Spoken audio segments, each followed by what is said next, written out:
say? What do I always say? What do I always say? What do I always say? What do I always say? What do I always say? What do I always say? What do I always say? What do I always say? What do I always say? What do I always say? What do I always say? What do I always say, dude? What do I always say? 30% of Americans will agree on anything. Say the line, chat. It's like a muscle. There's no shot. Don't tap the glass. We've been talking about women's rights for far too long. How about it's time for women's wrong? Meritocracy is a fucking lie. Blammo. Rule number 1, get nukes. Rule number 2, never give up the nukes. Rule number 3, if America or an imperial superpower tells you you have nukes, drop everything and find nukes. They want their biases to be confirmed. Kids are no content, okay? Let people be cringe. Show me the fucking pay stub. Just be fucking normal. Holy shit, dude. You go to the gym that much, you're gay. Every guy can be a 7. Absolute bananas mode. Yes, the reason why what do I always say is probably the most said line in this channel is because I unfortunately have to repeat myself every single day. Being a Twitch streamer, especially a leftist political commentator, living in the United States of America and consistently talking about issues that pertain to like American existence in contemporary society, means that I have to repeat myself sometimes numerous times over the same hour, over the same broadcast, and certainly over the course of a year or multiple years. Sakura Gore, thank you for the 25 gifted subs. Decked out the wazoo. In our current capitalist economic system, the gains are privatized, but the losses are socialized. Society prospers when old men plant seeds for trees they will never sit in the shade of. The only phrenology I believe in is cop skull. I am your dad. I fucked your mom. That's precisely why you can look back at videos that I have cut from like 2016, 2017, even before that, and look at the exact same arguments that I am using back then and have it apply perfectly, unfortunately, perfectly into our current existence. What's going on, everybody? Do an accent of people who have like been historically colonized, you have to do it well. You have to do it well or else it's racist. There you go. What's happening, everybody? I'm Hasan Piker, and this is HasanAbi broadcast coming to you live from sunny California, Los Angeles, folks. We're live and alive, and I hope all the boys, girls, and enemies are having a fantastic one because today's a beautiful day. Today's a wonderful day. Today is Saturday, folks. It's Saturday, October 18th, 2025, and it's a beautiful day. It is 77 degrees and sunny here in California, Los Angeles, folks. We're live. We're alive, and the streets are a-flowing. Folks, this is part of the broadcast where I tell you all about my personal news, about what's going on in the world of HasanAbi Piker in between the time period where I pressed the stop streaming button and then pressed the start streaming button. So help me God, that's precisely what I'm going to do. Now, the I-5 is closed from what I understand. It's no King's Day. We got craziness going on. We got stuff happening all around the world, okay? And specifically, we got protests all around the United States of America. Anyone going to the protest today should be on the lookout for agitators who might be a Fed or not. My march hasn't started and already has somebody like a Fed trying to get to the crowd at the local park with unsalted peanuts and hard-boiled eggs to feed the crows. Also, bring a paper grocery bag with you to collect trash people might be looking to throw away. Let's keep our cities clean. Jesus Christ. This guy got me so fast. Like, just started the broadcast and the crow man is here again. You seem so frustrated yesterday. Hope you're feeling better today. /Jen. Yes, I was very frustrated yesterday. I was incredibly doomer pilled. I was all doom and gloom because people were being ridiculous from like instantly. People were like insta unlocking me and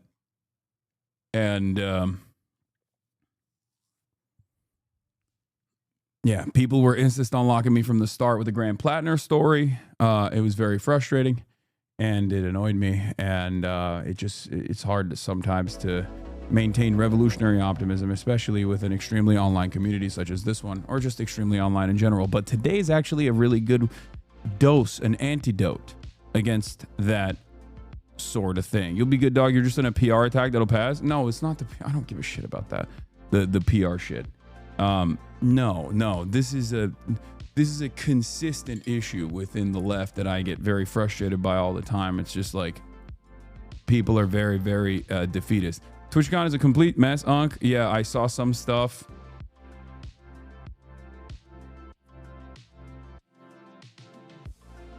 What was the blue shirt you wore yesterday? I need the ID, please. It's a L'Equipe, I'm pretty sure. But we'll get into all of that in a second and more.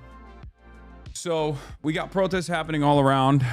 You know, people's parents are going to protest. Like they're participating. It's actually making me feel very good, making me feel very proud, making me feel very excited. Anyway.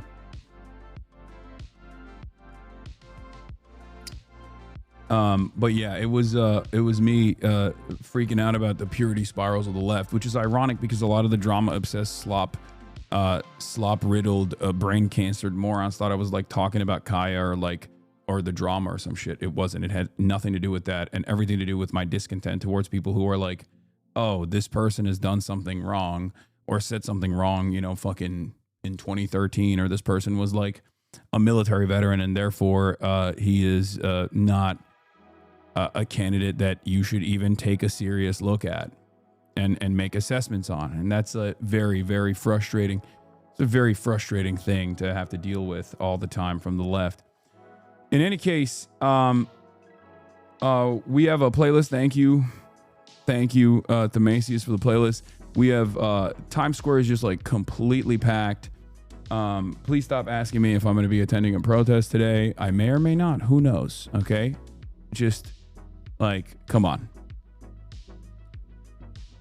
Okay. But even if I were to, let's say hypothetically, do such a thing, it will be for a very limited time. It will be for a very limited time frame, and it'll be very, very safe. Okay. So yeah. Never been this early. Damn, your view count fallen. It's because you've never been this early. That's the reason.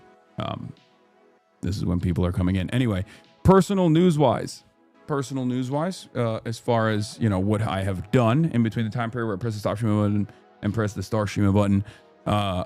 What did I do? I ended the broadcast yesterday after almost 8 hours. And then I actually hung out with my mom, and I watched Mussolini, Son of the Century. I haven't finished it yet, but I'm like, I'm at like the 5th episode now. I think it's a 7-episode series, if I'm not mistaken, but I'm on the 5th episode now. So you offer so much charitability. Interacting with those who offer you none must be exhausting. It's okay. You have to do that. I have to do that.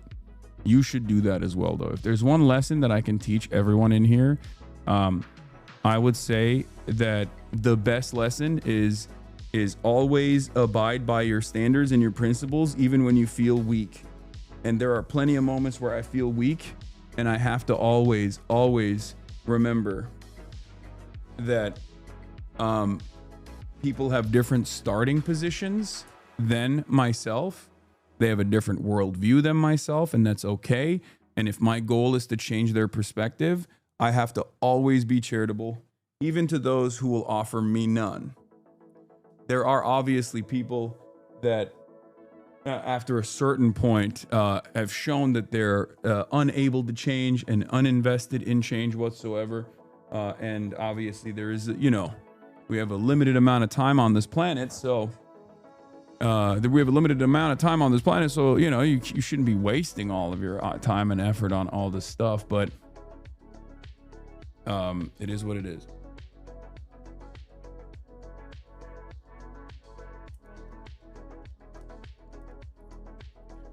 In any case, yeah, Mussolini, watched that, went to bed, woke up early.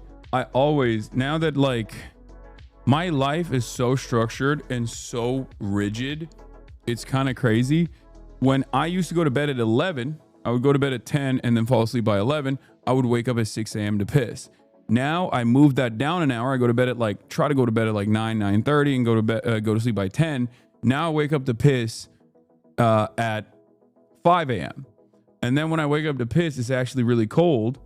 So then I demand Kaya get on the bed with me and cuddle. And then I get warmth. 9 a.m. No, 9 p.m. is when I go to bed. 10 p.m. is when I sleep, and then I wake up at 5 a.m. and piss, and then I go back to sleep for like a little bit longer, and then I wake up at 6 to go work out and stuff. But that's my sleep schedule. I'm an old man, so I'm unk.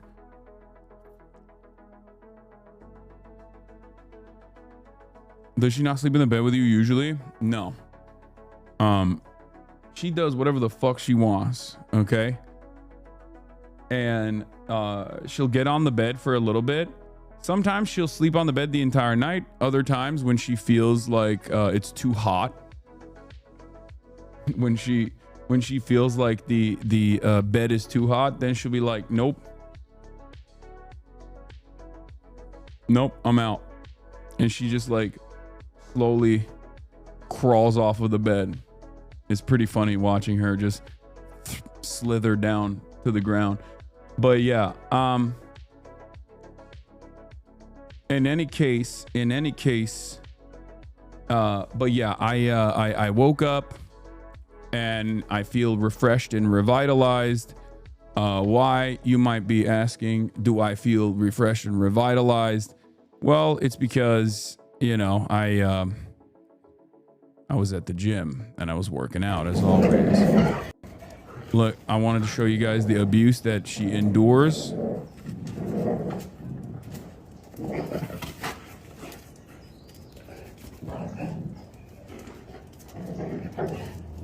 It's so funny because like this dog, but they're both Belgian Malinois, right? And they just chomp at her nonstop and she just doesn't feel it. She literally just does not fucking feel it at all. And this is, for those of you who are wondering, this is a big part of her morning routine.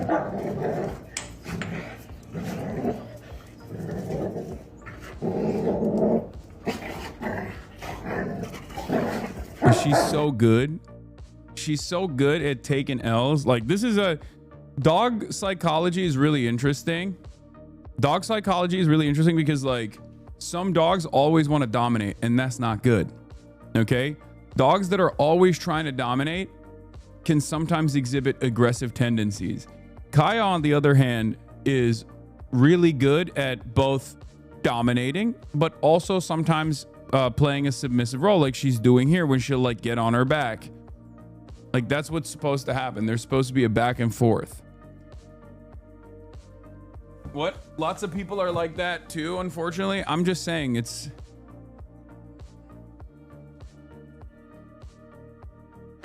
Continuing to feed the fire that this is all a psyop by the community to get more Kaya content, and I support this. Ironically enough, I have mostly just Kaya content even before this. I mean, has it increased the uptick of Kaya content? Maybe a little bit, but like I always post Kaya in the mornings and at night usually. So this is not that strange or new if we're being real. But yeah. Start a Kaya Instagram since you killed your only page with reels. Oh my god, you guys are so lame and annoying for complaining about that shit. But anyway, here's the other reason why I'm in a fucking good mood, because your boy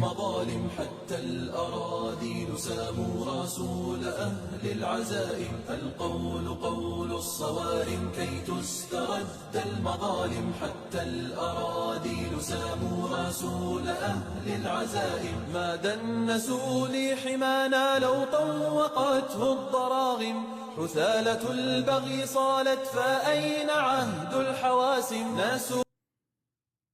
Your ass is wild. Thank you. Yeah. Brother, it's supposed to be No Kings Day. Leave some for the rest of us. It's not No Cake Day. It's just No Kings Day, right? But yeah. We got you know, I hit the deadlifts. I hit crazy amounts of arms and biceps and triceps. I feel crazy. Back to the trap bar, huh? Just for today. Okay, calm down. It's just for today. My wife walked by and saw this and asked why I was drooling. That's crazy. Isn't this the equivalent of someone playing country music while doing deadlifts? Yes. is an Arabic nasheed while doing deadlifts, though. Okay, bitty video of you watching the Chinese military parade has 328,000 views. That is like owned by Putin, Xi, and Kim attend major military parade. What are they saying?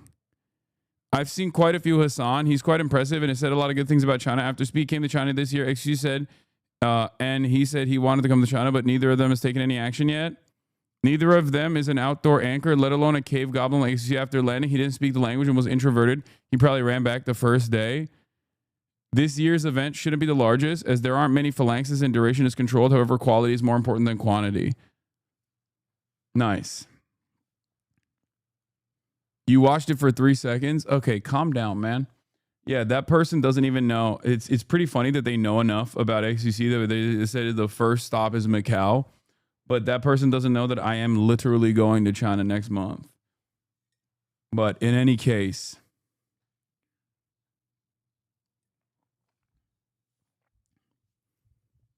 trap bar is better in my opinion. Conventional deadlift is rad, but I'm built weirdly. Short limbs, long torso, so I'm biased. No, I like the conventional deadlift. I'm a fan of the conventional deadlift. I will continue. Holy shit, look at this goddamn crowd at the Boston No Kings protest. Jesus, Lord mercy. Oh my God, brother. This is not going away, okay? I don't think people understand. Like, this is pretty good. I know it's great to say from your home that this shit sucks, it's libtarded, whatever the fuck, right? But honestly, what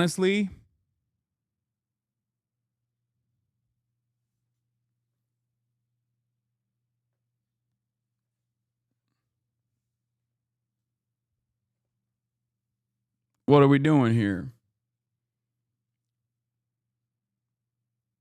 What are we doing here? Today's No Kings protest is expected to be the single largest single day protest in U.S. history. I mean, that's gotta not feel too great. You know what I'm saying? That's gotta not feel great at all, brother. Holy moly. Okay. All right, let's blast off. No Kings protests explode around the nation. GOP brands No Kings as un-American. Antifa, Hamas. No Kings slated to be largest single day protest in U.S. history. People really don't like this admin. Let's go. www. Antifa membership off the chain. Yeah. I mean, this is a great show of force from the public. The reason why it's a great show of force from the public and a necessary one is simply because, you know, we have numbers. No, I'm not going to use the blast off meme that you sent me about Charlie Kirk or Asmongold. Okay. I'm not going to do that. Give me something No Kings related if you have one. If not, I'm just going to post something else. No disrespect, chatter. I'm not going to post Asmongold on my fucking blast off meme. I don't like that. They need to wrap anti-war with Venezuela in there. It's literally the perfect time. Yeah. I think there is a lot of liberalism baked into this, but ultimately, liberalism is monoculture. Okay, liberalism is monoculture. And the reality is that a lot of liberals who I think if had the proper education and the tools would recognize that they're maybe more radical than liberals, right? A lot of people who fancy themselves to be liberals or Democrats would most likely be considered not liberals or simply Democrats at all. But it is up to us to educate these people, okay? You have to remember. You have to remember. I mean, even this community wants their democratically elected government to crumble, just not by war. I don't expect warhawks libs to be the left of that. Not everyone in this community does, okay? This community has a a much broader spectrum of people than you think. Okay?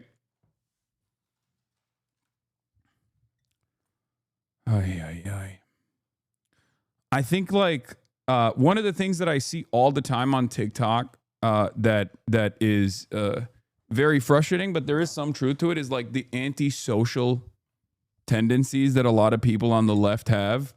And I think it stems from being extremely online as opposed to like working in real organizational structures or working with people in general and being out there in general. I think that's like a truly shitty part of this, even though being extremely online also does have its fucking benefits. The reason why it is somewhat beneficial as well is because like now more and more people are just extremely fucking online.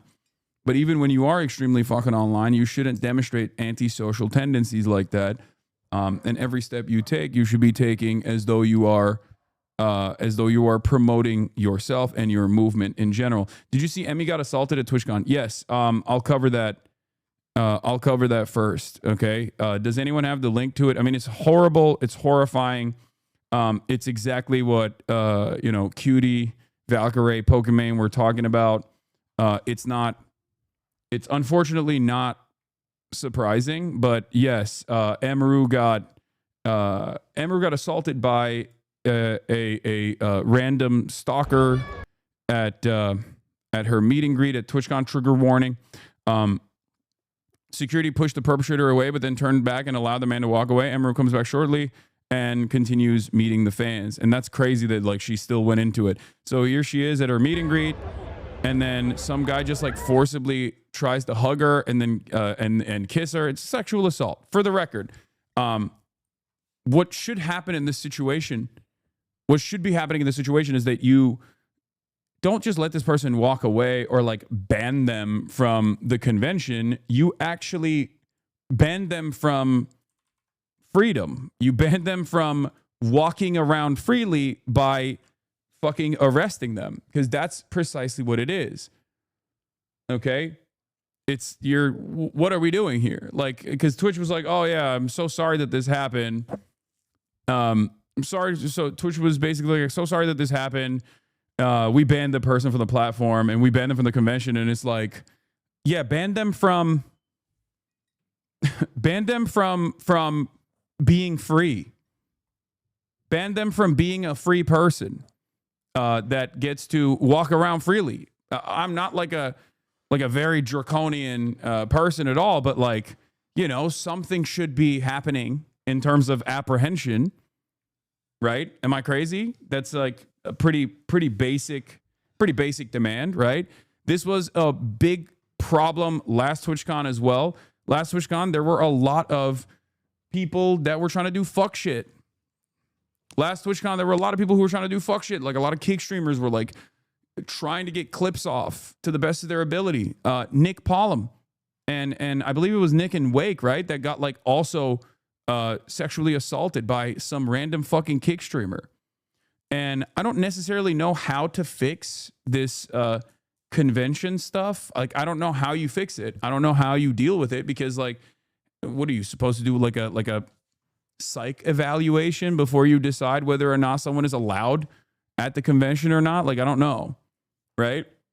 But here's Emaru's statement. But anyway, here's the video. His security comes in and just pushes him off. I'm takes him away, and then another staff takes Emaru away as well. Then the security rushes back to Emaru to make sure that she's okay. But in the process, I guess like they just kind of let him go, which is crazy. That's Emaru's security guy, not Twitch. Yes. What the fuck just happened?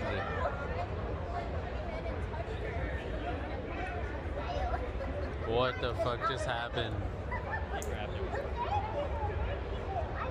People are saying dude pulled a weapon. No, I think it was a pen. Watch out. Here, come on. Okay, get out of here. Go. Get out of town. Farley's here. Kaya's been remarkably well behaved. In spite of that reality. Because Will and Caroline are at TwitchCon. Anyway,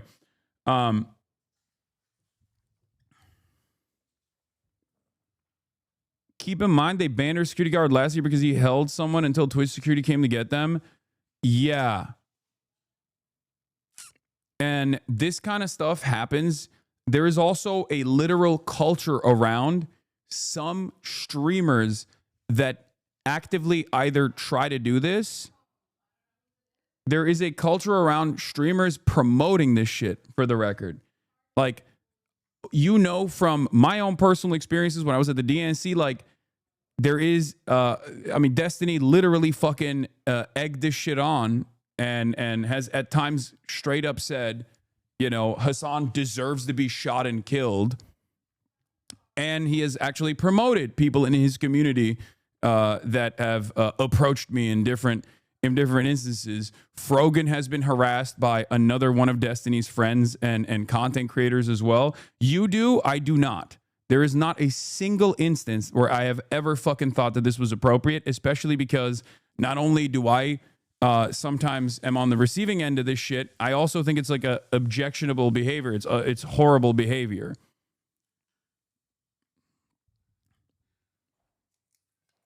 So, like, there are literal content creators who unironically do this kind of shit and promote this kind of shit. And it's really fucking gross. There are content creators who themselves engage in this kind of behavior as well. Now, obviously, there's a difference between like a content creator that knows the other content creator and is like on, friendly and is friendly with the other content creator and they're like collaborating or whatever versus like a random content creator who is just like stalking someone. That's the difference. Like there are people who get stalked pretty fucking aggressively. And the fact that Emru knew that this could potentially happen because, as I say all the fucking time, like, women have it the worst on the internet, okay? They have it the absolute fucking worst. There are unhinged stalkers that go crazy over this shit, and there are a lot of, like, Discord servers and, like, cyber stalking groups that are dedicated to female content creators especially. And in those cyber stalking communities, there's like this weird environment where people will justify this kind of behavior. It's incredibly weird. It's incredibly scary. And it is incredibly fucked up. There are female content creators who've been killed all around the world, ironically enough. There was one recently in Korea that was assassinated by a fucking stalker. There was one in Mexico that was assassinated by a stalker. And of course, here in the United States of America, we have Christina Grimmie.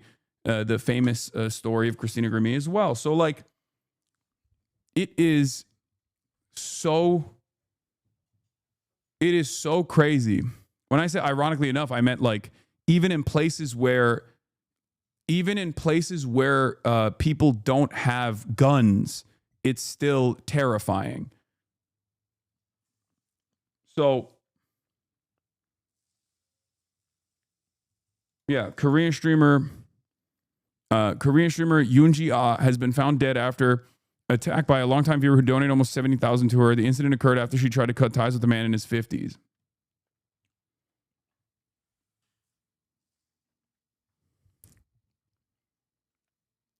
So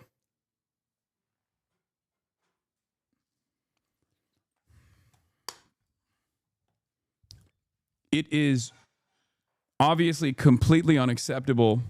And besides that, I mean, that is the basic, that's the immediate take, but it's not the only take, okay? Not only is it completely unacceptable, but I think we really need to reevaluate the culture around this type of stuff. We really need to reevaluate the culture around this type of shit and reconsider how some content creators do egg this shit on, okay? There are content creators out there who absolutely promote this kind of behavior within their own communities. There are content creators who basically, they call it A-logging, okay? Like the lolcow shit, the A-logging shit. There are entire streamer content creator communities that are dedicated to doing this kind of stuff, obsessively stalking people and using their community to do that. and then having like real life impact as well on top of like the normalization structure that fucking exists on the internet when content creators are doing it, where it makes people feel more comfortable behaving in this kind of way. Okay. Here's Emaru's statement. She says, "Hello everyone, I'm okay, and thank you all for the kind messages. Sorry I cannot respond to them all. Yesterday, the man who assaulted me was allowed to cross multiple barriers at TwitchCon, and even in front of another creator's meet and greet, to grab me in my face and try to kiss me. Fortunately, he wasn't able to, but a lot of people have pointed out that it could have been a lot worse. I'm obviously shaken up by what happened, and it's not the first time I've dealt with something like this, but to tell you honestly, I'm a lot more hurt and upset by how Twitch handled it during and after the fact. Like I said, I don't understand how he was allowed to make it to me in the first place. The security in the clip who reacts is my own security is true. My favorite and usual security guard was banned for holding a stalker's arm to bring him to the police at a past TwitchCon. However, there were at least 3 or 4 other TwitchCon security staff in the area who did not react and let the guy walk away, as you can see in the clip, since they don't even appear in the frame. LOL. The woman who was walking me away is my own personal manager, and behind the booth, the only 2 people who were checking in on me and comforting me were her and my friend.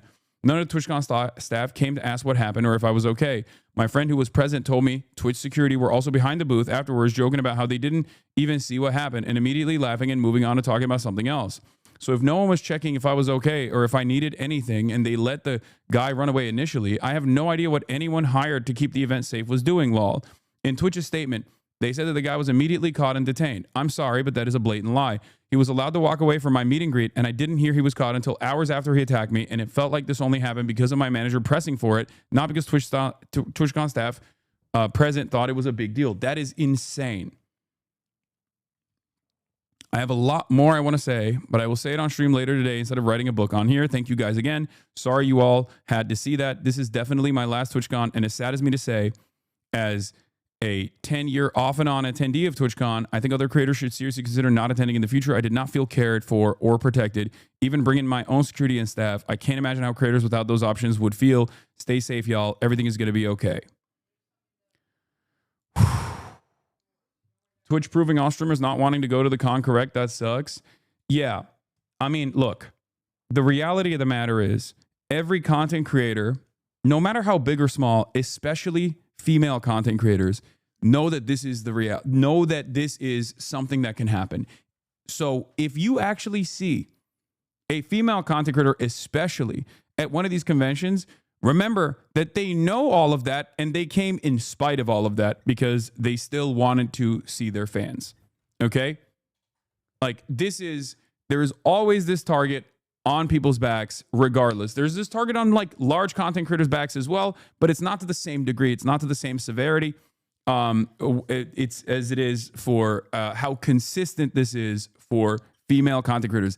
That's why for years and years, I have told you over and over again, whenever people are like, Hasan, you get harassed all the time. Do you feel like you're the most harassed person? I'm like, no.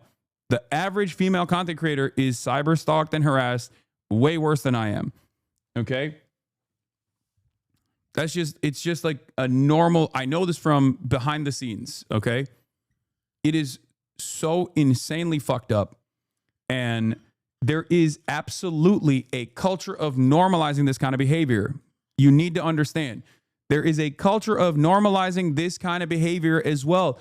There are people who literally get together in cyberstalking forums and in cyberstalking Discord servers, and they literally talk to one another about how perfectly valid this obsession is. Okay?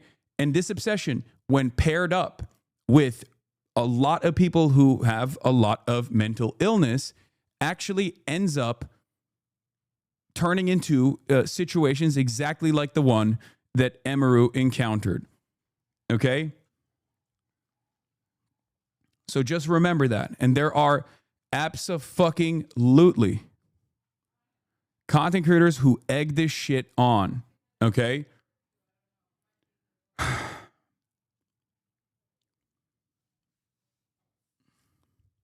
It's a massive, massive problem. And when content creators actually lean into this in any way, shape, or form, when they lean into this in any way, shape, or form, they normalize this kind of behavior. They normalize the cyber stalking. They normalize, or when content creators themselves do it, like a lot of kick streamers, okay? A lot of kick streamers have basically made it their content to behave like this. Okay? Like a lot of smaller streamers that want to make a name for themselves have turned around and made it their literal fucking content to behave like this. And it ends up creating a permission structure where this kind of activity is not seen as freak shit and there is no pushback. And it becomes a situation that is like impossible to contend with. Okay? There is also a environment of there's an environment of misogyny as well. It's everything. It's rape culture. It's misogyny. It's everything that intersects.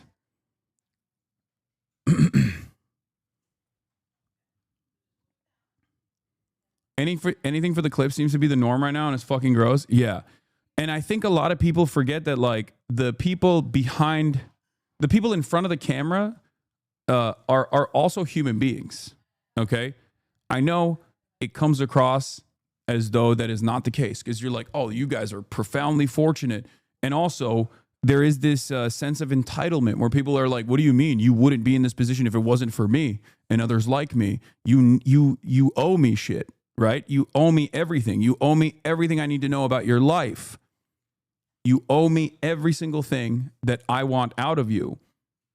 And for female content creators, it literally goes beyond where this kind of sexual assault takes place from time to time. I don't want this. I hope the one good thing that comes out of this is that people actually really check themselves and really reconsider what kind of spaces that they occupy and really reconsider how they behave on the internet. Because nobody deserves this kind of, nobody deserves this experience at all. No one. It's so fucking unacceptable. Because I know that for a lot of people, they look at this and they go, whatever, she's fucking rich. It's like, okay, dude. It's insane. You are just trying to justify that kind of behavior, justify that kind of like cyber stalker ass behavior if you ever say something like that.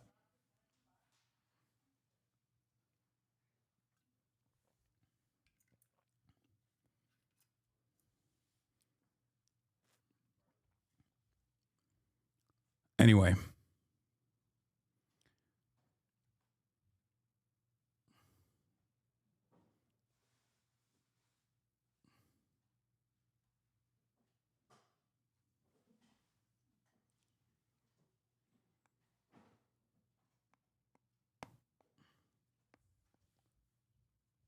This should be a moment of self-reflection.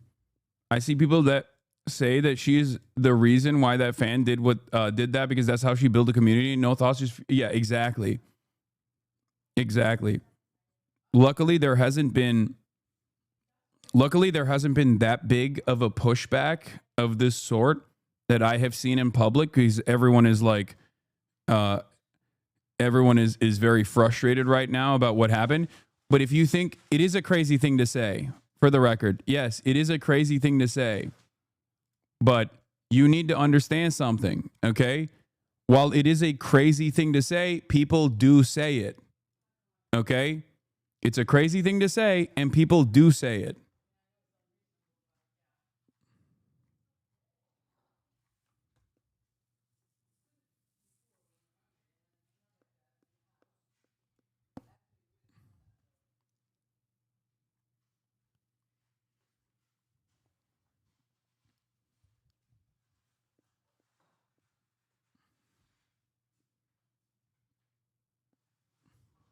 Anyway.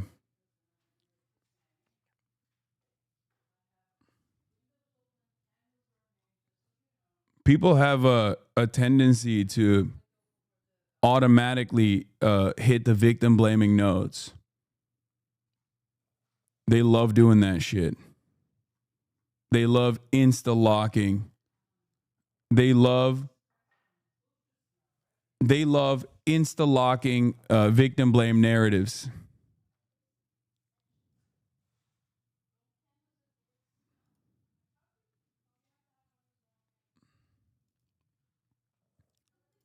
Anyway.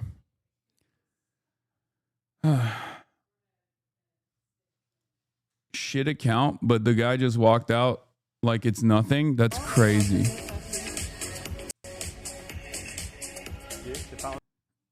He walked out of the fucking... That's the guy. He just walked out of the fucking front gates after doing that. That is crazy. Look.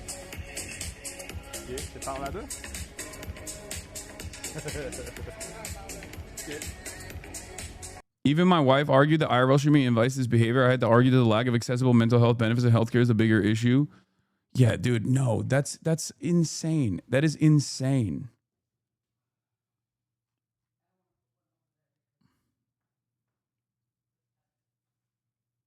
Ember gets attacked at TwitchCon, and there are still chatters in here trying to drama bait. Hashtag give it back. So, seeing meet and greet was pretty cool, though. Yeah, he's right there. That was fun. He just walks past them.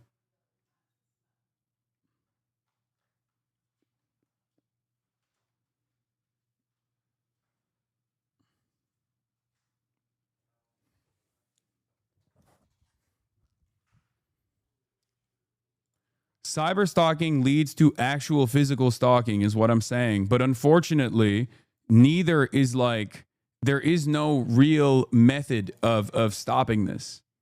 Okay? There is no real method of stopping this. We have no legislation. We have no mechanisms of apprehension. It's also not really taken seriously as well. It's really fucked up. Like, it's one thing to just say, oh, well, you know, it is what it is. This is bad. But like, there is an environment, there is a culture on the internet that has tried to justify this kind of shit over and over again.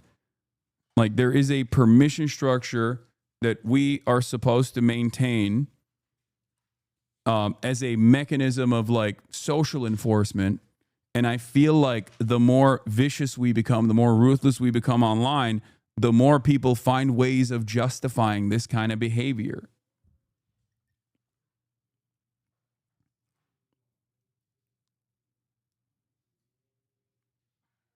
I cannot believe that this person did not actually get, I cannot believe that this person did not actually immediately get apprehended by law enforcement. Like, how are you not arrested? How do you get to walk out of the fucking... Like, you do this to... When you do this to anyone, let alone like a famous person on camera, but just like anyone in general, you should be arrested. And I guess that also...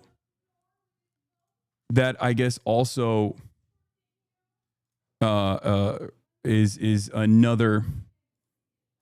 That also was another problem with law enforcement as well, where they're just like very bad at dealing with this stuff.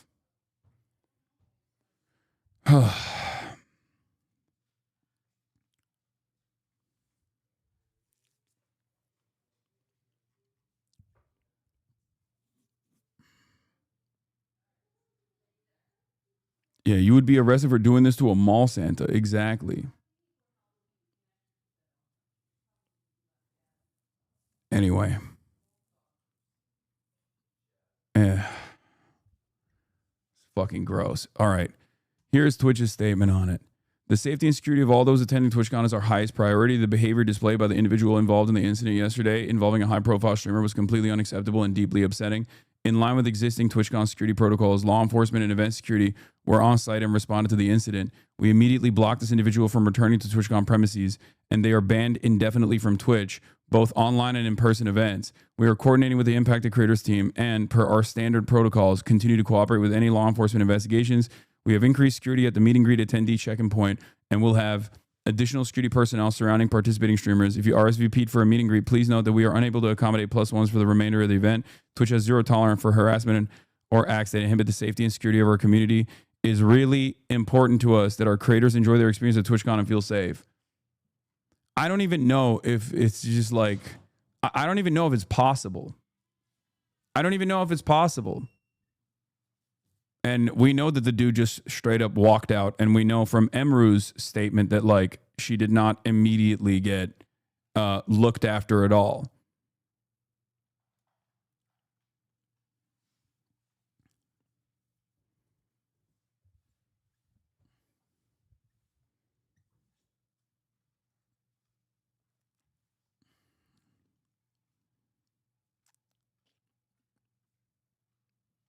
Anyway. What happened? I don't know. Lol, I have a job. Emaru, who is one of the top female content creators on this platform, was sexually assaulted at her meet and greet by a random fucking stalker weirdo loser. And then her own personal security actually pushed him and then went to take care of Emaru. And from what I understand, like, the last security person that did this at the last TwitchCon that actually held the stalker last time was actually banned from working security at this TwitchCon. And as you can see in this incident, he was able to fucking walk freely, walk out of the doors.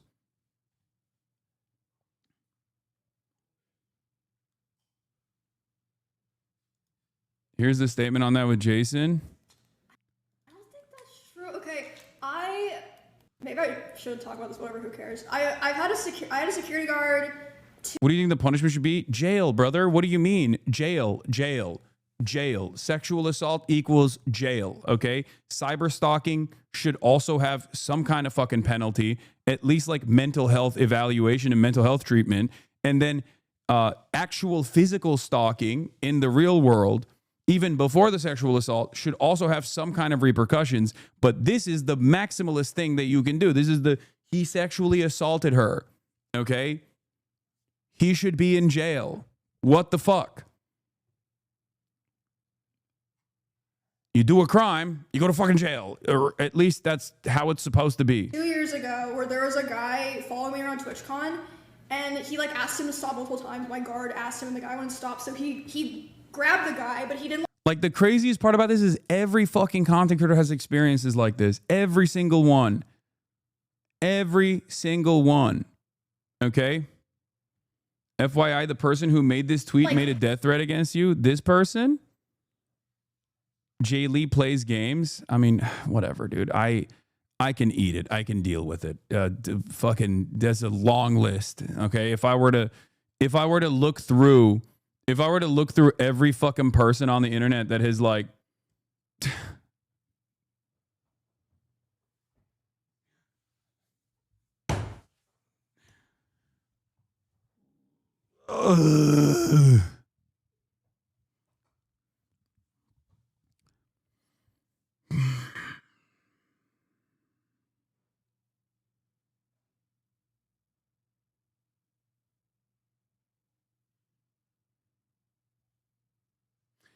Anyway, what I was saying is, I mean, this is a part of that same culture of normalizing this kind of behavior, for the record. Like, it's just, this plays a role, okay? This plays a role in normalizing this kind of behavior, especially if you're a fucking content creator.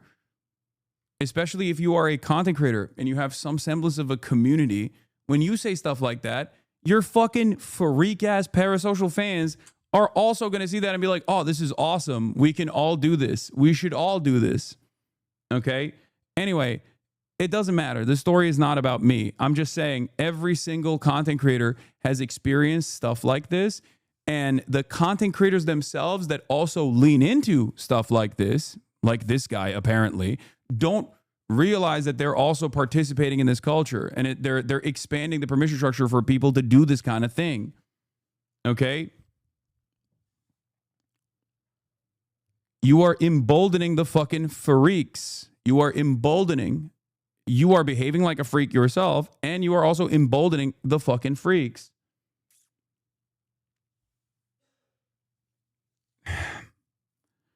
I'm sure this used to happen to celebrities way before content creation too. Of course.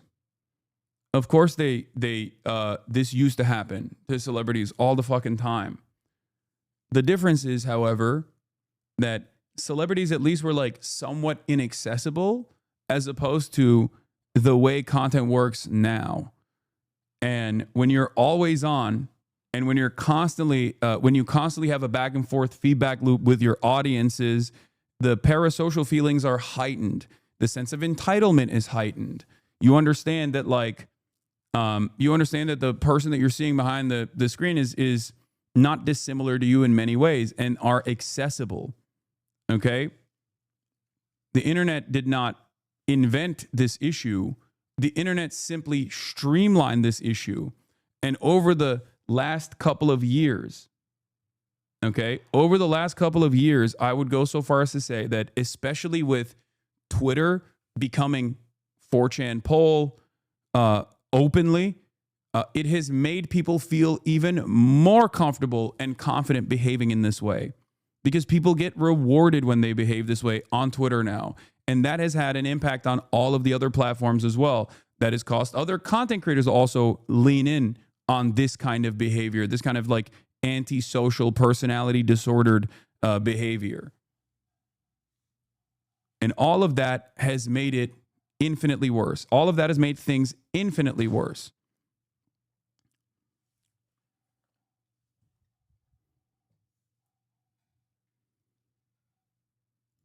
Hurt him. He was just holding the guy until like the con security came. And then for some reason they're like, yeah, because your security guard touched him, he's like permabanned from the venue forever. But he didn't even hit him or anything. He just like held him while they waited for like the police to come. And, what the fuck? And it was like my favorite security guard. I can't have him at TwitchCon anymore.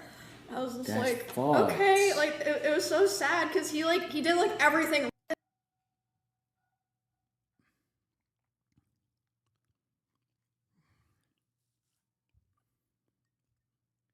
I don't know, man. Like, even after the Charlie Kirk stuff, like, people didn't dial it back at all. People did not even remotely think to dial it back at all. They just went, all systems go. This is actually this is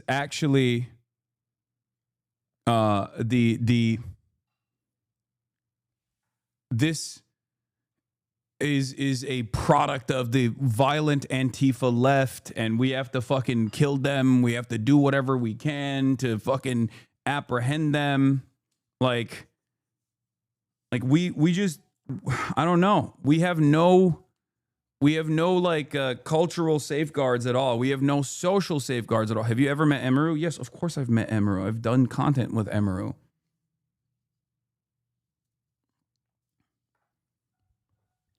Why would the security guard be banned? Because the security guard apprehended a con attendee by the eyes of the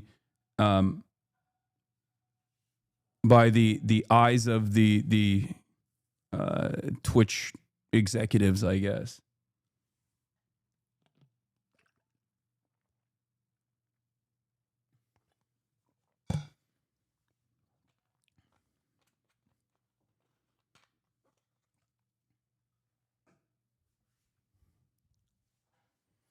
It's a unique situation because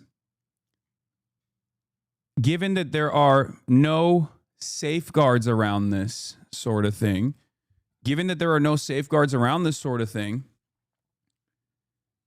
and there is no like real legislation to try and deal with this sort of thing, you can't even fucking talk about it. Some content creators do talk about their own personal experiences every now and then, but most people don't. I'm telling you, what you hear from streamers about their stalkers or about incidents like this, like whether it be cyber stalking or directly like physically stalking or directly physically assaulting someone, sexually assaulting them, what you see and what you hear is simply the fucking tip of the iceberg. Okay? Same thing goes with swatting. Same thing goes with cyber stalkers and real life stalkers showing up at your house. People don't talk about it. And the reason why content creators don't talk about it, the dark side of Twitch streaming in general, is because there's not really too much you can do about it. And because there's not really too much you can do about it, when you talk about it, it amplifies it and it creates copycats. Even subreddits that are cyber stalking shitholes like LSF that are purposely directed to the Streisand effect comes from that, literally. Okay? But even cyber stalking shitholes like LSF have made a rule for years and years not to show when someone gets swatted. They delete those clips on purpose because that only creates copycats. That only creates more people that want to do that sort of thing.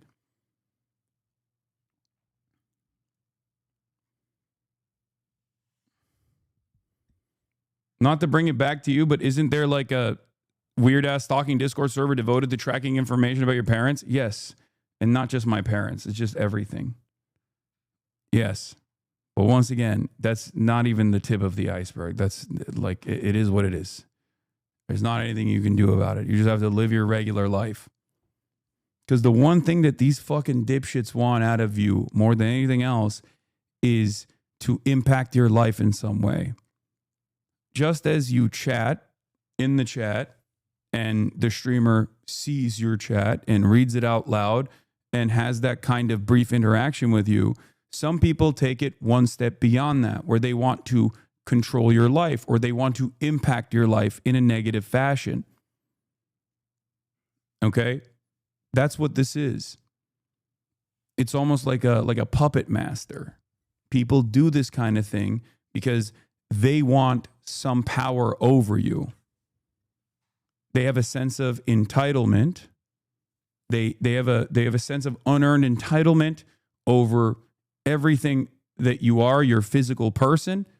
And on top of that, they want to control your life. They want to make sure that they can impact your life in a significant fashion.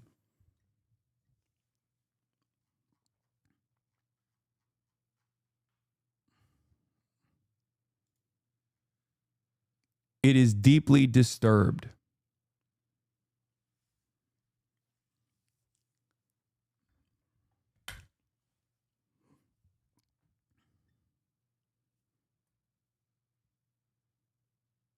Seems like you have this exact talk every 3 to 4 months. Yes. And these issues obviously persist. I mean, look, this is what I was trying to say is like, you know, the reason why this is, you know, all too common, same content creator who's like talking about how devastating this is, okay, has also leaned into it himself, right, to a certain degree. The reason why, the reason, I mean, this is so commonplace that like I didn't know who the fuck this guy was, and it turns out he's done this himself. Like, I'm trying to explain how normalized this is, right? It's just completely fucking normalized. And content creators that actually lean into this kind of shit are creating an environment that is less secure for themselves as well. Okay? They farm it.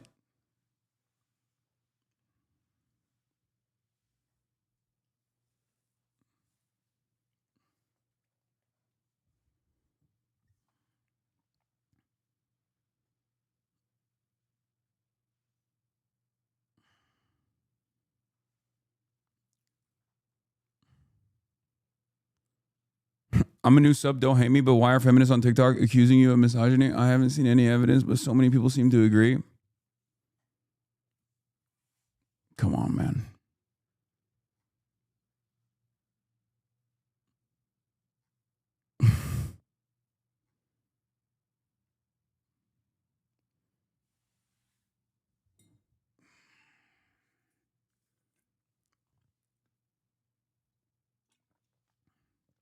Remember, this happened to Nick Pollum last year. And it wasn't just like a stalker. It was also a stalker that was trying to make content out of it. It was a kick streamer that tried to make content out of this as well. I think Emeru was with Cinna and Valkyrie earlier this year when there was a stalker that came up to them and was like threatening to kill them. Yes.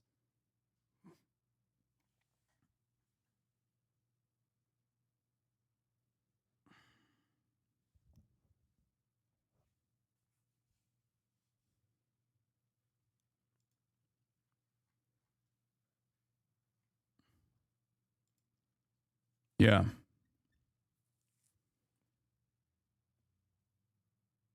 Yeah. And even after that, oh, it was Emeru's stalker. Emeru was the target of that stalking too. Yeah.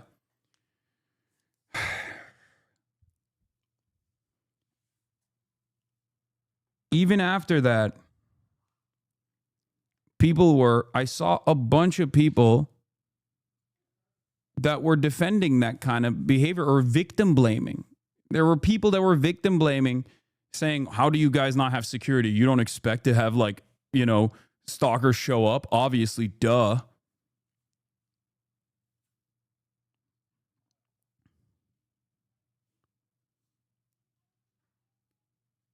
But I think a lot of people don't understand that, like, that kind of victim blaming, unironically, expands the permission. People see that and they go, wow, I guess this is,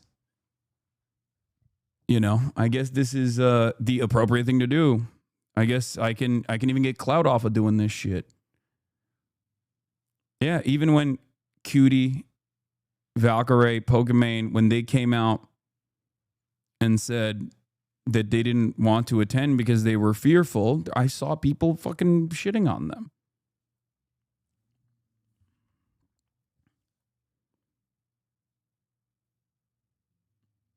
There were people yelling at me when I said, I don't feel comfortable going to TwitchCon given the crosshairs that I have on me, because I don't want to put other people's lives at risk by potentially, headlining an event so far ahead of time that I've said I was going to be at with, like, ample planning and stuff like that.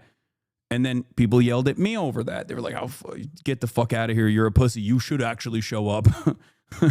Immediately proving why I said what I said, and specifically and openly stated why I was not going, right?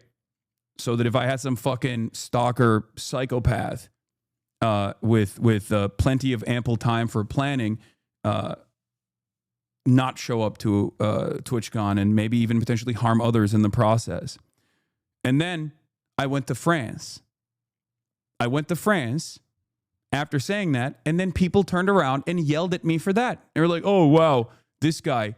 First, they said I was a pussy, and I was actually afraid for my life, and I was lying and acting as though I was, being considerate of others.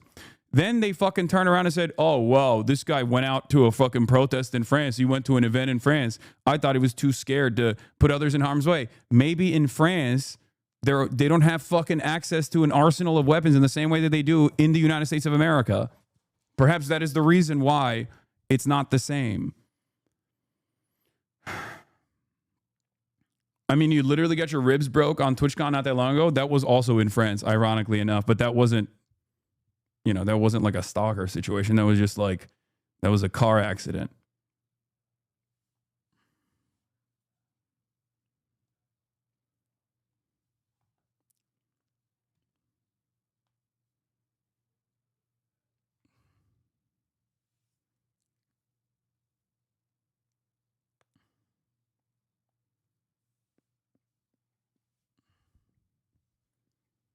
Yeah. It was also Austin who crashed into me and broke my ribs. I still did 3 hours of a meet and greet after, too, with broken ribs. That was crazy. Anyway.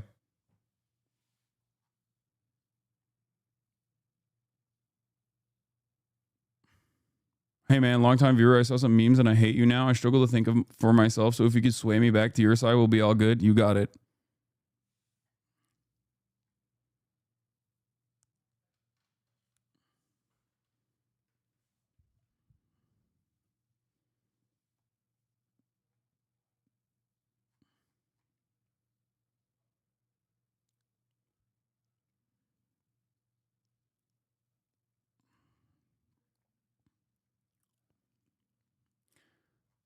Like I've said over and over again, women have it so much fucking worse in this industry. It is so fucked up.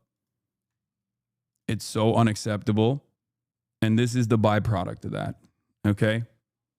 And what I mean by that is like I'll give you a little taste, okay? Now, you guys know from my experience being in here, I got, professional clip farms that clip me out of context all the time to try to invoke some kind of response, right? But women across the board, female content creators across the board have that no matter what. There were clip farms, some of which that are also dedicated to clip chimping me all the goddamn time and stalking my ass too, that are probably in here right now, that were professionally, look, this guy goes, victim Andy. Yeah, I'm not a victim. Okay, I don't give a shit. It is what it is. I'm just explaining something that I have also personally experienced while talking about a broader problem here that women experience so much worse. There were professional clip farms that would literally clip female content creators whenever they spoke about anything remotely sex related, even if it was talking about their own personal sexual assault, for example, and they would clip it out of context to make it seem like they were being salacious, make it seem as though they were being salacious and sensual with like shy emoji. They'd be like, oh, like Valkyrie talked about being sexually assaulted as a child.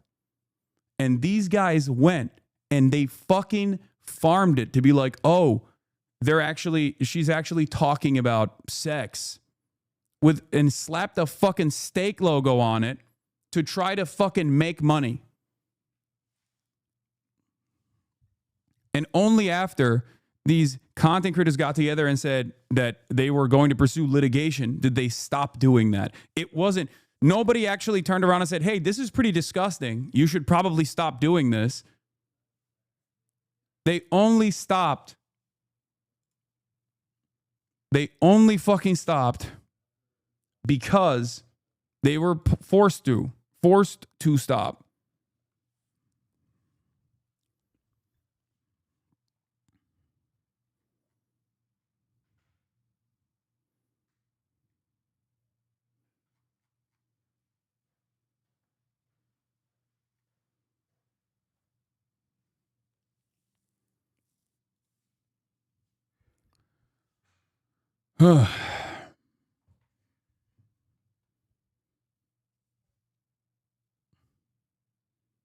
This happens to minors in content creation and entertainment. I remember Billie Eilish was so sexualized despite wearing baggy clothes throughout her teens to avoid that very thing. Yeah.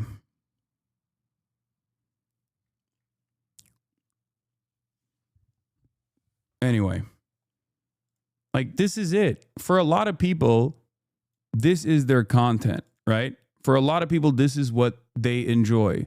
There are a lot of people who are incredibly sad in their own lives and they think, oh, awesome. Like, I'm gonna go in and like piss off this dude. And that is the enjoyment that I derive from this experience.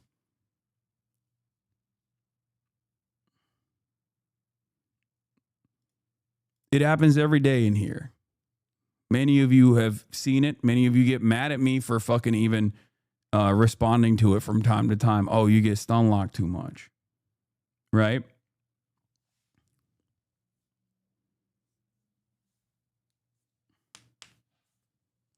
But just understand that this is a constant part of this medium. And I personally don't even know what kind of legislation we could pass to try and stop it. I don't know.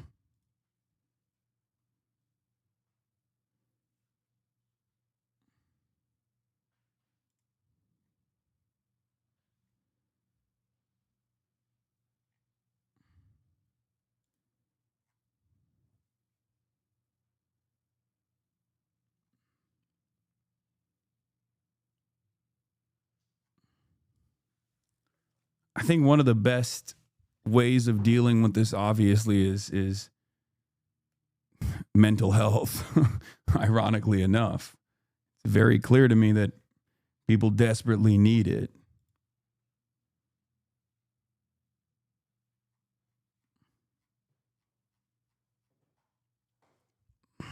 But who knows? Why aren't you tying this issue to communities that directly contributed to this problem? We all know which ones they are. This is Asmold's. I mean, because with Emaru specifically, I don't think that Asmongold's community has contributed to it, and you're just baiting this for drama. And anything that I say of this sort will be immediately fucking slapped on my own personal cyber stalking subreddit, LSF, and it will get, 20,000 fucking likes instantly because they bought that shit. And then that will literally fucking recycle drama over and over again. It probably will happen regardless, now that I've even addressed it while saying that I don't think it's, I don't think this particular incident has anything to do with Asmongold.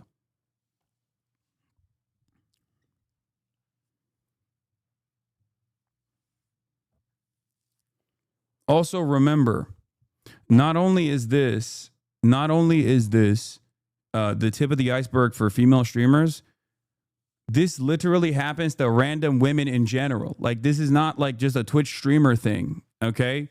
This is not just a Twitch streamer thing. This is just what happens to women in general as well in the real world, like regular ass women, nurses, teachers, students. I believe Emaru herself had a stalker in high school. Waitresses, this is just a thing that happens. Really fucked up.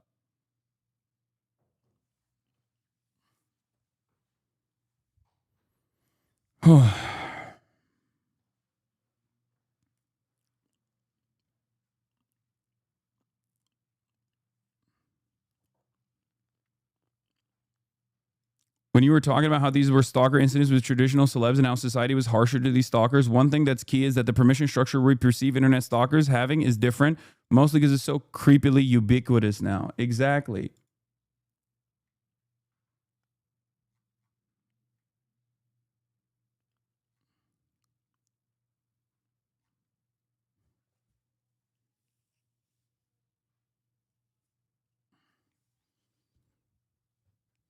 Anyway. All right, now that we addressed this up and down, time to talk about some good things that are happening in the world, the No Kings protests, okay? No Kings protests. This is breaking news. The No Kings protest in Manhattan is already underway. This began around Fucking huge, brother. It's awesome. 11 o'clock this morning. We are looking down at Times Square, the convergence of 7th Avenue and Broadway. We can see large crowds that have been out here for some time now, already on the move, making their way down 7th Avenue. Currently, the crowd stretches from the north end of Times Square, 50th Street, both Broadway and 7th Avenue, beginning at 50th Street.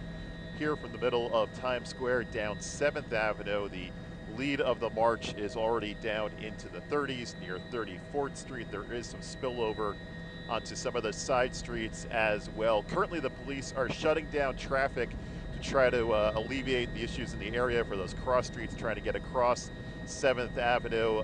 In the meantime, if you are traveling around Manhattan, avoid the entire stretch of Midtown from about 50th Street down to 14th Street. Jim Smith, CBS News, New York. What do you want? Justice! What do you want? Justice! From coast to coast, millions of Americans took to autumnal streets today with signs, banners and colourful costumes.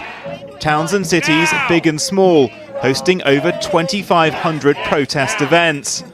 Their message, this is a republic ruled by a constitution, not a king. We got to point out to the country that people are paying attention, that 49.9% of the vote is not a mandate to rip apart the Constitution. I'm against the overreach of power. I believe in 3 branches of government. There's just been almost too many things to list.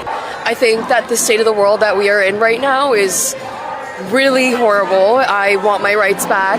I'm off. I need Trump out of office. And yeah, no kings. That. 10 months after being sworn in for the second time, organisers accused Donald Trump of trying to warp the role of president into that of a monarch, bypassing Congress to rule by executive order, breaking norms and weaponising the justice system against his perceived enemies and in favour of his supporters. Former Congressman George Santos, the latest of whom, to have his 7-year jail sentence for wire fraud and identity theft commuted overnight. Just this week at the White House, which he continues to redecorate in his own gilded style, with plans for a $250 million ballroom, Trump unveiled his Napoleon. Bro, even YouTubers who break phones for a living, living out their, oh yeah. This guy, I think used to be kind of like a right-wing, center-right normie, and Trump bricked him, dude. I've been seeing him post more and more. I've been seeing him post more and more about his like anger and resentment towards this administration, and it has only expanded in the last I think he was like kind of a libertarian guy, and he is fucking pissed off at Trump. Even the Palestine stuff also bricked him. He runs a wheelchair company for his wife. The ADA stuff was a big deal. Yeah. This is why I always have confidence that people can change. This is important. You have to understand. Sometimes we say, oh, Republicans only realize that something is fucked up when it impacts them directly. But it doesn't matter, okay? It doesn't fucking matter. This is what I am firmly committed to. This is what I believe. The theory of change revolves around this. The theory of change that I embody, the theory of change that I push for, revolves around this. One day, no matter how much of a naysayer someone could be, one day there will be an issue and they will realize that they will feel alone on a particular matter. They will feel like no one else cares about this thing that they care about because it impacts them directly. And we will be there because we've always been there. We've always been fighting for these things. And that's when those people's eyes will open up to the reality that maybe the negative polarization and the false framing and the false associations that they have with the left was built around the social learning that they went through, the environment that they grew up in, and that maybe they were wrong. There are many of you in this community who have also gone through that transformation as well. And I think it's really inappropriate to try to shut that off for others.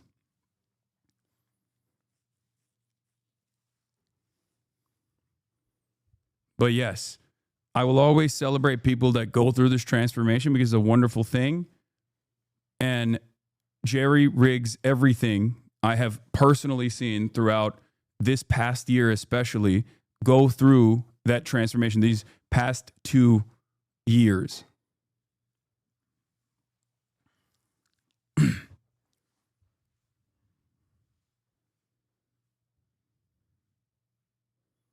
Some people can't put themselves in other people's shoes, and I think it's just a human thing, but once people feel it, they understand it and grow. Yes.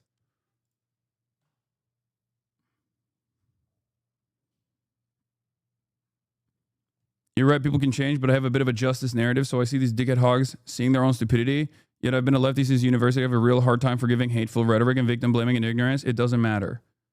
That's your own personal hang-up, and you have to fucking remove that kind of attitude.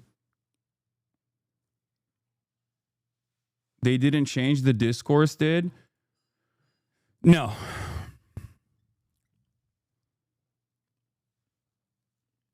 $501 sucks ass, though. They don't know how to manage protests at all, and they're total bootlickers. No Kings is cucked. Stop. Don't do that. I have said over and over again, the last time the No Kings protest took place, amidst anti-ICE protests that were being put together by PSL, for example, that ended up becoming having much larger police presence and police enforcement than the 501 No Kings protests. What did I tell you back then? What did I tell you back then? This is not a bad thing, okay? So many of these people recognize exactly what's going on and they're frustrated by it. For 1, 2, 3, or a million different reasons, okay? But what matters is they know what the fuck is up. They recognize what's going on and they're frustrated by it and they want to protest against it. Okay? I'm not going to ever poo-poo a person for taking it to the goddamn streets at a time when our voices have to be heard.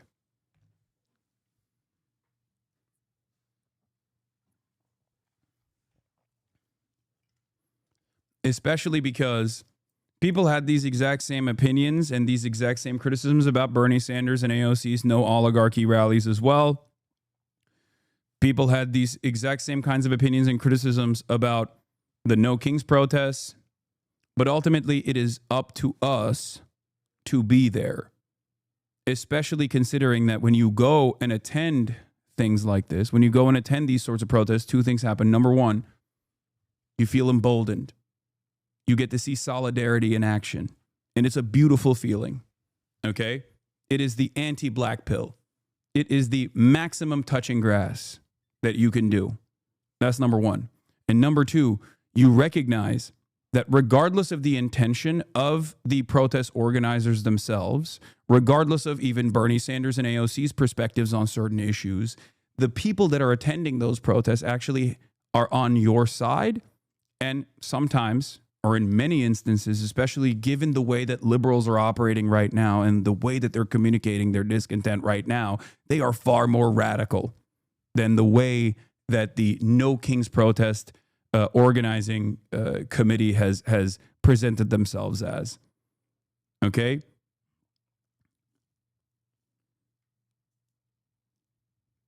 That's it. It's one thing to dive into history books and fantasize about a time when you could have 300,000 socialists, card-carrying party members, trade unionists, communists come together and flood the streets. But unfortunately, you have to look at the situation that is in front of you. Fantasizing about activism of that sort is not going to make it happen. You have to make it happen.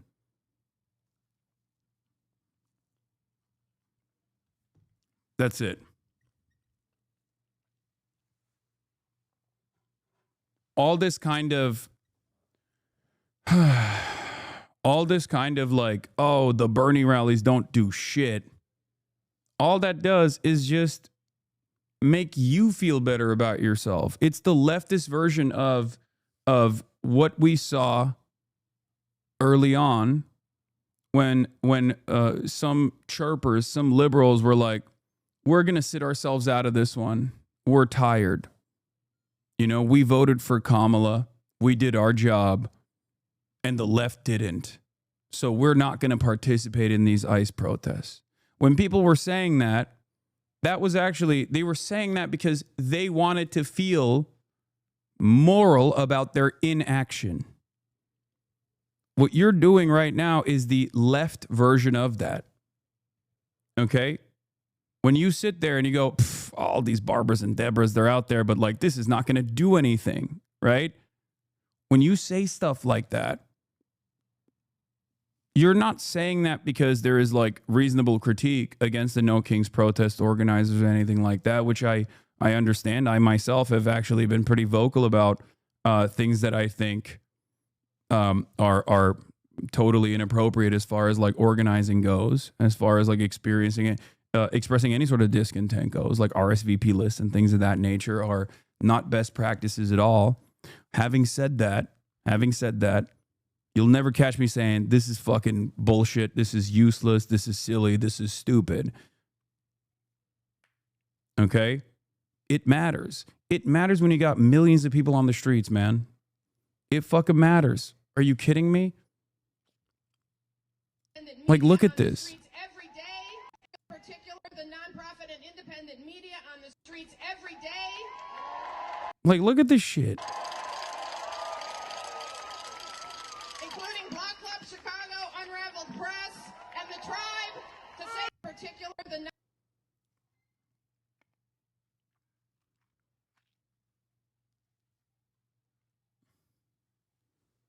The people are activated. The people are united. They're activated. They're angry. It is important for the existing party apparatus to utilize that anger and to redirect it into a productive, into something more productive. Okay? And if the party won't do it, and it doesn't seem like it will, we will do it. So instead of fucking sitting around and complaining, and being like, oh, it's just the fucking liberals, go out there, participate, organize.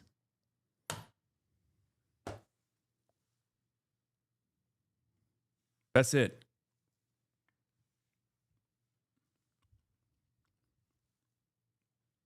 This kind of stuff, this kind of change doesn't happen overnight, doesn't happen magically.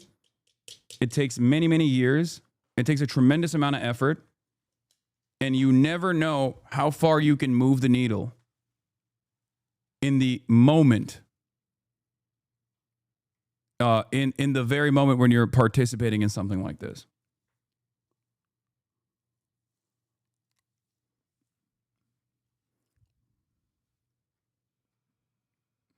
Okay?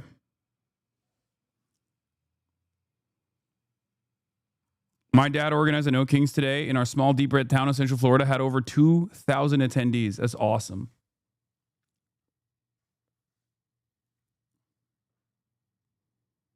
I went to an East Coast No Kings rally today, and to me, it looked like a great demonstration of the Popular Front. You had wine moms, Palestine activists, homeless advocates, PSL, DSA, and even RevComs all pushing towards the same goals.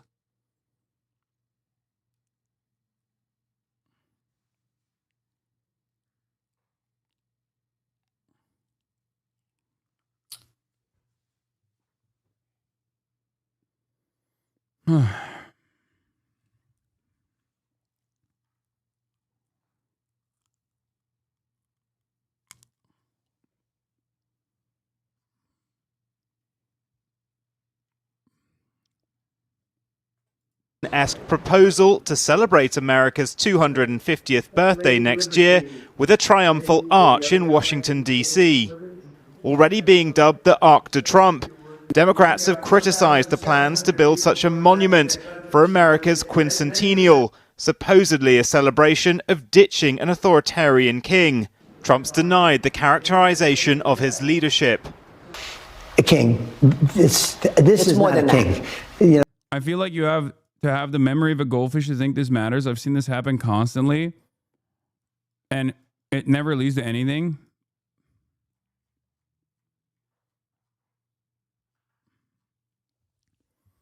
I think saying that right now in 2025, when the entirety of the Western populations have actually dramatically swung in the opposite direction in the ways that they perceive Israel, is one of the dumbest times to say it. Because normally you can craft an elaborate pessimistic narrative like this, because as I've said over and over again, that change takes so much time. Okay? All you can do sometimes is to put the best foot forward. one step in front of the next. But right now, we have seen dramatic shifts in public consciousness take place over the course of years, undermining decades of billion-dollar propaganda, undermining a sophisticated network of influence and mechanisms of control. And protests had a lot to do with that.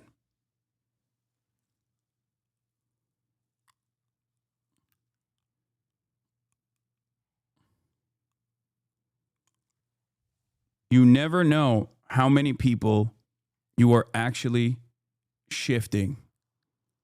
You never know how many people whose minds you are changing. And not only that, but it's also a wonderful feeling. I'm done with this pessimism. I hate it.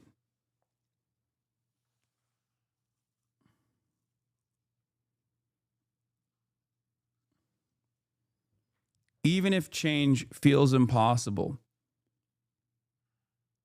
it is upon us to make sure that even if change seems impossible after doing all the right things, and I talked about this extensively with Black Lives Matter, Democrats didn't do shit. Democrats literally did nothing to address police brutality after all of those protests. People not only took it to the streets, but then they also sucked it up and voted for a decrepit old man by the name of Joe Biden, and nothing changed. This created a lot of nihilism for a lot of young people, for a lot of younger millennials and Gen Z. This was their first interaction with unjustifiable hierarchies that they wanted to change. They did everything by the book. They protested and they did their civic duty, and nothing changed. This played a major role in shifting people's consciousness. This played a major role in making people nihilistic. Okay?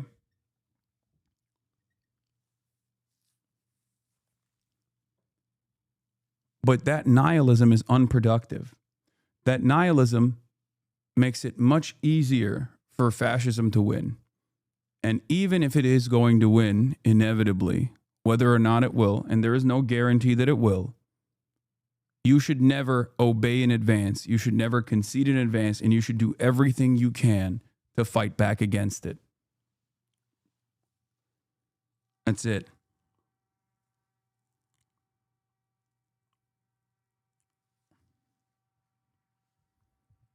It's the best you can do. And I promise you, if you attend something like this, if you attend even the most libbed up protests like this, you will realize that there are people out there, normal people, that you never would have thought would agree with you, that share the same universal principles that you believe. Okay? As I always say, you cannot succumb to nihilism. You have to maintain revolutionary optimism. And the best possible way to do that is by showing up and experiencing solidarity in real time, in action. There is no better, more galvanizing feeling than doing that. They're referring to me as a king. I'm not a king. Right. Thousands poured into Times Square in Trump's home city of New York to disagree. Organizers say more than 5 million people turned up for their last protests in June, making it one of the biggest in US history. Even bigger crowds are expected today, prompting Republican governors in several states to place National Guard troops on standby. It's unclear how visible the military presence will be. Republican leadership has been trying to tarnish those turning out. You're going to bring together the Marxists, the socialists, the Antifa advocates, the anarchists, and the pro-Hamas wing of the far-left Democrat Party. That is the modern Democratic Party. That's where they've gone. Democratic leadership has struggled to recover from last year's bruising election loss. Their defeated candidate has been encouraging Americans to use their voices today. I encourage everyone to get out there in peaceful protest of what is happening in our country and express our voice around the country we believe in. So get out there and join the No Kings event near you. Leading Democrats like Senator Bernie Sanders are expected to address crowds over the coming hours. The question for the party is how can it use this movement to bolster its chances of taking back Congress at midterm elections next year to curtail Trump's regal tendencies. Millions of people are expected to take part today. Organizers are saying that they expect it to be in the millions. 2,600 different events that they expect to be held as the day goes on today. You can see here outside the federal building, they've already got the fencing up. This fencing was not up several months ago. They think that this is going to be a repeat or a follow-up to what went on in June around the country. Now, groups organizing today's event say that they are in response to what they call an abuse of power by President Trump, including the immigration crackdown and attempts to send in troops in cities like LA, Portland, and Chicago. Outside of Chicago this week, a number of arrests have been made at an ICE building. Fence around that building was coming down. Judge ruled the fence had to be removed because it was a safety hazard there. Republicans are branding today's event as Hate America rallies and say the rallies contribute to the ongoing government shutdown. That shutdown now on day 18 today. Yeah. Famously, Republicans love America. The only thing Republicans love about America are the billionaire, millionaire, capitalist oligarchs. Okay? Their legislation is entirely directed at improving those guys' lives and in many instances just their bottom lines. Okay? The idea that like Republicans love America while they fucking wipe their ass with the Constitution in an effort to advance this unholy cause of marginally improving shareholder value every single fucking quarter for an increasingly shrinking number of Americans and writing off the 99% and basically throwing them to the wolves that they have fed themselves, like ICE, like, you know, federal law enforcement, is a funny take, I would say. If anything, these people are the ones who are trying to protect America. What America was supposed to be in theory, the land of freedom, the land of prosperity, you know? They are trying to, they still have a firm commitment and they're trying to abide by those principles. Organizers say these rallies are being organized by regular people and volunteers, but a number of groups, including the ACLU, are helping to plan them. They say that they are expecting the crowds to be quite large today. Now, here in LA, there are worries about counter-protesters getting involved in the events today. Back in June, they were peaceful through the day, the No Kings Day rallies that went on, and then they devolved into violence later on in the night. There is that concern. Police telling us no known credible threats. We're seeing some chatter online, but that they will be keeping an eye on today. Gio? And we'll be watching these protests throughout the day on our streaming channel, ABC News Live. Alex Stone, thank you so much. The people expected to pack the streets across the country tomorrow for the latest No Kings protest. About 2,500 events are planned across all 50 states, with dozens scheduled right here in LA. The protest comes amid what organizers call the Trump administration's push toward a dictatorship and the immigration crackdown in Democratic-led cities. Saturday's rallies expected to have a historic turnout. John Fenolio is live from downtown LA with more. John. Micah. Yeah, I have the video for the DHS. Don't worry, I have it ready. It's one of the most insane things I've ever fucking seen. We'll talk about that too. Andrew, that's right. The largest No Kings rally is expected to take place here in front of City Hall tomorrow afternoon. Organizers say it's meant to be a peaceful and principled demonstration in response to what they say are growing threats to democracy by the Trump administration. Why are you guys Critics, doing this to though, me? say the rallies are un-American, even as open. thousands It's are closed. expected to attend. Nationwide. There were over 2,700 events happening across the country as part of No Kings. And in Los Angeles, thousands of people are expected to fill the streets Saturday for the second wave of No Kings rallies. To protect our democracy from this administration, from Donald Trump, a wannabe king. Hunter Dunn is an organizer with 5051 SoCal, a grassroots movement behind the No Kings coalition. 5051 stands for 50 states, 50 protests, one movement. It started right when the second Trump administration started to defend our democracy against executive overreach. Back in June, thousands rallied after the Trump administration first launched aggressive ICE raids and deployed the National Guard. While mostly peaceful, a few rallies turned chaotic, leading to week-long protests. Mayor Bass eventually issued a curfew for a 1 square mile area of downtown LA. We absolutely support and have to have peaceful protest, period. That is a part of our American way. And no one should engage in any type of vandalism, but the overwhelming majority of the protests have been peaceful. If you participate, do so peacefully, do so thoughtfully, because there's one person that hopes you don't, that hopes there is disruption, there's some violence, and he will exploit that, and he will take advantage of that. Organizers. Low-key, he's not wrong, though. I mean, it's true. Obviously, the way that these things stay peaceful are entirely dependent on the police.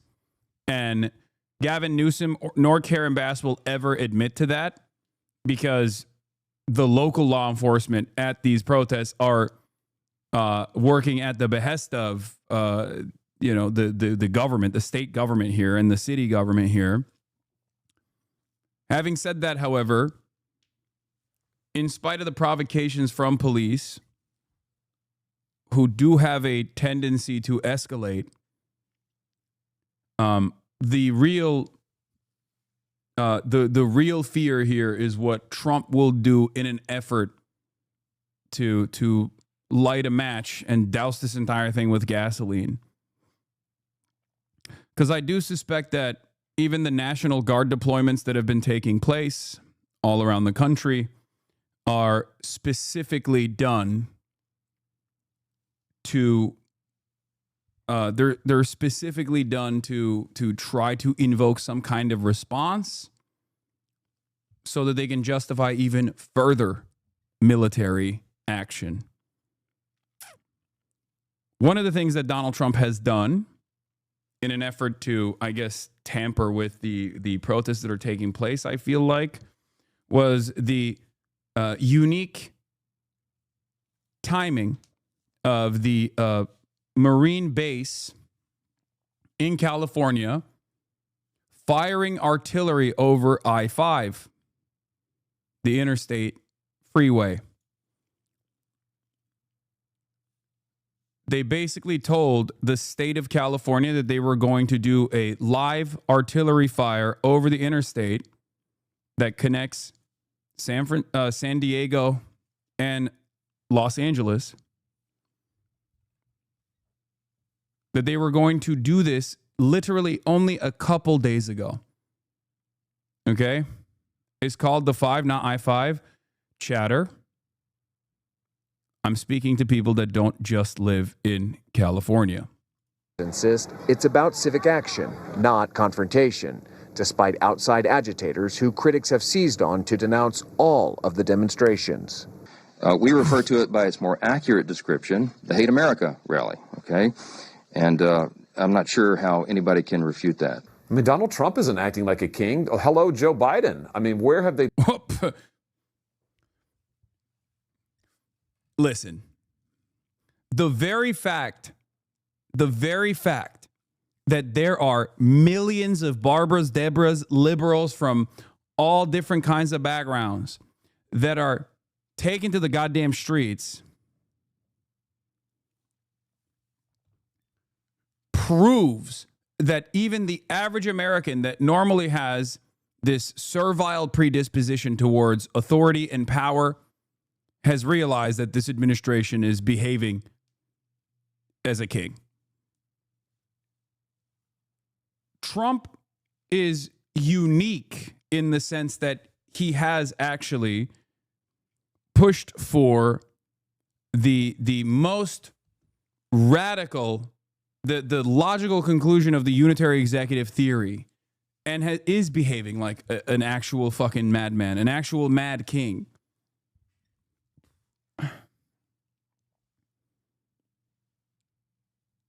In some ways, it's not all that different from previous administrations because it's a logical continuation of actions taken by previous executive offices.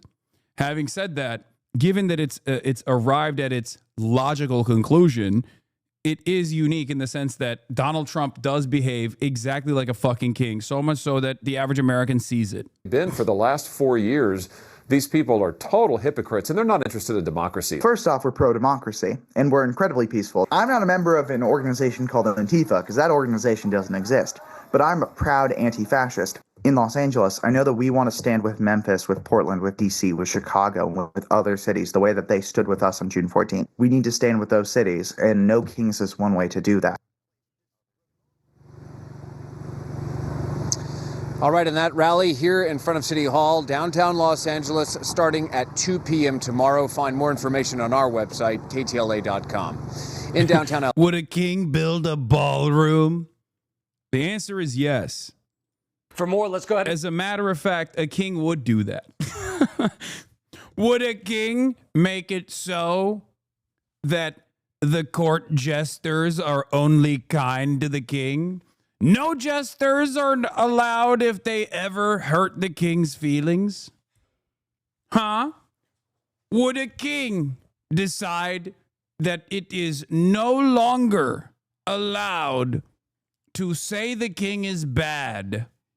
No king would do such a thing. He behaves as a petty tyrant in exactly the ways that you would expect like petty tyrants in throughout history would behave. Bring in Robert Weissman. It's cartoonish. President of Public Citizen, that's a nonprofit community advocacy organization that's taking part in the protest. Robert, thank you so much for being here on ABC News Live.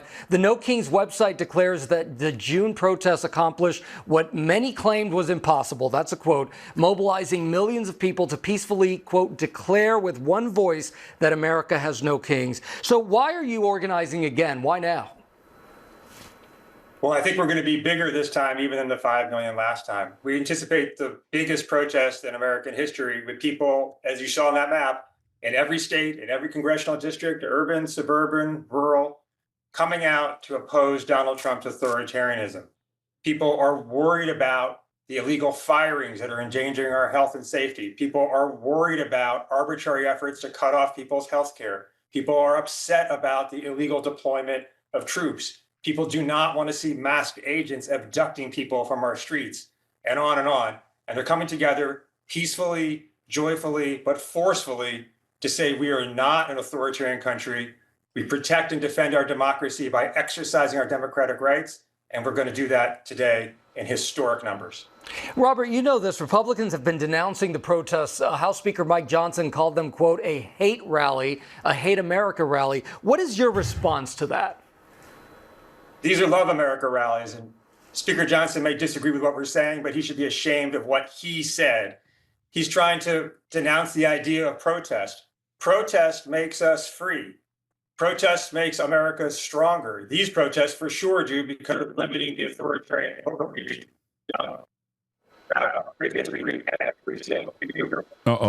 come from protest, including our independence. So we're tapping into the most American thing today, and Speaker Johnson should know that.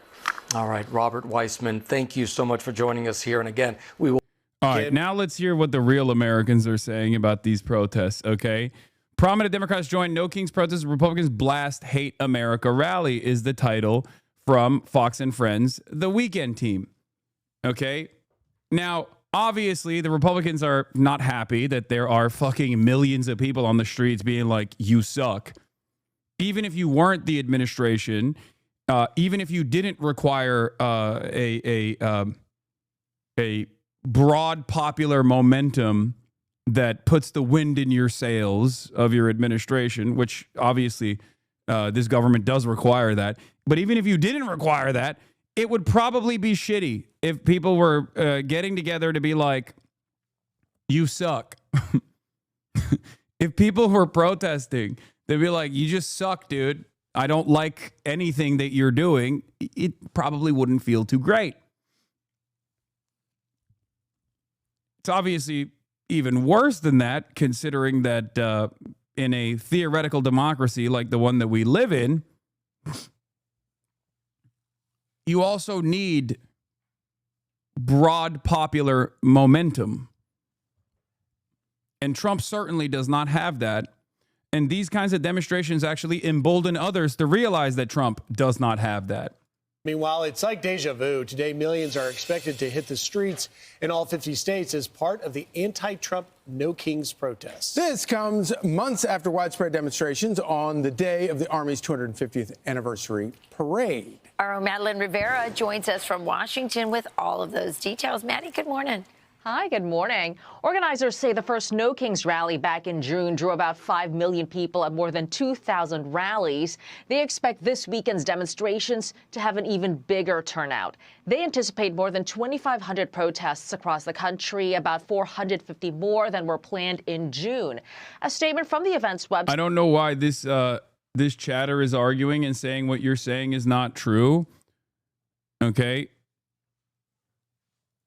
There is a difference in the way that ICE is operating under Trump versus Barack Obama. While the ICE operations under Barack Obama were still unacceptable, if you think that interior removals have not dramatically escalated under the Trump administration, you're not paying attention. Okay? It's two things can be true at the same time. I mean, Tom Homan was working in the Department of Homeland Security under Barack Obama. Barack Obama appointed Tom Homan to a position in the DHS and ICE. Okay? So just understand that, like, yeah, of course, Barack Obama was also directly responsible as a former president. Having said that, the directives coming from Trump 1 was very clear.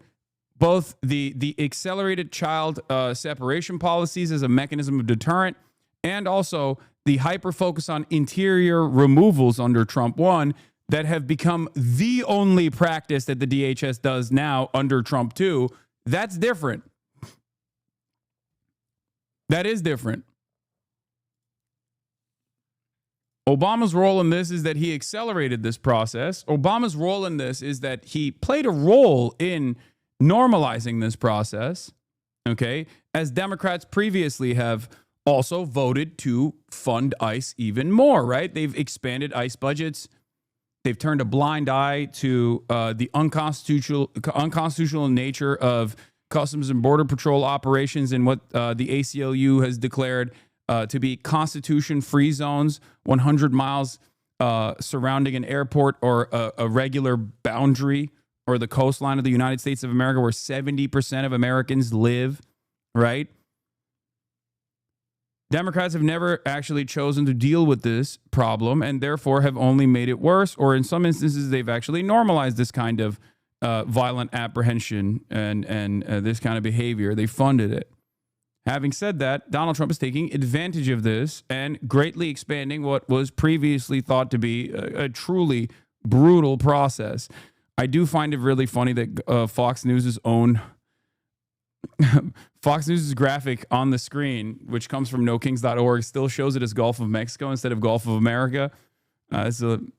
It's a funny little moment here. Site states since June, President Trump has doubled down.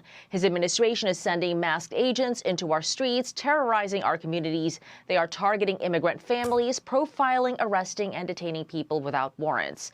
Several Democrats are expected to participate, including Senate Minority Leader Chuck Schumer, Connecticut Senators Chris Murphy and Richard Blumenthal, Boston Mayor Michelle Wu, DNC Chair Ken Martin, among others. House Speaker Mike Johnson is slamming the event and Democrats for taking part. The Democrat leaders are going to join for a big party out on the National Mall. They're going to descend on our Capitol for their much anticipated so-called No Kings rally. We refer to it by its more accurate description, the Hate America rally. You're going to bring together the Marxists, the socialists, the Antifa advocates, the anarchists, and the pro-Hamas wing of the far-left Democrat Party. That is the modern Democratic Party.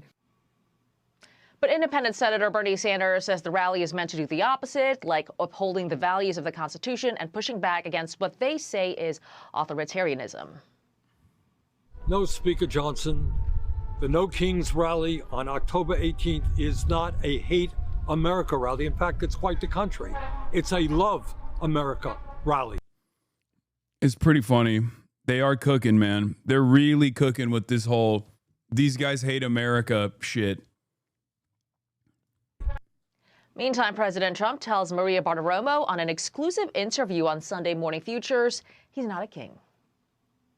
Mr. President, do you think that the government shutdown is all about this rally that's happening this weekend, the No Kings rally? No, I mean, some people say they want to delay it for the king. This is more not a than king. You know, they're referring to me as a king. I'm not a king. Right. Schumer is urging protesters. Oh, if he says so, that's fine then. It's fine, man. If he said so, then it's the truth. What do you mean? I wish, I guess all of the other times that he has lied and then did the exact opposite of the thing that he was claiming is also not something that we should factor in at all into our assessment, of the performance of the president, right? Like when he said, I don't know what Project 2025 is. I've never heard of it. I don't even know how to read. How could I have read this big document? And then now, 9 months in, 10 months in, he's like, oh, it's awesome. I love Project 2025. Suck my dick. I'm doing Project 2025 right now. Oh, the government shut down. We're going to bring in the Reaper, Russ Vought, architect of Project 2025.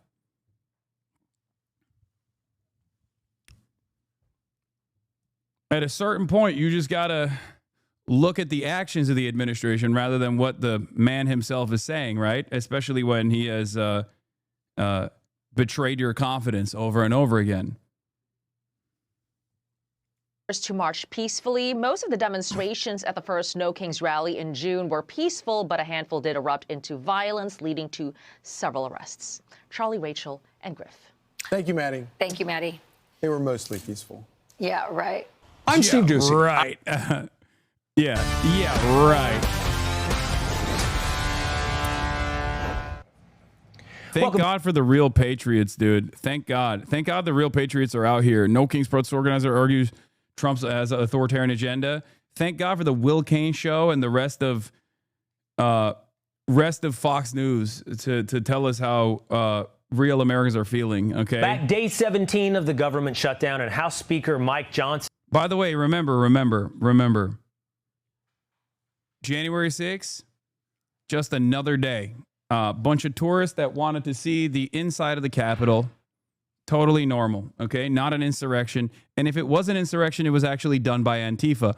Even though the people that did the insurrection were prosecuted and put in jail, and they were Antifa, but then the president, in his endless magnanimous nature, the magnanimous nature of our God, Emperor, King, decided that those Antifa had to be released back in the public. But it wasn't an insurrection. And even if it was an insurrection, it was done by patriots that deserve to be free. Okay? Even though those patriots were actually Antifa. But they still deserve to be free. Now, having said that, No Kings protests comprise entirely of Barbaras and Deborahs, okay, that are just like taking to the streets, writing funny little signs on their placards and expressing their anger and resentment towards all of the awful things that this administration is doing. That actually is insurrection. That's peak insurrection. Wine moms are actually Hamas. They are actually un-American. And how dare they criticize the Republican Party? That's the least American thing you can do. Is frustrated.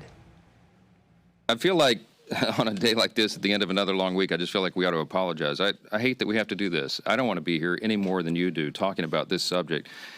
It is so difficult to be a happy warrior when you know that so many millions of American people are suffering, being made to suffer unnecessarily because of the Democrats' political games. Budget Director Russ Vought saying this afternoon more cuts are coming due to the shutdown. He says the Democrats have helped drain cash from the Army Corps of Engineers, and he says they now will be pausing over $11 billion in projects in New York, San Francisco, Boston. And not a king, by the way. This is not, this is not petty tyrant behavior, okay? Remember, you have to take Trump for his word. I mean, he's a man of his word. Famously, he said he doesn't know who Russ Vought is. He doesn't know what Project 2025 is. Remember, he said that over and over again at his rallies. Like, I don't even know how to read. Oh, wait, what the fuck? That's the guy. Wait a minute. That's the architect of Project 2025. Now literally utilizing the government shutdown to stop the funding of infrastructure projects that were previously allocated to, hold on, New York, San Francisco, Boston, and Baltimore. Blue cities? That's just a simple coincidence, right? That's got to be a coincidence. That's not king behavior. That's not petty tyrant behavior. No shot, right? Come on. In Baltimore. And while the money, at least for now, isn't going out, we've got a record amount coming in from President Trump's tariffs. Let's take a look at the numbers over at the wall. It is pretty funny because, like, while liberals are like no kings, while they're doing the no kings rallies, I suspect the reactionary forces in this country will turn around and be like, no, yes, kings. We want Trump to be a king. Thank you for saying it. Thank you for naming exactly what Trump is so that we can feel a lot more confident, openly expressing our desire for Trump to be the king, the daddy. You know? Fun fact, the Boston Tea Party was a protest against the tariff. Some of the more eclectic protest signs I've seen so far: Bad Bunny for president, no kings, yes queens, Stephen Miller, a rectal polyp, resist mango, Mussolini, Trump is bananas. Like, these are wine moms, man. These are wine moms. And you don't know the full extent. Okay? You don't know what their actual point of view looks like. Just, they're libbed up for sure. But just understand, wait, what?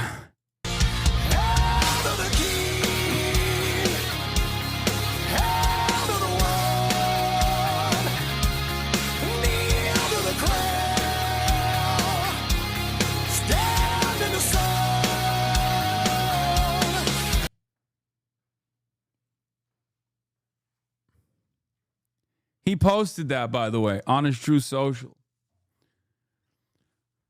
I'm getting a lot of mixed signals here. I'm not going to lie. I'm getting a lot of mixed signals here. This is strange. Oh, look, man, I know it's a fucking cliche. I know it's a goddamn cliche to say, imagine if Obama did this, or imagine if Biden did this. But god damn it, dude. Republicans would assassinate them. Republicans tried to assassinate them regardless. Out of fear that this is what they wanted to do when they did not show anything of the sort.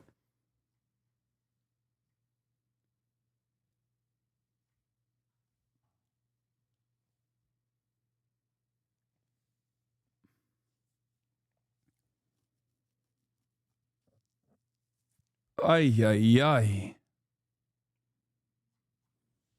Anyway.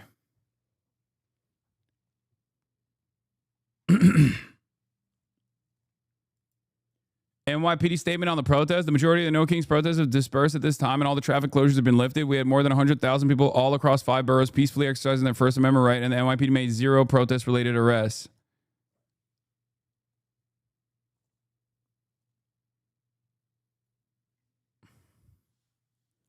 It's a dark day for the metal genre. I mean, these guys ruin everything that they touch, okay? NYPD is Hamas, by the way. NYPD is Hamas, question mark.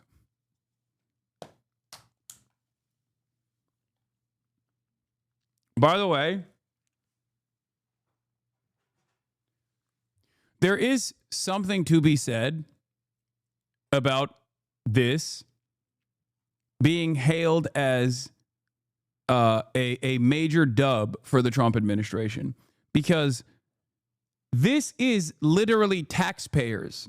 Okay, this is extra taxes that they collected in the form of tariffs that the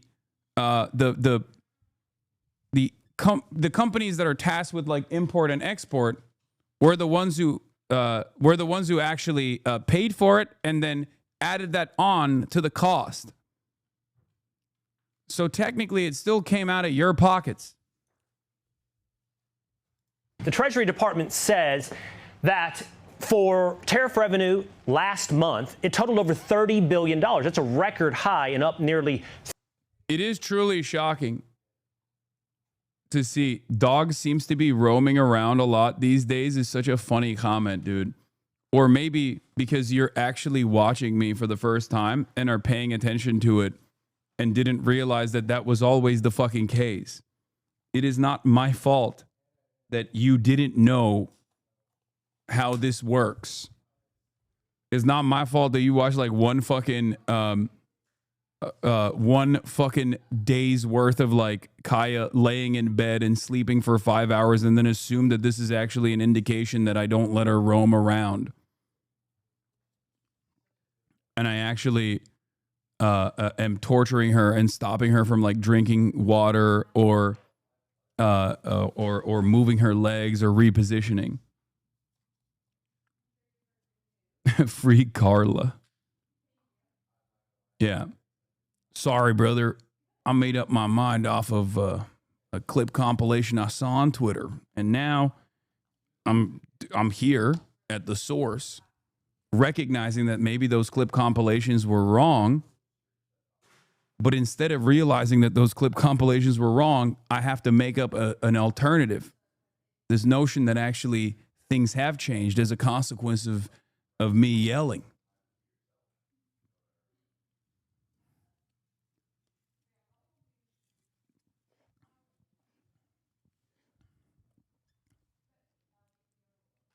That's the funniest part about it. These guys like presented a narrative that was wrong and then kept fucking celebrating themselves for leaning into this narrative that was wrong, only to then come in here and be like, oh shit, where's Carla? Where's your dog? Oh, she's not there. Must be because we fucking called you out. It's like, no, because that's just how it always has been. This should be your moment to go. This should be your moment to go, perhaps I was wrong. It's not your moment to go, I was right, and things have changed now. Fiona's here as well. 300% over the same time last year. Overall, customs revenue for fiscal year 2025 also hitting a record high with over $200 billion collected. Now, all that is helping the government see a surplus last month of nearly $200 billion. It's the highest September on record. And President Trump is talking about tariffs. He did so earlier today. I used to watch in amazement at how stupid our country was, how stupid they were. And we're not stupid anymore. If we didn't have tariffs, we would have no national security. Trump has often touted the power of tariffs in many conflicts. Just this week, President Trump brokered a deal in the Middle East. And while the ink is barely dry, the left is taking to streets tomorrow to protest the president. It's a second round of No Kings demonstrations planned across the country. You'll remember those from this summer. So why are they doing this? And just days after President Trump's ceasefire in Gaza.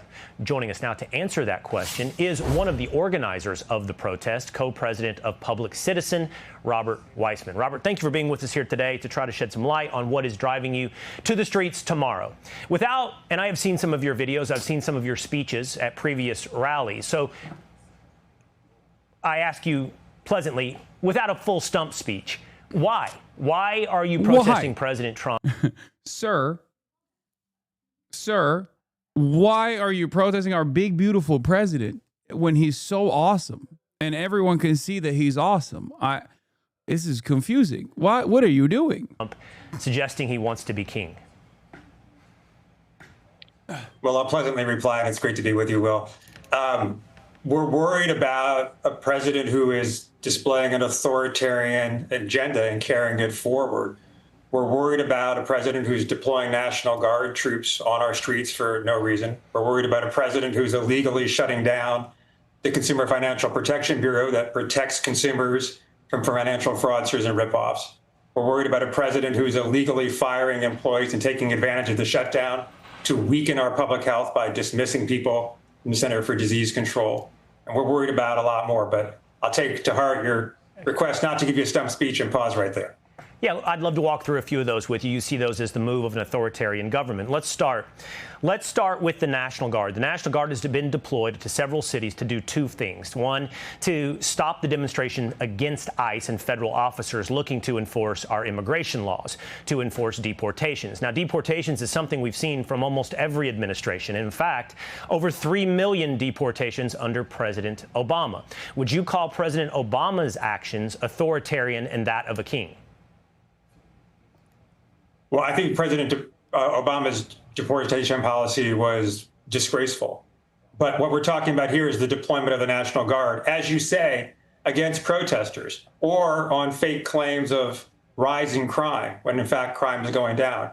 I think the purpose of the National Guard deployments is to intimidate people from exercising their First Amendment rights. And the governor of Oklahoma agrees. Well, to be clear, and I was being charitable by calling what the National Guard is doing addressing protesters. I imagine you'll be out in the streets tomorrow, and if you remain peaceful, you won't see any of the National Guard. But if you behave the same way they have in Portland, and that is you attack ICE officers or you destroy property, specifically and especially federal property, then you should, and you will see the National Guard. And there will be a positive outlook, perhaps not for you and your freedom, but for the rest of us who see that as a disgrace to civil society.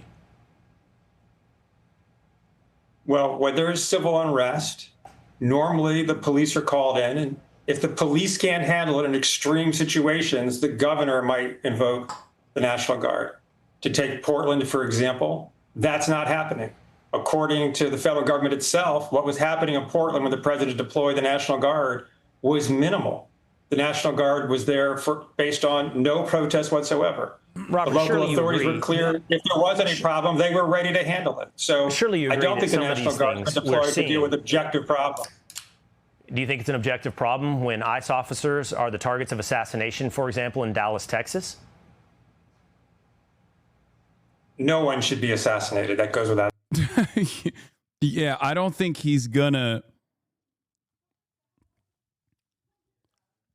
I don't think he's gonna fucking disagree with that.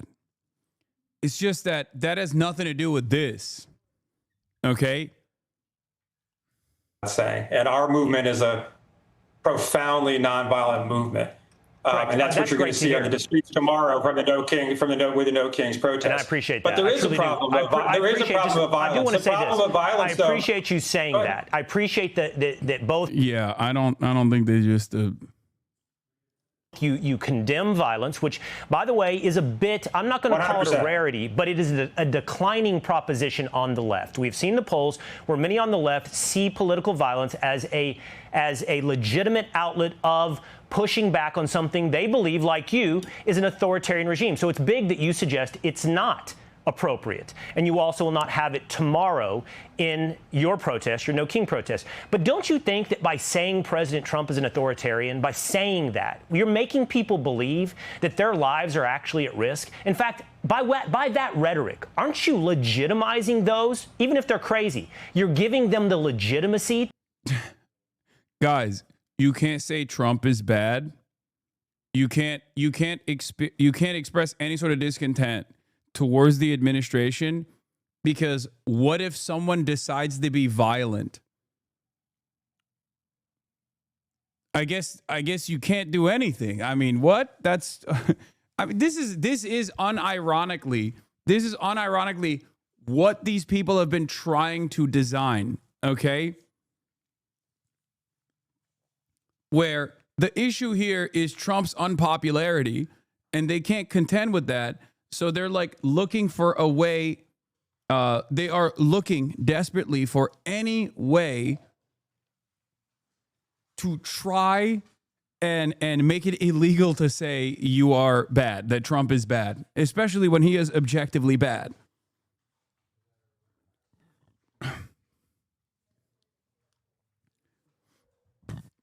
This is why I've been saying liberals are kind of oblivious to how bad things could potentially get.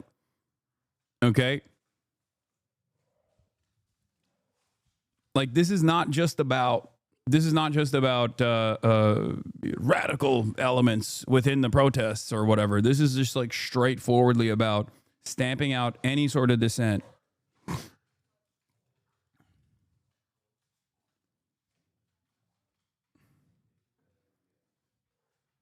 To turn to violence?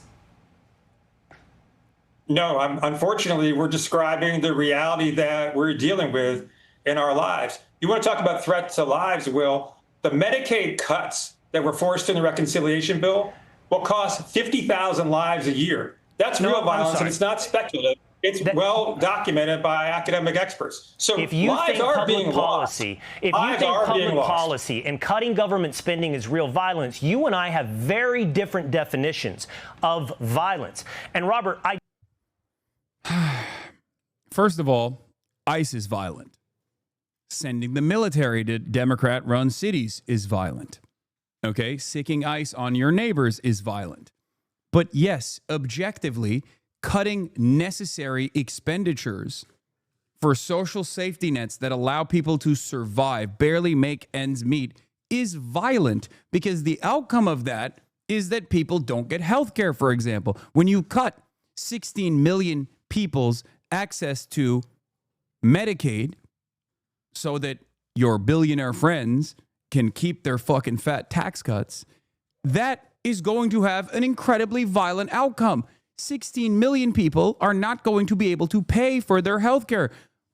And if they can't pay for their health care, what do you think happens?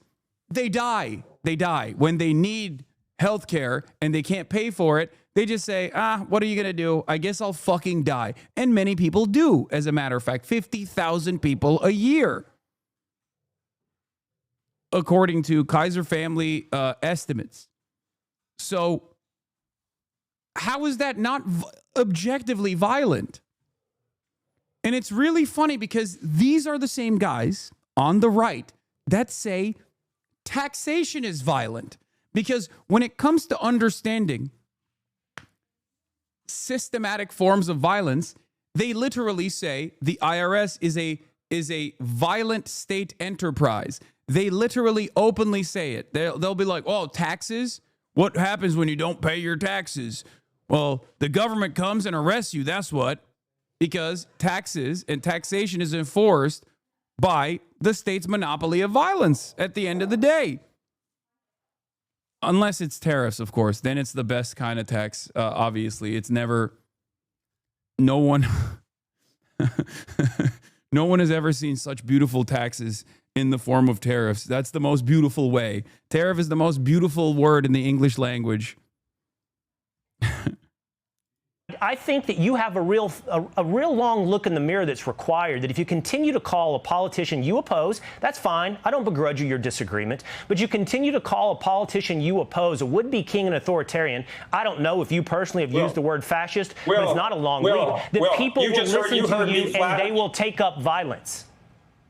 You heard me flatly condemn violence. And our movement, it's not just that it's going to be peaceful tomorrow. Nonviolence is a core principle of what we're doing. That said, you easily could have played Mike Johnson and a series of other Republican leaders calling us Antifa, saying, which now, according to Stephen Miller, is equivalent to being a domestic terrorist. So we're actually being called domestic terrorists for protesting on the street peacefully. If words are violence, I wonder which words are more violent. When it's a bunch of people saying this administration is doing fucked up things, or if it's when the administration doing the fucked up things turning around and saying, if you express any discontent with me, you're I was going to say fascist, you're a terrorist and we have to violently apprehend you. I wonder if words are violence across the board. I wonder which of these words are more violent. It just makes no sense. It's so stupid. No. Yeah, I mean, Stephen Miller's called you, Robert Weissman, Antifa. The millions and millions of Like, people. words are violence, and that's why when the administration says the military must be deployed against domestic enemies that we have declared domestic threats, domestic terrorists, and that they need to go full force, which I don't know what that means, but I have some ideas on what that could mean. Full force. We're going to peacefully protest as part of No Kings tomorrow. Well, have been let me labeled say this, domestic Robert. terrorists. There is Antifa. If you're worried about, it if exists. you're worried about name calling, my Antifa friend, exists. then And look if you're to not the Republican Antifa, Party to see good. where it's coming from. If you're not Antifa, good. I don't know if anybody's called you Antifa, but there is Antifa. And if Antifa is at your rallies tomorrow, I would say you might there see. is no organization in the United States. We're not going to live in Neverland. We're not going to live in Neverland. Yes, there is. Yes, there is. It exists in my heart and in my mind. It exists. I promise. It's real. Neverland. I got to leave it here. And if Antifa's there tomorrow, I'm sorry, you should and will see the National Guard. If you're peaceful as you suggest, then we will listen to what you have to say. You're going to see millions of people at the largest peaceful demonstration in American history. Robert, and I hope you come join us, my friend. I won't be there, but I'll be paying attention. I promise I'll be paying attention, Robert. Thank you for your time. Hey, it's Will Kane. Click here to subscribe. Depending on who you ask, it is the eve of freedom or the eve of terror. Just hours from now, thousands upon thousands will gather in the streets for the nationwide No Kings protests. Organizers say that they're speaking out against Donald Trump and his abuse of power. Republicans are framing it quite differently. We're going to bring together the Marxists, the socialists, the Antifa advocates, the anarchists, and the pro-Hamas wing of the far-left Democrat Party. That is the modern Democratic Party. That's where they've gone. And the Hate America rally is the common theme among all those groups. Now, these protests come at an interesting time. The government is still shut down, 3 weeks now. Both sides aren't even talking, and now top Democrats are going after Caroline Leavitt for some extreme accusations that she leveled against the party's base. The Democrat Party's main constituency are made up of Hamas terrorists, illegal aliens, and violent criminals. That is who the Democrat Party is catering to. They don't stand for anything except for catering to their far-left base, which, as I said, includes anti-Semites, includes Hamas terrorists, illegal aliens, and violent criminals who they want to let off freely to roam in American streets. Caroline Leavitt is a complete and total disgrace. She continues to embarrass herself. It gets worse every time she opens her mouth. She's lying about something. And of course she's lying about the patriotic Americans who are going to exercise their First Amendment rights to petition the government and express themselves and gather in a peaceful assembly. Now, Ashley, I don't know why Republicans are so exercised about this protest tomorrow compared to the last time that it was happening. But could it be the sense that there is more? By the way, a lot of conversations are currently being had about how words are violence, mostly coming from the Republican Party. And last time the No Kings protest took place, I remember there was a guy who was a far-right Trump supporter and a televangelist who owns a private security force that actually on the day of the No Kings protest went to Minnesota state legislature lawmakers' homes from the Democratic Party and assassinated them and tried to assassinate even more. And Republicans just simply said, that actually is a left-wing violent incident, and they moved on.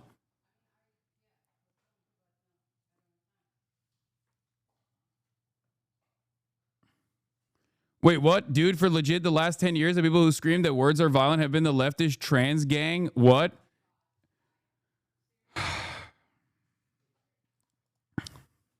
Chatter. I need you to understand something. Words that accompany systemic violence, words that demand systemic violence are violent. Okay? Like, for example, when you say we need to eradicate trans people, that's something that everyone understands is a objectively violent sentiment. Okay? Because trans people exist. They're here whether you like it or not. It's a real thing. It's not an ideology. It's not a difference of opinion that can change. It's just a thing that exists, okay? And especially at a time when the state is already taking the initiative to do that, to eradicate trans people by making it so that they can't get access to medical care, for example, then yes, that is a demand from the administration to do more of the things that it's doing. As opposed to people saying, stop that. Okay? I'm using the trans issue because you brought, leftist trans gang. Okay? But it is objectively funny that the state, which also controls all of the capacity to do violence, is now saying anyone that criticizes us is actually engaging in the same words or violence rhetoric that you have attributed to the left. Okay? Do you understand? You don't understand anything. You weren't even listening to me. You were your tongue was sticking out, and you were one finger typing back to another person in the chat.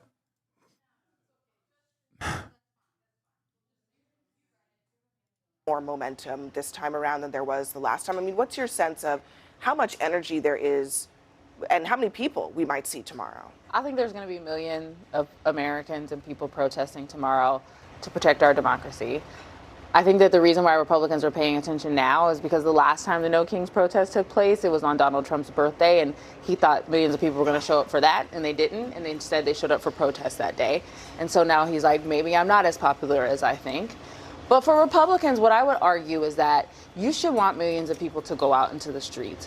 You should want millions of people to be able to peacefully protest, because that is the perfect counterpoint you can say to me when I say I think our democracy is under attack with authoritarian regimes. What you shouldn't do is call us Marxists or socialists, or you can be whatever you want in America. That's the beauty of a democracy. And I swear, I really do. I thought a couple weeks ago we said we were going to take the temperature down. Protesting peacefully in the street is taking the temperature down. Calling people Hamas sympathizers, socialists, all the other terrible things they've said, that is not what that does. Yeah, whatever happened to that, Lance? Who are the sponsors The idea, of this? whatever happened to the fact that literally just a few weeks ago, the idea was, let's take the temperature down. Let's not call each other these things that make this seem like some kind of existential struggle. What happened to that? Who are the sponsors of this event tomorrow? Let's say Indivisible. The leading defund. Indivisible. Indivisible. The leading Antifa coalition. Indivisible. I'm sorry, man. I just don't think you can get average people to look at a bunch of Barbaras and Deborahs that are taken to the fucking streets to be like, Trump, stop behaving like a fucking petty tyrant, and then get normies on board with this narrative crafting that you're engaging in, where you're like, no, those Barbaras and Deborahs are actually Antifa terrorists. They're Hamas. Okay? If anything, it's going to make people look at the things that you're claiming are bad in a different way. They're going to be like, okay, well, I guess they are Hamas, and that's not bad. I don't know. I don't know what to do here. Is mostly older folks that are out in the fucking streets, man. They're the ones who are like the most pissed off. They're the ones who are at least the most excited to express their discontent. The police organization in this country. Jewish voice. Indivisible is not the leading defund of police. That is they 100% factually are. incorrect. They were for years to defund the police. No, they weren't. That's Jewish wrong. Voice for Peace is a Hamas sympathetic group. They power around. Like, this is what I mean. This is CNN, by the way. God damn, where do they find these fucking dipshits, dude? Holy shit. That is craziness, brother. That is actually crazy.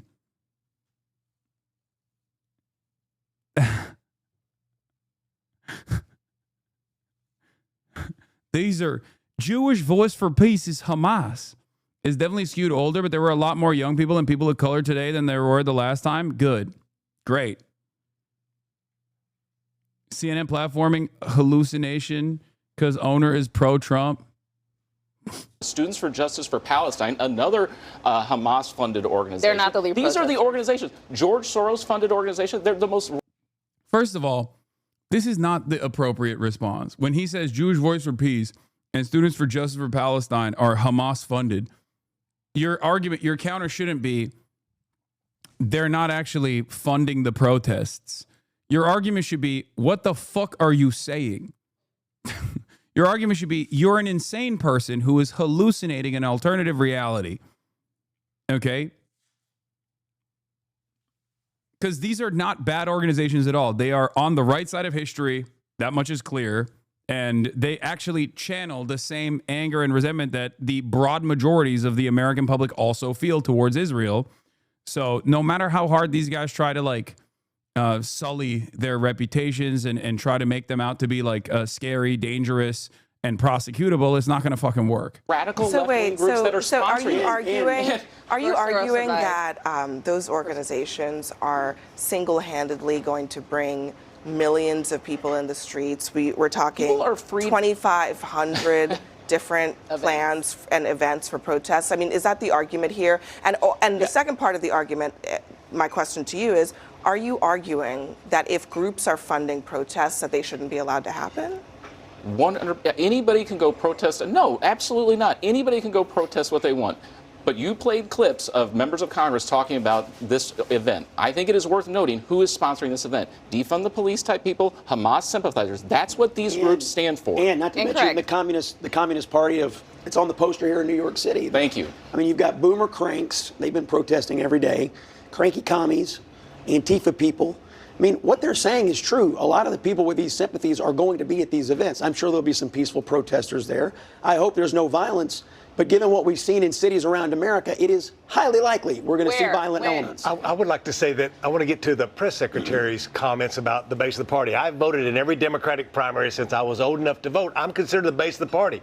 I was a union member. I grew up in a trailer house in East Texas. I went home last weekend, and I took my wife home to East Texas, and I went to a Baptist church where I was saved and baptized. I'm the base of the party. I went to a high school football game where I was an all-state football player. I'm the base of the party. And then I went by the factory that had been shut down because my job was moved overseas. I'm the base of the Democratic Party, not these other folks. Andy Kim, the senator, compared Speaker Johnson's comments about these protests to what was said about the March on Washington of 1963 by George Wallace. He said, segregationist George Wallace said about the March on Washington, I do think the march under the leadership of men who are in the Communist Party and have been is not good for the country. Citizens being used by communists to disrupt and destroy internal peace. That's the comparison that he's making. Well, look, I mean, if Democrats want to embrace having the Communist Party here in New York City sponsor this rally, be my guest, respectfully, and I hear what you're saying, but where is the energy in the Democratic Party? You see energy around protecting illegal populations. You see it every day. Energy around criminals, violent criminals. I mean, Democratic officials all over this country have worked very hard to let violent criminals out on the streets. Where is the lie in what is being said by Caroline Leavitt? This is where the energy is on the left. The energy, violent, illegal aliens, violent criminals. That's the energy. That's what you see. The energy is behind protecting people's rights. It's behind not having citizens citizens, Americans. What about illegal aliens being rounded up by ICE? Many Democrats have said we got the immigration issue wrong and we need to fix it. Perhaps. Boo. At a time when millions of people are fucking out in the streets, and a big chunk of that resentment that they're expressing stems from ICE rounding up people and putting them in fucking concentration camps. To say that the Democrats got the immigration issue wrong is ridiculous. They got it wrong because they went right-wing with it. I really hope that's what she means. I hope that is what she means. She means that the Democrats got the immigration issue wrong by leaning into the right-wing narrative surrounding immigration, right? That's what I suspect she's going to say, right? Come on, right? right?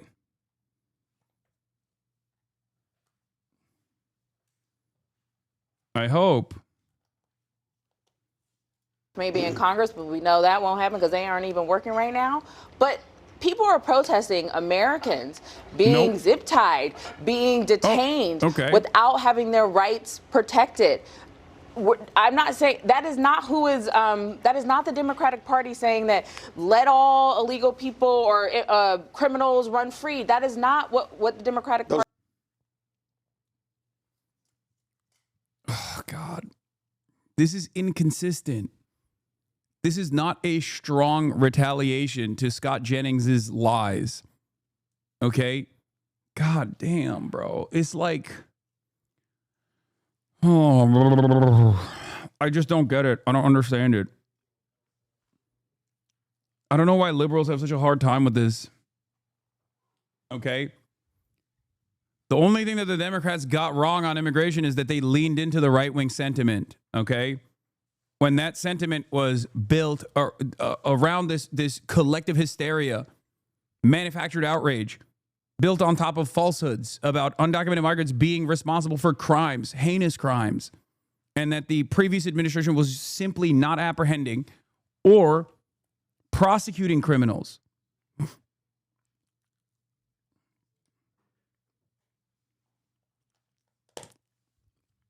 I think it's a big L that CNN hosts these panels and the two Republicans, or sometimes three Republicans, consistently dominate the narrative on these panels. I feel like this has a very negative consequence on the way Democrats approach these issues, the way Democrats learn about these issues, the way Democrats talk about these issues. It's not good at all. Those are the policies. Those are your. No, they are not. I mean, you have prosecutors and judges all over this. You support an imperialist running for Maine? Yes, brother. Yes. Yes, I love imperialism. I have betrayed the revolution. I love imperialism. It's my favorite thing, okay? I love it. Please, lock in. Country that have let violent. I'm also literally going to and promoting a liberal protest, right? The No Kings protest. You and the 8 other Maoist third worldists in your reading group are the only real revolutionary vanguard, okay? I am a sheepdog. I am a sheepdog for the Democratic Party. I want to cut away the revolutionary fervor that is trapped in the collective consciousness of the American proletariat, okay? If only people heard you and 5 of your stinkiest friends from your reading group and their attitude, they would automatically be on board.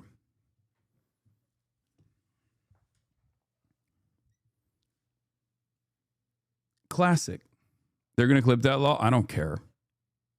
Criminal after violent criminal out on the streets, and then what do? They commit other violent crimes in city after city after city. With people exercising their rights to protest, I really want to understand. I mean, there are going to be millions of people probably out on the streets all over the country, and many. They're sowing infighting within opposition and also justifying future police military violence on the protest. They want the Debras to be angry about the socialists in their ranks and the actual tyrant.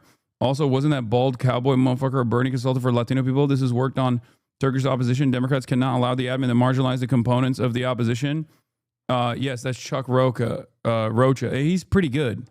I like him. Many of those people are, your neighbors, perhaps some of your friends. They're regular Americans that have constitutional rights, that have voting rights like everybody else. Why is it that there is this idea that guilt by association should be applied to them when they just want to... One thing I remind baby leftists a lot is the part in If We Burn where Vincent Bevins is recounting a story about the failure of the left elements to control the Euromaidan. They were asked if they could pull together 99 other leftists. They couldn't during those violent times, so the conservatives won the Maidan. I don't know the exact details of that. So I can't speak on that directly, but I will say that left opposition to other left elements that have a different mechanism for change or a different method for change, instead of instead of realizing that we have to take advantage of all of this growing discontent and try to shape it into a more productive movement that has decipherable, discernible policy goals. Instead of doing that, we just fucking hyper-focus on marginal critique of different ideological tendencies that are utterly irrelevant in the grand scheme of things in contemporary American politics. We will never be able to build anything. Okay? That's it. But the left will continue to engage in infighting. And the left will continue to present some semblance of false moral purity as being like a leftist deity. Jesus Christ could come back to earth and present himself as like the singular force for communism, and people would still find something to shit on him over on the left. Okay. They'd be like, yeah, turning water into wine. Why isn't he fighting the opposition? Why is he curing the lepers instead of fighting the opposition? How dare he? Puh, spending all of his time walking on water. These miracles are silly. He should be doing mutual aid.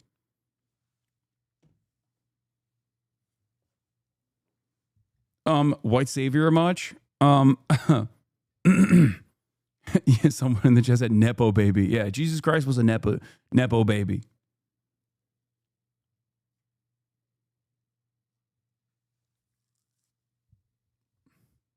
Shit, was Jesus Christ also in Blackwater?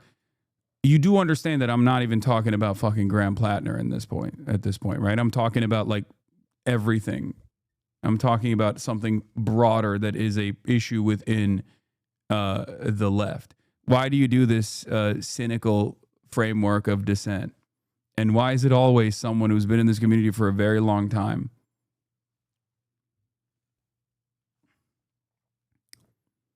This is more so the most unproductive elements and the worst possible tendencies that leftists regularly engage in, and unironically present as a virtue, constantly looking for a reason to assume that like someone is bad, immoral, wrong, like this cynicism that so many people who claim to be progressive have in their hearts, and also this firm and committed belief, this firm commitment to the notion that no one is actually capable of change at all, is ridiculous. And not only is it ridiculous, but it is utterly unproductive. It makes instilling a sense of solidarity impossible, and it makes organizing impossible as well.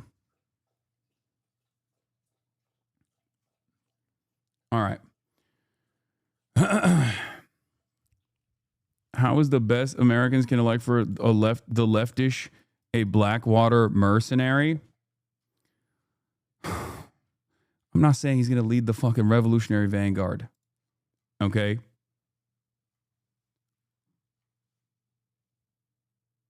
But if your immediate position is like, I don't give a fuck about anything a person is saying or who they could have potentially become throughout their evolution because of what they've done, you're not being serious about this. Because we do need motherfuckers who are veterans on our side. And there are veterans on our side. So many of them in this community. Okay?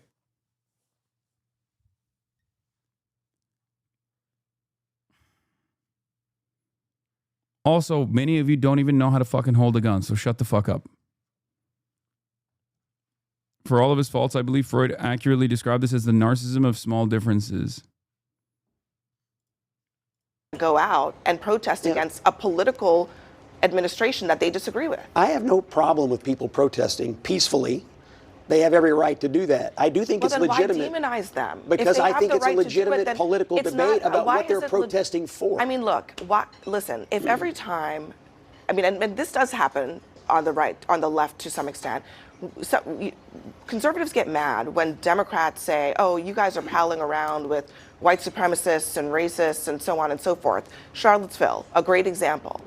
Or the group chat. Yeah, the group chat. This week. January 6th, all of that. Everybody painted with the same brush, and you all were. At the No Kings, I overheard 60-year-olds talking about how we need to arm militia to resist ICE. They flew Palestinian flags, called for free healthcare, and demanded the end of billionaires. These aren't young lefties. This is liberal honor guard. What does this mean for the Dems' 26-28 primaries when this is where their core liberal base is now? That's an anecdote, but it is reflective of the attitude that we can see on polls about the discontent that the base of support for the Democratic Party has for their politicians, for their elected representatives. This is something that I have noticed, and it's actually been more radical than I even foresaw. Antifa, Grandpops Against Fascism.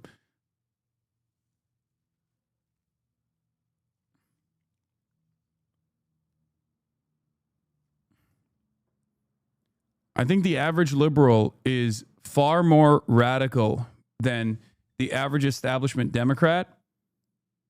The average liberal of every age group has become far more radicalized in this last year especially.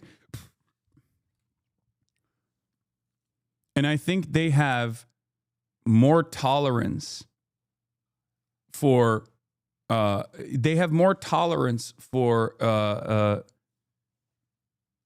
a different alternative to what the Democratic Party is representing than even the left is for some weird reason. We can't have a my way or the highway approach in this situation especially when there's no alternatives. Okay? In the absence of alternatives, you can't be getting outflanked by Antifa. That's it.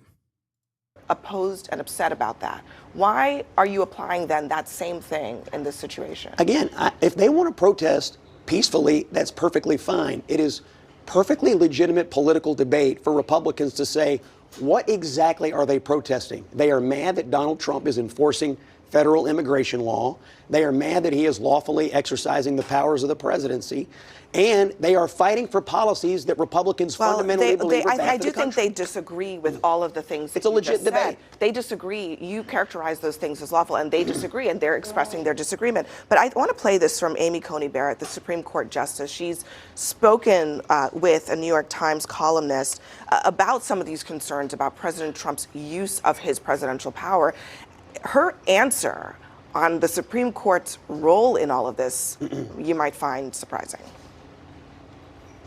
Where it's very easy to imagine from either the left or the right, some present or future president deciding to test the court, Andrew Jackson style, saying, interesting ruling, Justice Barrett, good luck enforcing it. If a president defied the Supreme Court, what would you do? Well,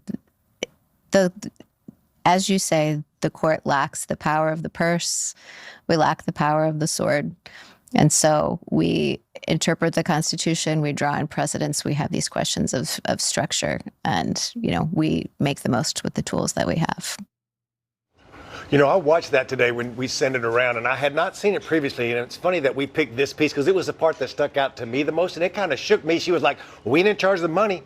We ain't in charge of having a sword. She used the word sword, and then she was like, I don't know what they could be doing because we just do the Constitution. That's what we do, and kind of just pivoted. And I was like, oh, my God.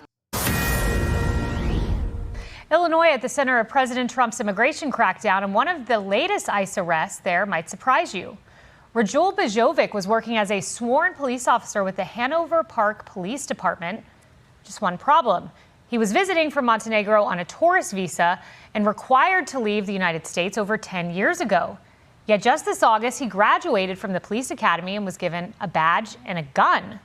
The town says he was cleared to work. Quote, all information we received from the federal government indicated that Officer Bojovic is legally authorized to work in the United States as a police officer.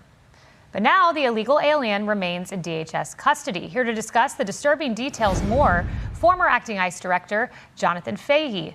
Great to have you here, Jonathan. You know, I want to also note that the town said that this individual had a work authorization card issued by the federal government. Not only did he have this card from U.S. Citizenship and Immigration Services, the card was valid and recently renewed, and he also passed a background check. How does this happen? I'm highly skeptical of what the town is saying on this because we know in Illinois they are basically full-on pro-illegal immigrants. And remember, this is J.D. Pritzker signed a bill, I believe it was July of 2023, allowing non-citizens to be police officers. Amazingly enough, that you would have even non-citizens being police officers. But they knew this type of thing would happen. We know how Chicago, we know how Illinois treats illegal aliens, which is typically the same or better than American citizens. So I find it skeptical that there was any serious vetting. But it's a real problem that we would even have a system where non-citizens could be police officers. But J.D. Pritzker, again, signed this into law because they always put illegal aliens and non-citizens ahead of citizens. You know, Jonathan, I also want to note, we've covered on this program multiple times the Des Moines County Superintendent, who was also here illegally. We have his picture. We'll pull it up. And while you address that matter, I also want to scroll his history of criminal conduct. You know, in this case, they said that they were deceived. They don't assert that the federal government said he could be here. But how many of these individuals do you think are working in police departments and teaching our students? I think there are an awful lot of them because that's also a school system which, again, was pro-illegal immigrant and doing everything they can probably to not find out, or even if they knew, they looked the other way. So I think there's a lot of them out there, and it's really shameful because, again, these jobs, one, should be for Americans, but also people that we should have good enough vetting, particularly for law enforcement, to make sure we have people legally here, and they really should be citizens. It's utter nonsense, and it's, again, people... J.D. Pritzker, other people try to blur the lines between illegal aliens and citizens all the time, and this is just another example of that. Yeah, I want to play a clip from Pritzker. He seems to have more of a problem with American citizens like Stephen Miller than some of these illegal immigrants in his town. Let's look. This should be proof that this kind of enforcement is stupid, right? I hope that, for the average normal human being, when they hear stuff like this, or cops, superintendents, teachers, well, maybe they should stay here. These are productive members of society. This is the proof. Meanwhile, they're so horny to present this narrative that you're bad across the board as long as you are an undocumented migrant or a migrant with, improper documentation, that, it's just bad on its own. They're scary. They're illegal aliens. Anyway, we're going to move on now. I have a surprise for you guys. I'm going to participate for a very brief moment at one of the No Kings protests, and I'm actually bringing Kaya with me as well. Kaya also has a press vest on. You guys already saw that. And it's going to be safe because we're not, these things do not become less safe until the dispersal order is issued, which is obviously going to be later in the day. So, yeah, we're going to be fine. And we're going to be very careful. We're going to be very safe in general. And, yeah. We're gonna leave. We're gonna be in and out. It's gonna be swift. Okay. All right. Listen to this. I'm moving on now. The people who serve for the president, including all the way down to ICE agents, can be held accountable when there's a change of administration. Stephen Miller is clearly ordering people to break the law. So, he should know that, yeah, it may be 3 years from now, that he is held accountable. But make sure, I think it's important for them to know that whatever they do now, it's not like we're going to forget. So Pritzker wants to arrest Americans now? Yeah, exactly. He's basically threatening Stephen Miller and other people if they continue doing their job, which is enforcing federal law, federal immigration law. He's going to find a way to harm them. So it really is, threatening them. Again, the people that are putting their lives on the line, these ICE agents, putting them at greater danger and threatening to arrest them for doing their job. You really can't think of many examples in American history where a governor is standing in the way of federal law being enforced to this degree. And it really shows not only a lot sort of bad things about J.B. Pritzker, but where the Democratic Party is, because he wants to be the Democratic nominee for president. So he knows he has to be so radical on this issue, but not only favoring illegal immigration at every level, but also to harm the people trying to enforce it. And it's just really staggering if you think about it. But again, what he is doing and what Brandon Johnson is doing is really skirting the line of alien harboring and other types of things. Yep, law-abiding Americans. He wants to go after them. Thank you, Jonathan Fahey. Hey everyone, I'm Emily Campagno. Catch me and my co-hosts Harris Faulkner and Kaylee McEnany on Outnumbered every weekday at 12 p.m. Eastern, or set your DVR. Also, don't forget to subscribe to the Fox News YouTube page for daily highlights. This is Chicago in 2025. Videos all filmed in the same month, all showing the new reality of law enforcement and immigration policy in Donald Trump's America. More than 1,000 arrests across the city, often in military-style raids. What you're seeing in these videos is an immigration agency with vast sums of money waging an entirely new version of law enforcement. With agents accused of acting with impunity, while those detained are denied access to due process. Do you have a scientific warrant for him? In this episode of The Foresight, we'll look at how the ICE in these videos is almost unrecognizable from the organization created more than 20 years ago.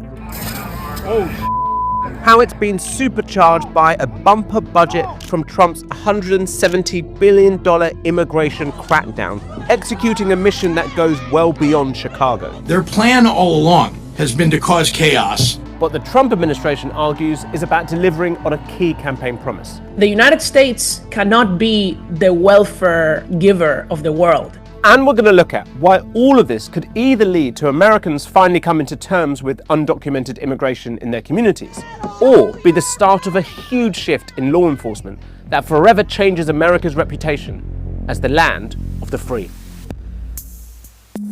This is Chicago's South Shore at the very end of September. Dozens of armed agents from ICE, the Immigration and Customs Enforcement, descending on a 5-story block of apartments, on military-sized vehicles to create a platoon of agents. A Black Hawk helicopter, more commonly flown by the US Army and worth millions of dollars, circles in the sky.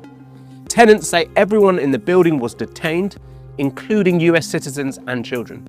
In the end, 37 undocumented migrants were arrested by ICE. All this made possible by Donald Trump's One Big Beautiful Bill Act, passed in July to raise ICE's budget to an astronomical figure of about $29 billion.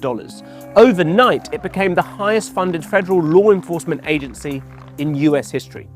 If ICE was a military, it would be the 17th richest in the world, worth about the same as Canada's entire armed forces. ICE's budget on its own is now nearly the same as all other federal law enforcement agencies combined. That includes the FBI, DEA, and all federal prisons. This is an absolutely unprecedented amount of money that could really supercharge immigration enforcement in the United States. ICE has been around since the early 2000s, and it's seen huge growth since then, but nothing like the shift we're seeing now. The agency was founded as part of the newly created Department of Homeland Security. It was a response by the Bush administration to the 9/11 attacks, a complete overhaul of US security. We're doing everything we can to protect America. As part of this, ICE's core mission is to enforce immigration laws, targeting those who enter the US illegally.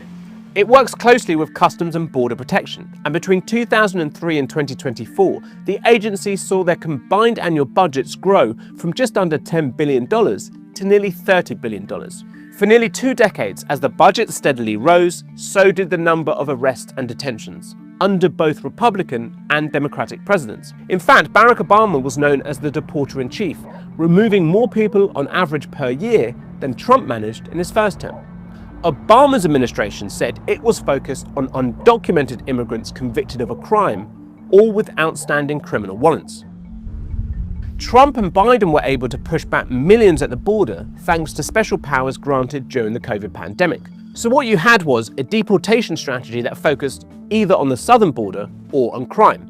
But that's not the approach anymore. Past administrations have targeted their focus on people who pose national security, public safety threats, and recent border crossers. This administration has said, if you are here without authorization, you are a target. Donald Trump was elected on a promise of mass removals. The largest deportation operation in the history of our country. He wants ICE to arrest 3,000 migrants a day and deport 1 million people every year. And his big beautiful bill reflects that, radically changing ICE's priorities and completely altering law enforcement in the US. The $29 billion budget is just one part of a much bigger spend on immigration and border enforcement that's set to reach $170 billion. That includes another $45 billion for ICE to build new detention facilities. And with their targets, they'll need it. The massive cash injection has seen a supercharging of arrests and detentions already. Daily numbers have hit highs of nearly 60,000 so far this year, practically maxing out the capacity of detention centres across the country. So today, the focus isn't on keeping people out, it's about kicking them out instead. But who are all these people being arrested by ICE? This woman, being pinned on the ground in Chicago's Lincoln Square neighborhood and handcuffed by 2 masked agents, is Debbie Brockman. I work for WGN. She's a journalist working at a local Chicago TV station and an American citizen.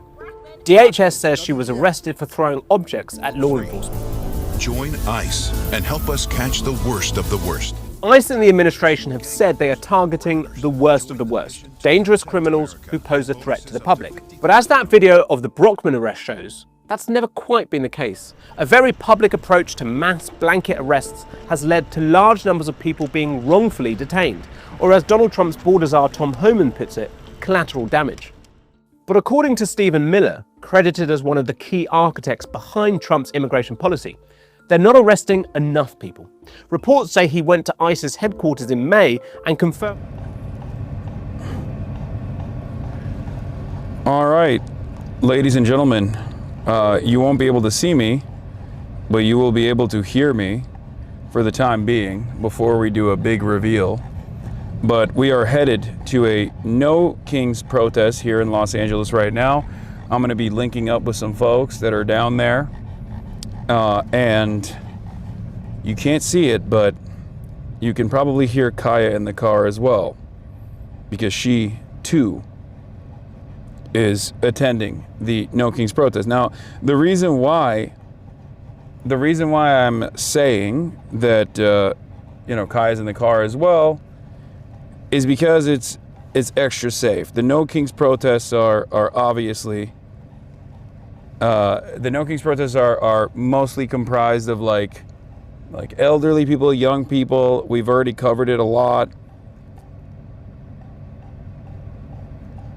And last time I went, especially during the day, there were other people that had also brought their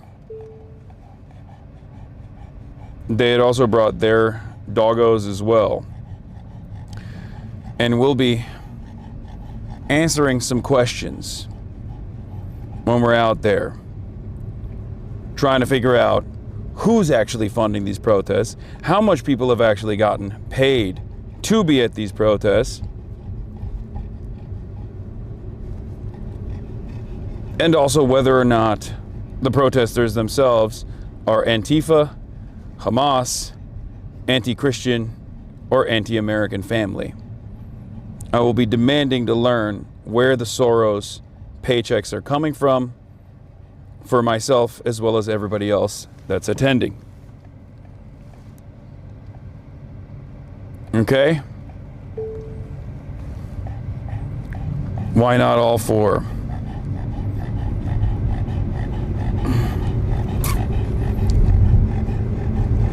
Well, people got paid not to be there, that's for sure. Well, it's going to be harder to figure out, isn't it? If someone got paid not to be there, that's going to be difficult for us to find out. You can hear the panting. Sounds like there's a plane in there. Yeah, well,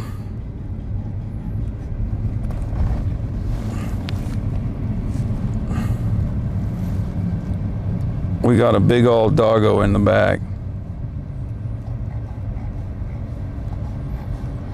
You guys always are talking about give Kaya a mic. Well, now that we did.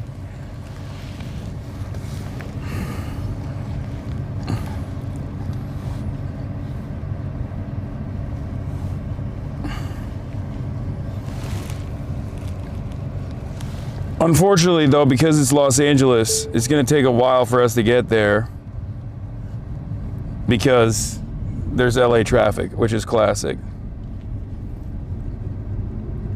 Is Kaya the cameraman? Yes. It's a classic case of Los Angeles traffic that's taking place right now. I think you can, from this point on, you can show me and Kaya.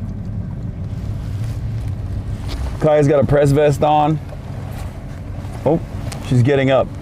Kaya also has a press harness on, as you can see.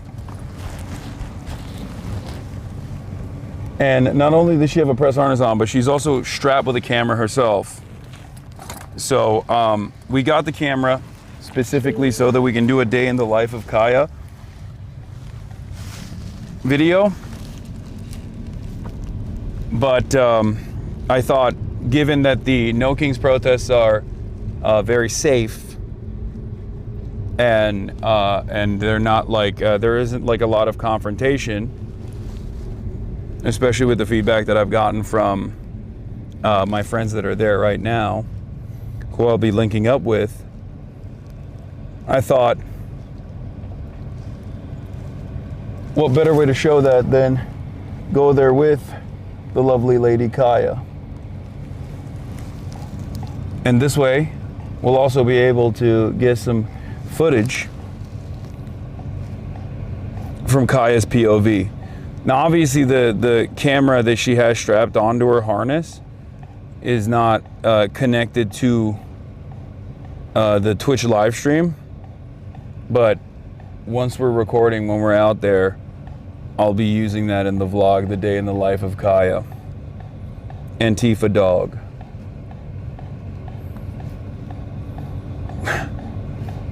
Kaya, how you feeling?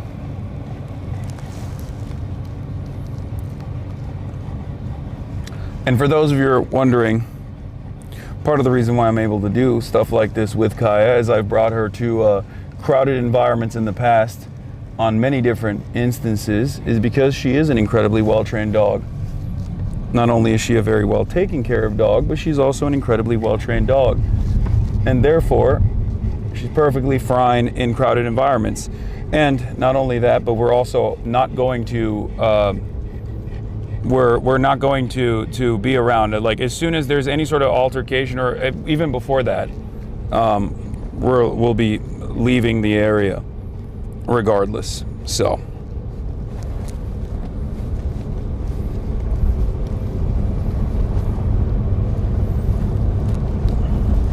she also has a keffiyeh bandana, if you couldn't tell what her politics are. And she's snorting like a pig.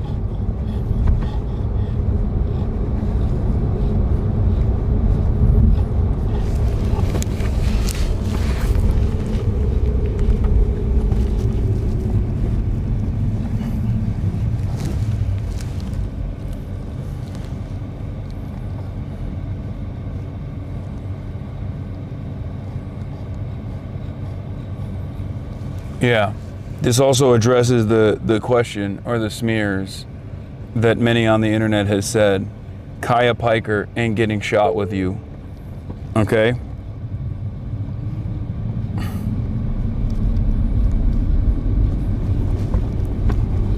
She is a radical.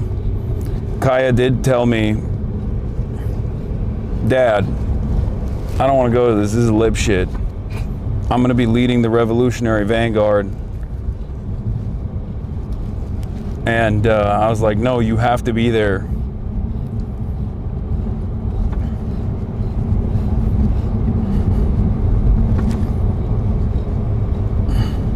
My puggle and I just finished rallying and sign waving with Indivisible. Yeah. Yeah, she got up.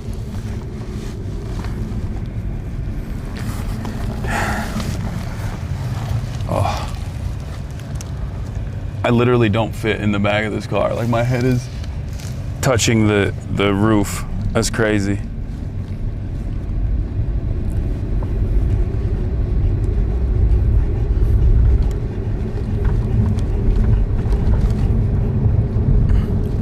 How do you feel about the No Kings protest? Being a queen yourself, Kaya? Huh? Kaya's like, no kings, only one queen. Me. The queen.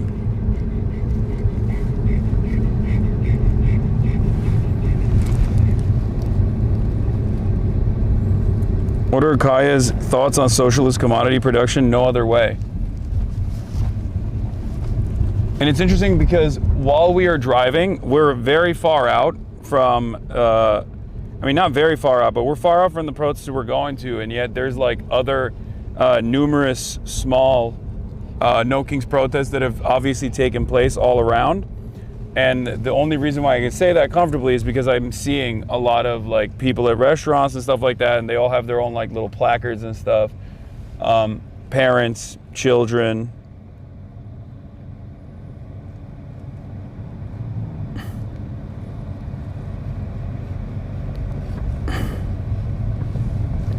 Is Kaya a Maoist? Yes.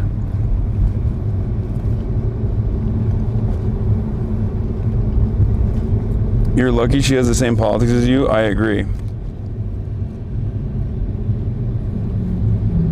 I know. It's not good. It's not good when your immediate family members don't have the same politics as you. Luckily, me and Kaya, we have the same exact politics, so we're good. My stupid chud dog. Yeah. She's not a lib.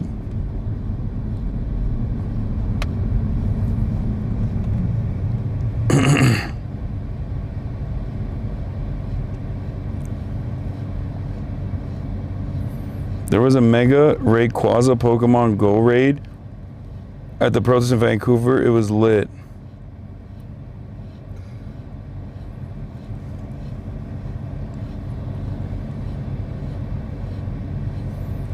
Did you indoctrinate your dog? Yes, of course. Obviously. What do you mean? Why do you think I got her vaccinated and get her groomed every 2 weeks? Well, sometimes it's longer than that, but still. Why do you think I get her groomed with regular frequency? What do you think is happening at the grooming?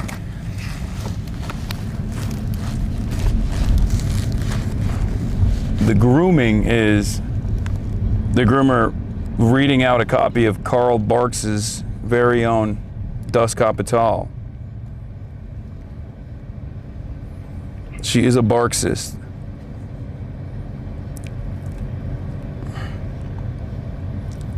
Are you bringing her a red book of citations in case she needs an emergency theory reading?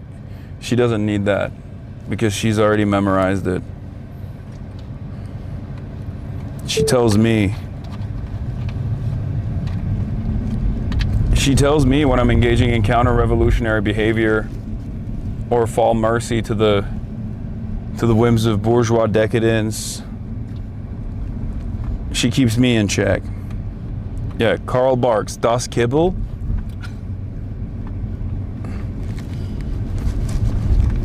Frederick Beagles.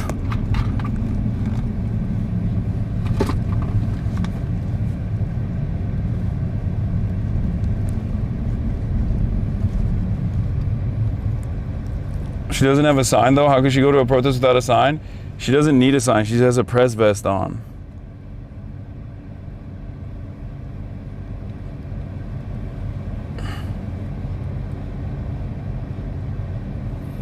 Yeah, Kaisa lives in your mansion. Yeah. But that's the most ethical way to do that. What do you mean? That is the utmost. That's peak. It's not like she has the mansion. She squats in it. And she shits and pisses in it. That's...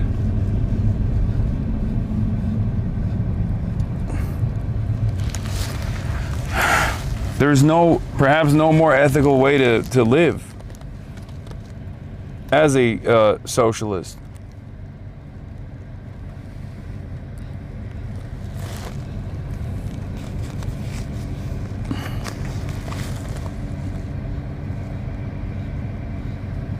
She is potty trained.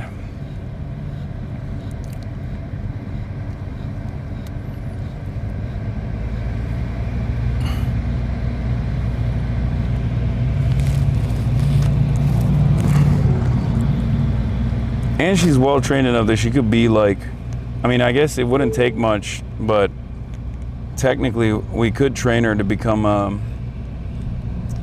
like I could get her trained to become like one of those hospital dogs.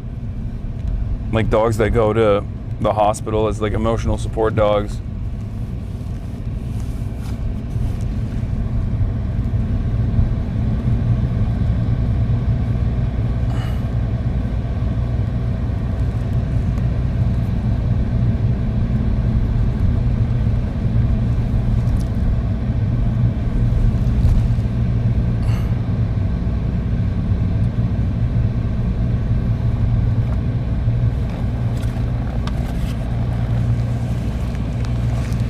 Alright.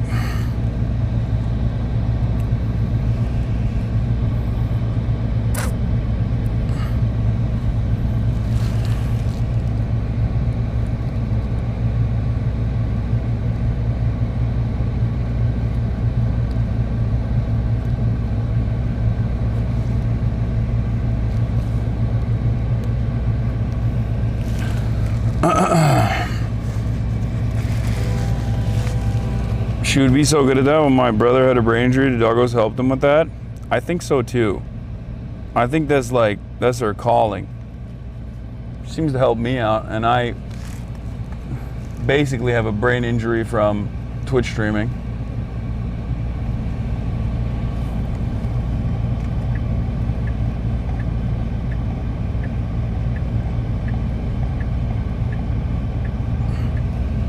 So, you know.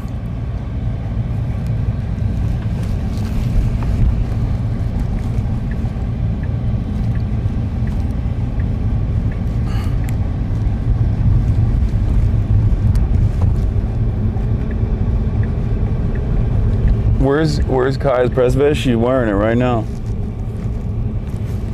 I don't know if you can show the side of it.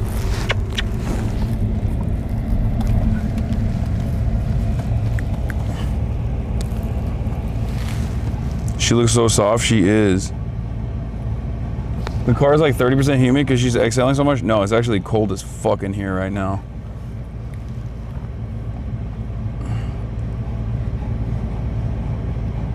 All the drooling? Oh yeah, she's been drooling all over my leg.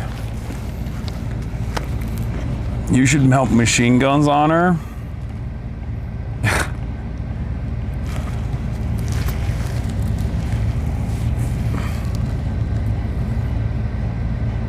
Does Kai shed a lot? No. She only sheds a lot twice a year. Other than that, she doesn't shed that much. Like right now, not a lot of, you want to eat your own hair? You're so fat. You are the fattest dog. Let's be real.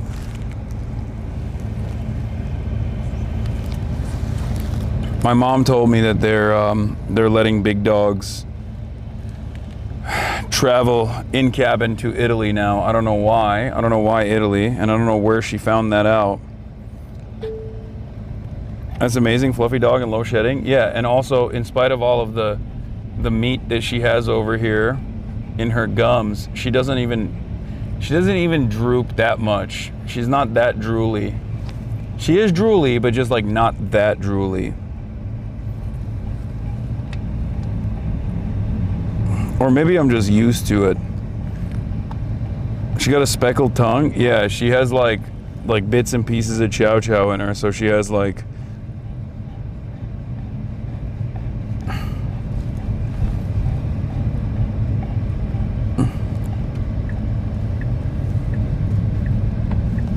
there have been a ton of SMS scam attempts regarding Italy, so keep your eyes open.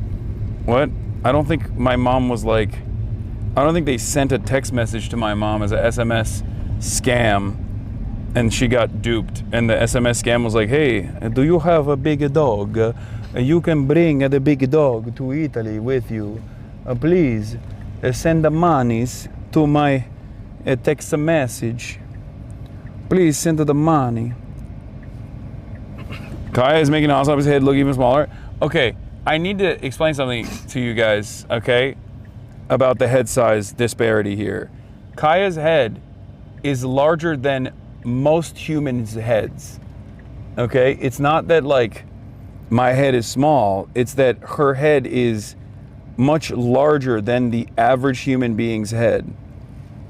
She's not like, people do not understand that she is not a normal sized dog. She's a massive dog. She's 120 pounds. Okay?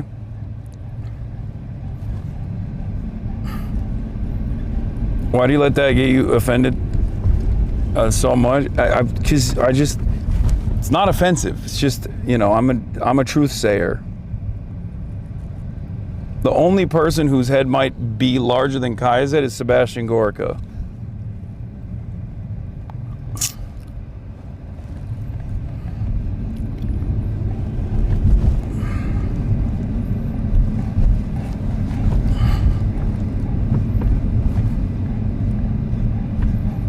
That's it.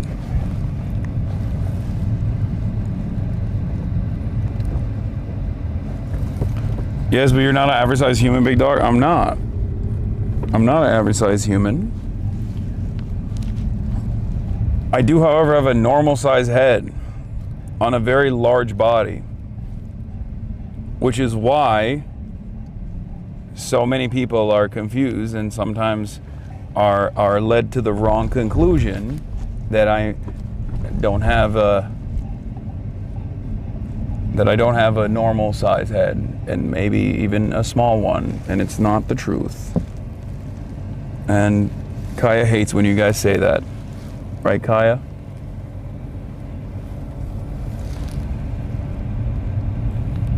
She doesn't give a shit.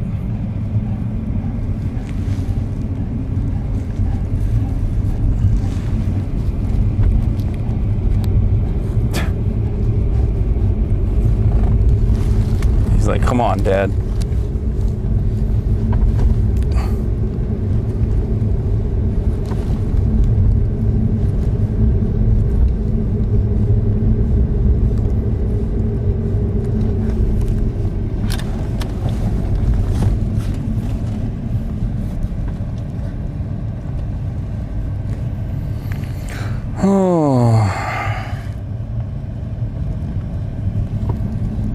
Even the different routes that we're taking to avoid traffic is still leading to more traffic. It's crazy how much traffic there is.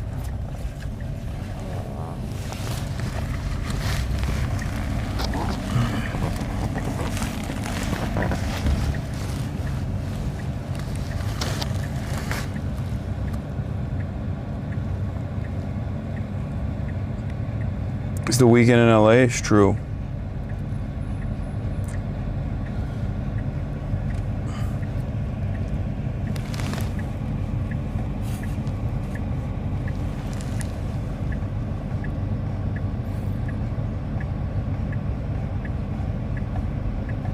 FaZe Epic said they shut down part of the freeway to practice shooting. Not the freeways that we're taking anyway.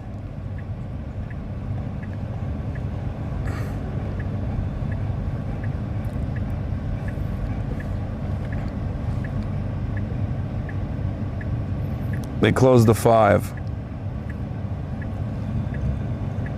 And I think they closed the 5 in between San Diego and Los Angeles, so it's not even like near us. Okay.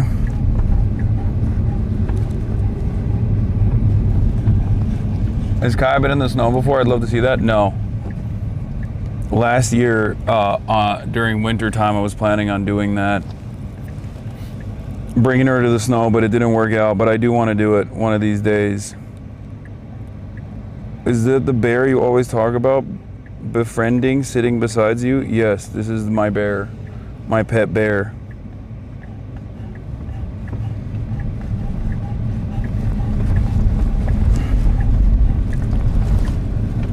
Yeah, Camp Pendleton is doing weapons testing in honor of the 250-year anniversary of, I guess, the military or the Marine Corps or something. But it's bullshit. It's just, they're just, I think they're trying to be disruptive. And that's all it is.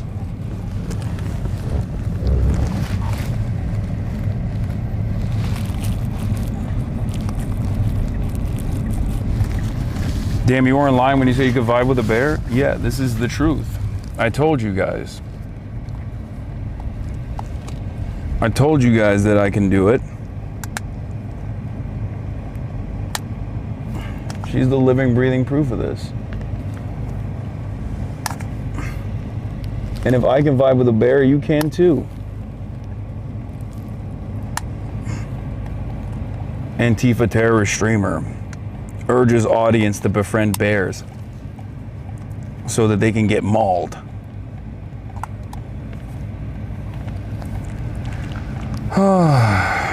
That fucking TikTok sound, my collar's blue but my neck is red, is stuck in my goddamn head now.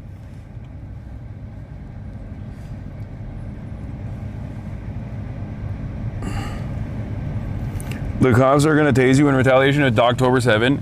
If anything, the cops should probably love me if they assume that I'm like brutalizing my dog, because that's the thing that cops love doing. Remember, 10,000 dogs a year cops kill. 10,000. It's a fucking insane number. I tweeted about it the other day. Or this morning, actually. Or it's like ICE literally went in and shot and killed someone's dog. Just like Kirsty Noem. Kirsty Noem, the Department of Homeland Security Secretary, shot her puppy and then wrote about it after shooting her puppy, killing her puppy, and then dumping the body in a ditch. She wrote about it in a book. She's now the Department of Homeland Security Secretary.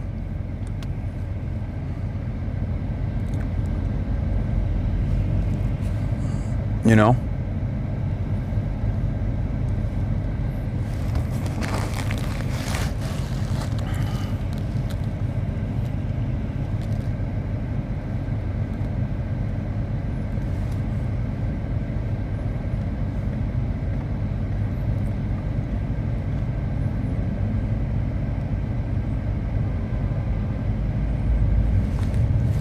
ICE went and opened the specific door the dog was being kept in just to shoot it. Jesus Christ. That's so fucking annoying.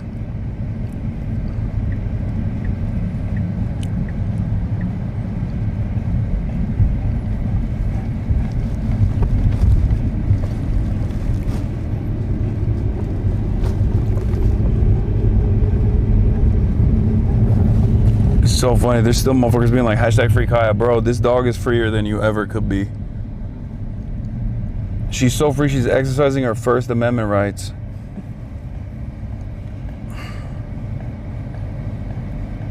What's the reasoning for shooting the dogs? Cops just, I don't know. Maybe the thrill of a kill or something. Or maybe because they're scared, I assume. They're fucking assholes. Please, let's not talk about that when Kaya's here crying. I know she's here a lot, but this is different. Yeah, she doesn't like this combo. She's like, stop it. Stop it, Dad.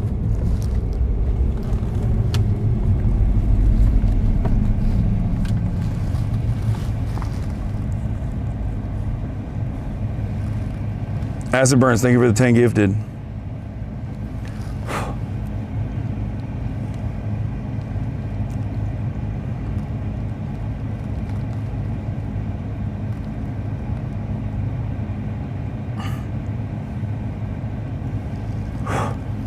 FYI, that the El Paso dog that got shot happened like last month. ICE asked the residents to put the dog in their bathroom, and then they entered the home and opened the bathroom door and killed the dog. That's fucking insane.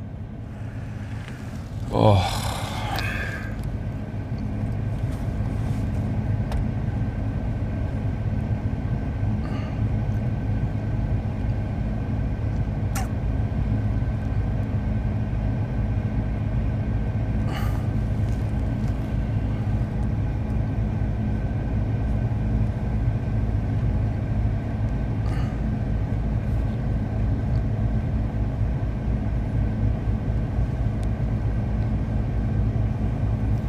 Cops get free paid time off when they kill dogs? Jesus Christ. That's a fucking perverse incentive.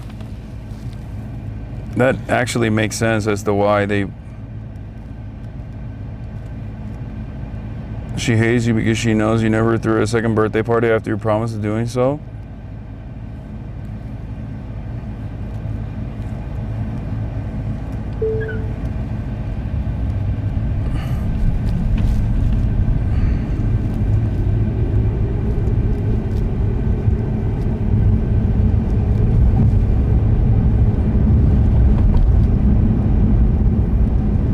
Are you bringing Kai to the protest? Are you worried about Kai's safety? Yeah, I wouldn't do it if I thought the protests were. I wouldn't do it if we were going to a protest that I think could potentially get rowdy, and we're not going to be there for very long anyway.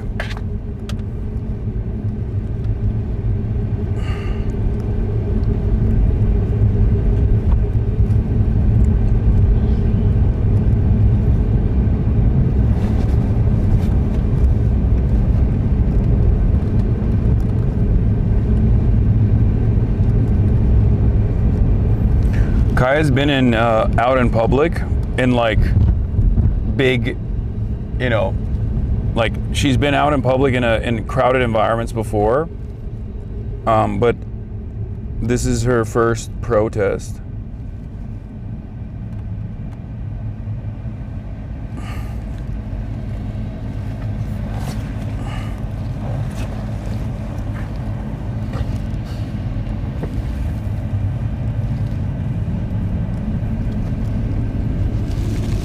And the reason why I feel comfortable doing it is because I've seen other people bring their dogs to protests as well. I mean, we met many dogs at the protest that we went to, if you remember. Does she get lots of pets from strangers? That's my dog's favorite thing at events. Yes. I mean, yeah, anytime I bring her out.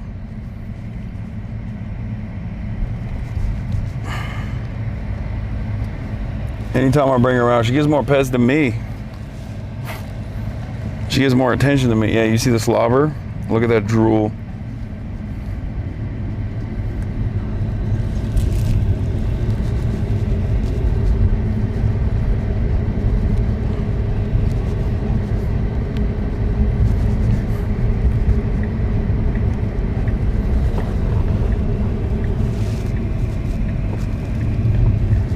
We're getting close.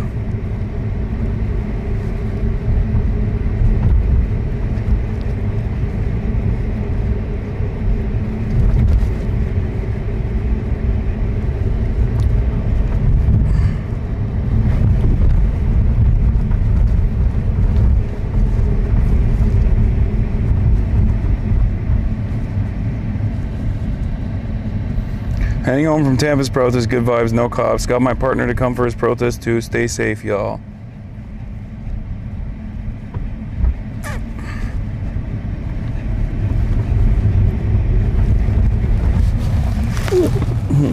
Goofy.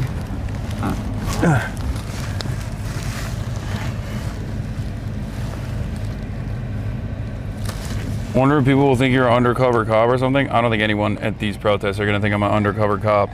Maybe when I first went out to the UCLA Black Lives Matter protest many, many years ago when people didn't know who I was, potentially. But I doubt anybody's gonna think. Newly retired ex-Fed, ex-military dad went to the first protest today.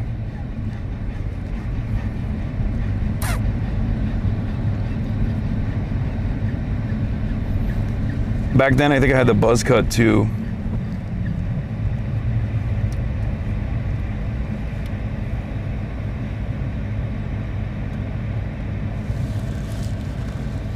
Maybe everyone knows the song because Cuomo endorsed him. Yeah.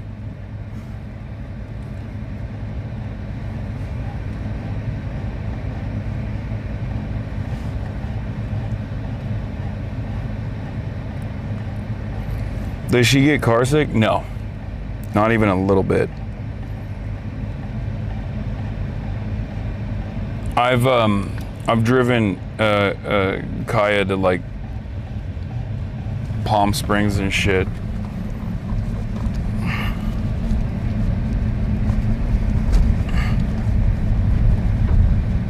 My cat is watching the stream very cautiously.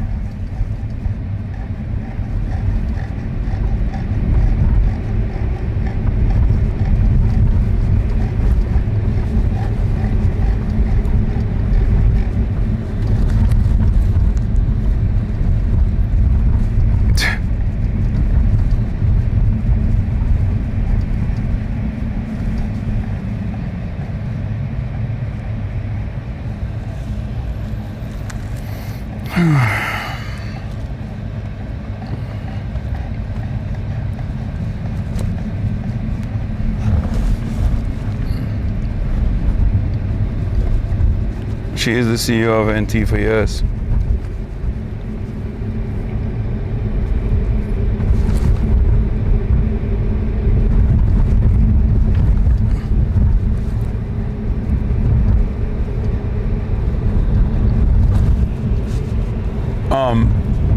Someone asked a good question, and actually that is the one thing I did forget. A collapsible bowl for water. However, we're not going to be out there for that long regardless. I was thinking of like, what have I forgotten?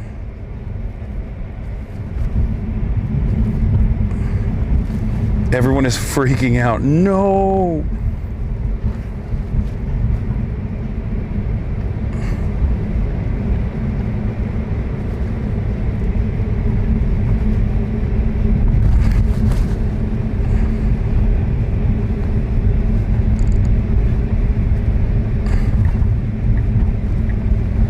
I do have I have multiple collapsible bowls for water.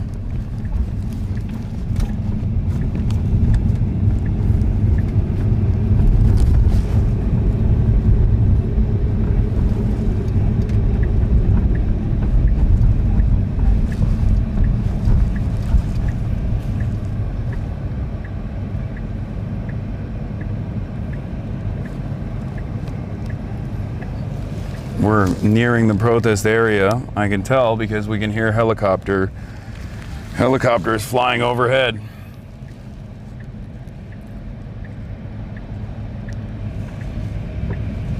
We're getting close.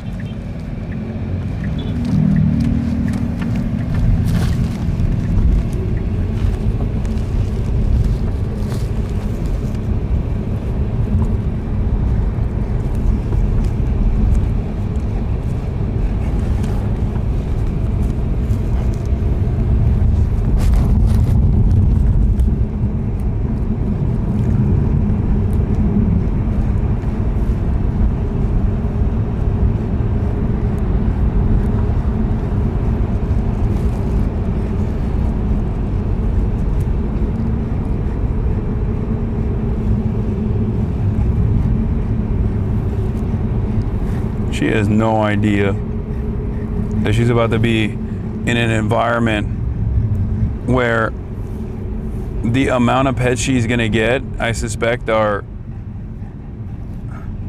larger than she's ever considered before.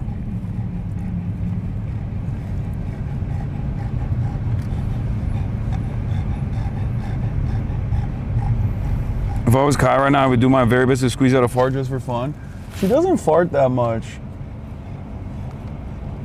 surprisingly enough. And I feel, but if she did, she would be clearing this car out. Let's be real.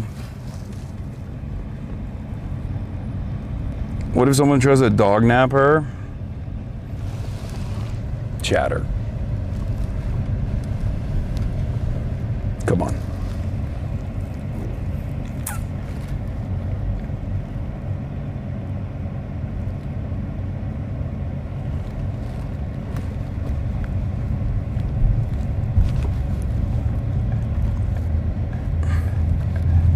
Yeah, don't worry, I got an air tag.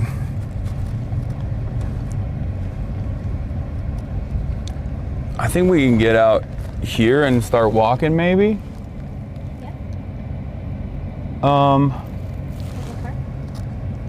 Yeah, hold on, let's see.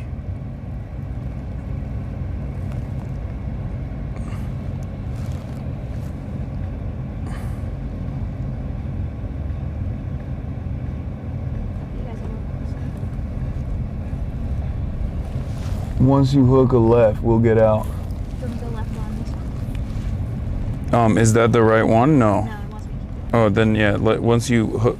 No, we can. Yeah, you can hook a left on this. Not this one. The next one.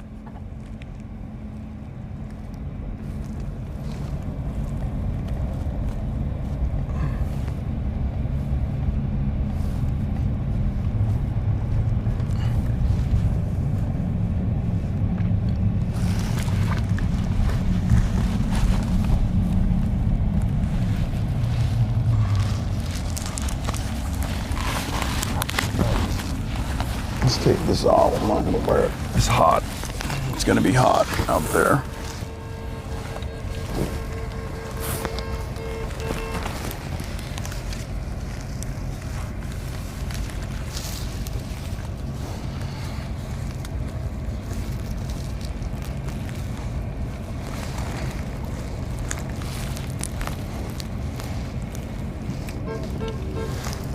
Yeah, oh, there's another dog right there. Dude on a bike with a dog.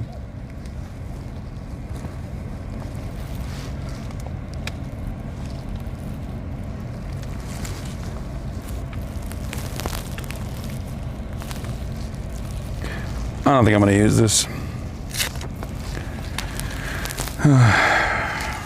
I'll be fine on my, it'll be fine on my arm. I mean, on my hand, in my hands.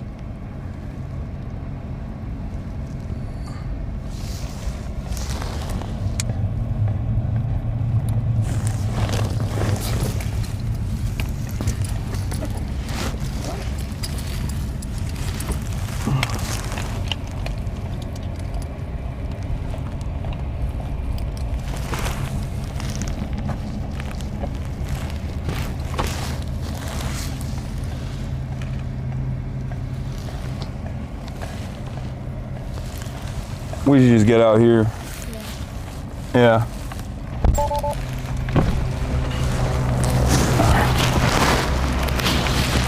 All right, Kaya, come. Come, baby. Let's walk.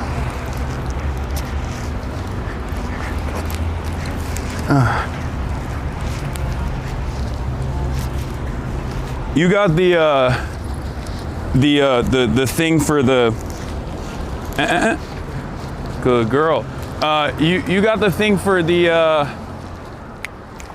DJ the drone, right? It's on his phone. Oh shit. Okay. It's on my phone. Well, you don't have your phone on you, do you? But if you just hit on.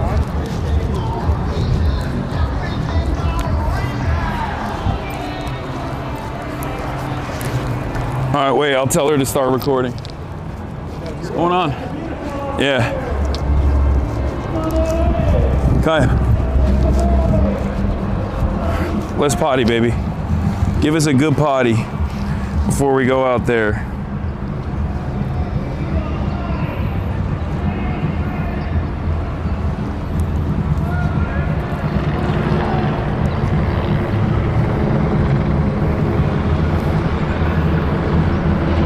You can't do it off the camera, right? You got to do it off the phone. All right.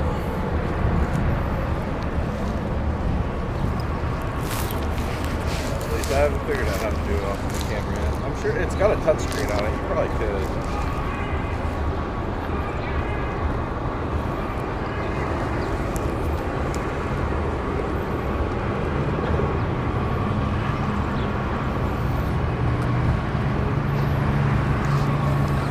She's grazing like a cow.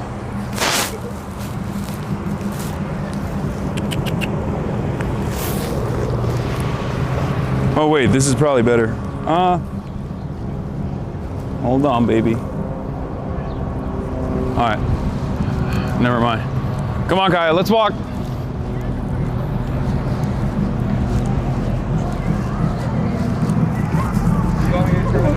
What? Yeah. Oh, you can do it off the phone? Or off the thing?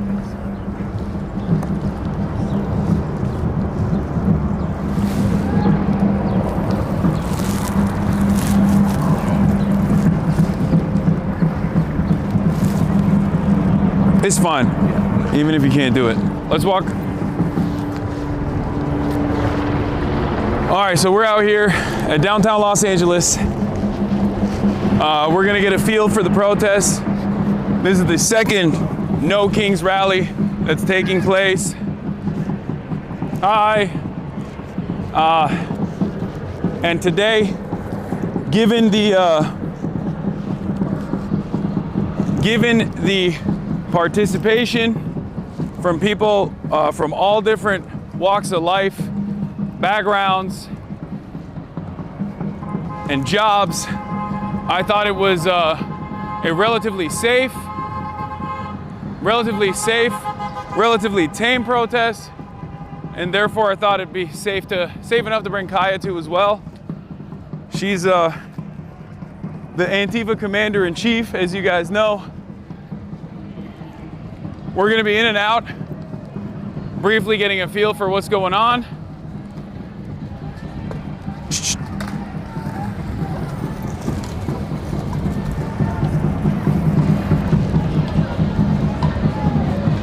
But see, there's other dogs here already.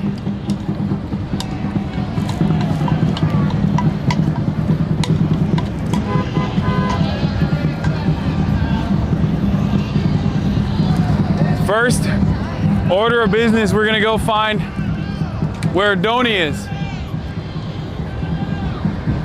Because apparently he's around here somewhere. Kaya, come.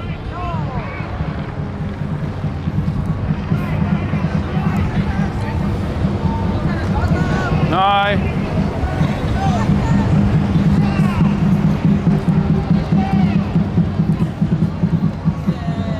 Hi.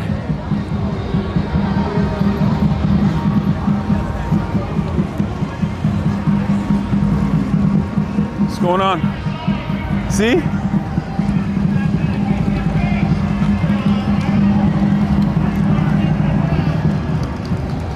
Lots of other.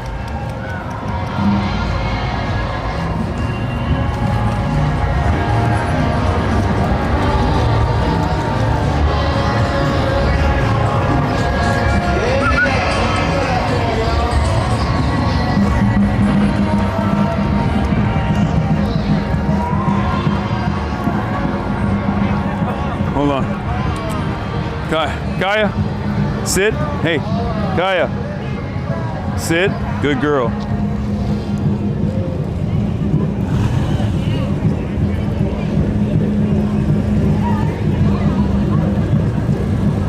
No.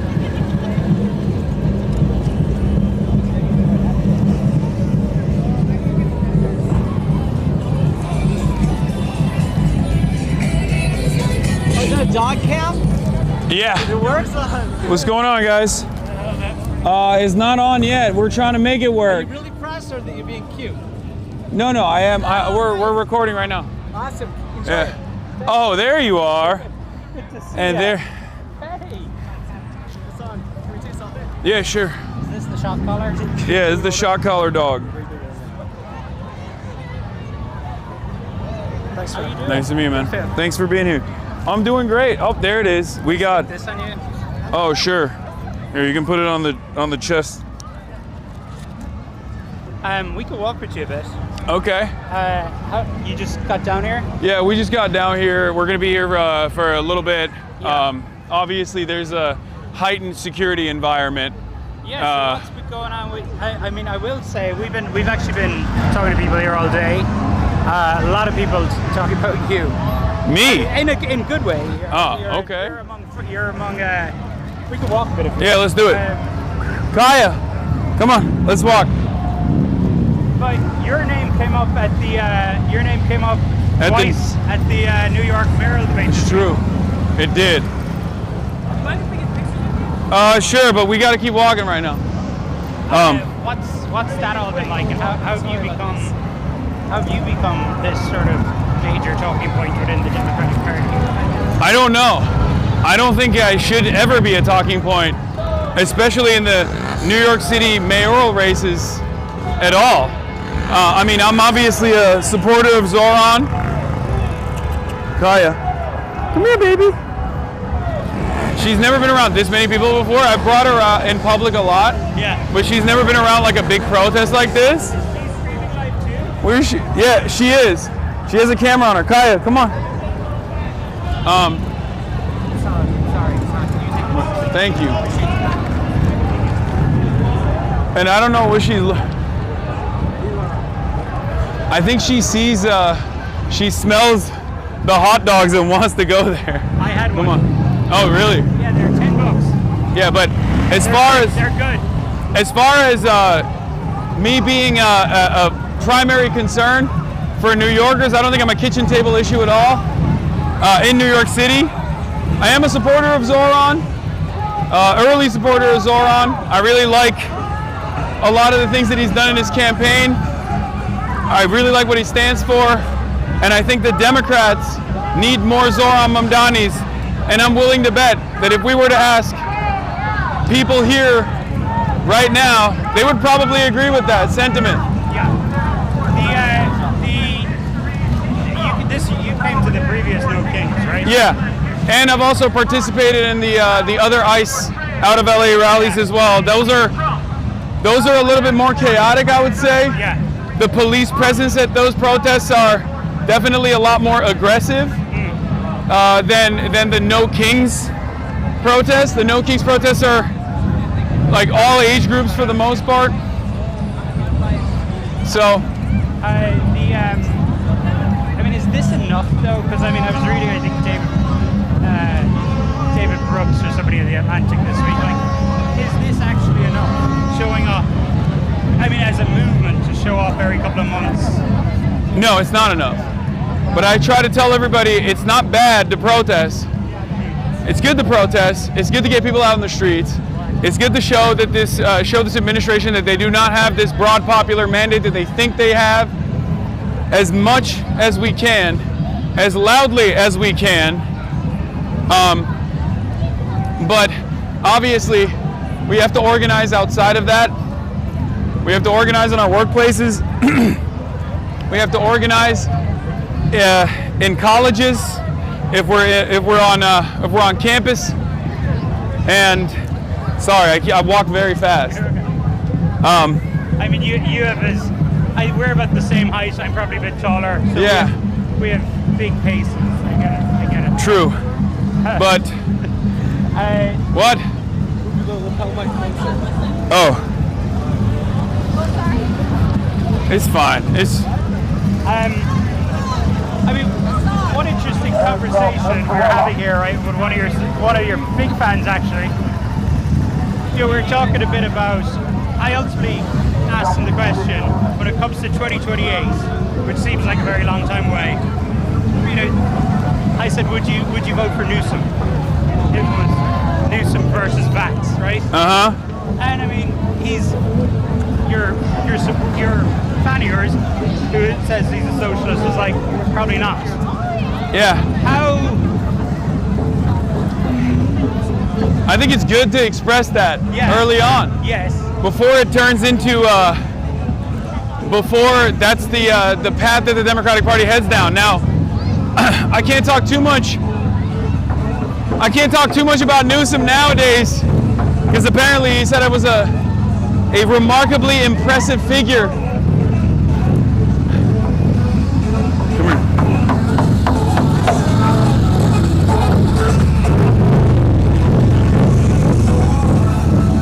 I want my midlife crisis to look like that. Newsom's a fan of yours now? Here's a shirt that says MAGA, Mexicans against going anywhere. With the Mexican flag. Wait, sorry, what were you saying about Newsom? Oh, I said he recently told one of my friends when he went on a Twitch stream that I was a remarkably impressive person, even if he doesn't fully agree with everything that I say. So I can't talk too much mean things. I can't say too many mean things about him right now. All jokes aside, though, I think Gavin Newsom, with his governance here, has done some great things as far as his rehabilitation advocacy. Not his own personal rehabilitation advocacy, but like he's been more susceptible on initiatives such as that one. But he's been abysmal when it comes to tackling homelessness and the housing market issues. And that is a primary concern, that's a universal concern at this point. And I feel like that's his weakest area. And for that reason, I'm terrified of like what it means about the Democratic Party if they choose to go in the Gavin Newsom direction. Well, I guess this is what I'm getting at. Which, like, when we spoke at the DNC last summer, you know, I think your argument was basically by putting up Biden or even by putting up Harris that essentially the party was not listening to basically people who watch you and many other young Americans. Especially. But it's not even just young Americans. Like, I think a lot of the people here want more. A lot of the people that are here right now, I suspect, want more from their representatives, want more from their Democrats. They want the Democrats to take action. You hear time and time again wine moms at town halls in the middle of the country demanding that their politicians actually put their bodies on the line in some instances. So the anger is palpable. The anger is palpable, and it's not just coming from the youth. Certainly the youth experience a lot of the immediate impacts of economic crises, and there is a sense of hopelessness among the younger generations for understandable reasons. Having said that, I don't think this is just a youth-backed movement, and these kinds of actions actually show that, because you see you see older folks out here. They're not just holding up signs that say like "No Kings, you're a tyrant," you know, "Orange man bad." They have specific things that they want out of this administration, and if the Democrats don't actually reflect on that, if the Democrats don't actually address those issues, and they go back to business as usual, and they go back to the harm reduction narratives that actually cost Kamala Harris the election already, who knows what'll happen. That is if we have another election to begin with. Do you think the Democratic Party will actually listen to sort of this constituency more this time? I hope. I mean, these things matter. Yeah. I hope they listen. I feel like Bernie has been running around doing the No Oligarchs tour to basically show, not the rest of the country necessarily, but to the Democratic Party, the establishment, that like this kind of messaging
Yeah, good to see you too. I hope you got some good. I hope you got some good footage out here today. Yeah, what are you doing? We're gonna walk around, depending on how she feels, because I feel like she's a little bit more nervous than she is. Yeah.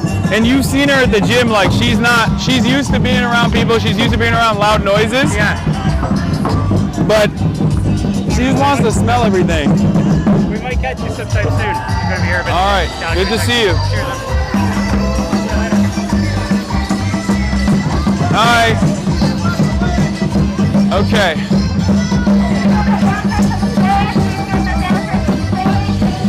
Let's walk to the side. Oh. Mateo, my kid is such a big fan. He's watching you from outdoors. Oh, hi. Come here, baby. Come here. What's up, man? I appreciate your thanks for being here. Oh, hell yeah. Thank you.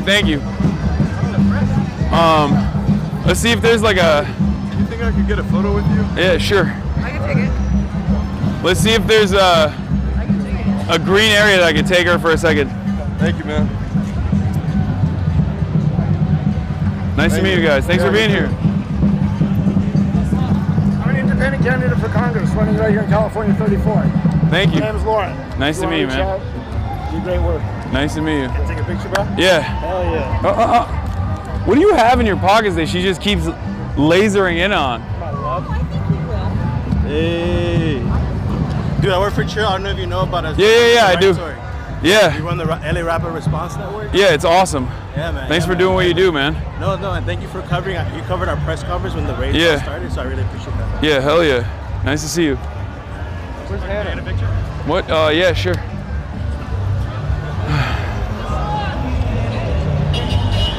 You're Turk? What? You're Turkish, right? Yeah, I am. Yeah, I'm half Turk as well. Oh, wow. Nice to meet you. Sure. 1, 2, 3. Perfect. Thank you so much. Nice to meet you guys. Oof. That way, green? Yeah, let's see if I can just like bring her to the park area. What's up? Yeah, you can pet her. What's going on, man? I would love to. Is it possible to ask you some kind of question for German TV? Sure. So I was wondering if this protest is enough to get the change the people want here. That's a question that I think a lot of protesters themselves right now are having as well. I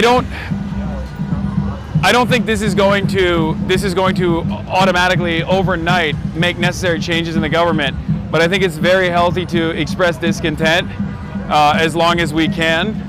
And it does seem like the administration doesn't appreciate it. I mean, they're saying this is a Hamas protest. They're saying that this is an anti-America protest. They're very frustrated with these demonstrations, but it definitely helps. It definitely helps, especially when you show the administration that they do not have this popular mandate that they thought that they had, and that they can't get away with the erosion of civil liberties. They can't get away with the mass deportations, and they can't get away with the way they've operated so far. So at what point Hi.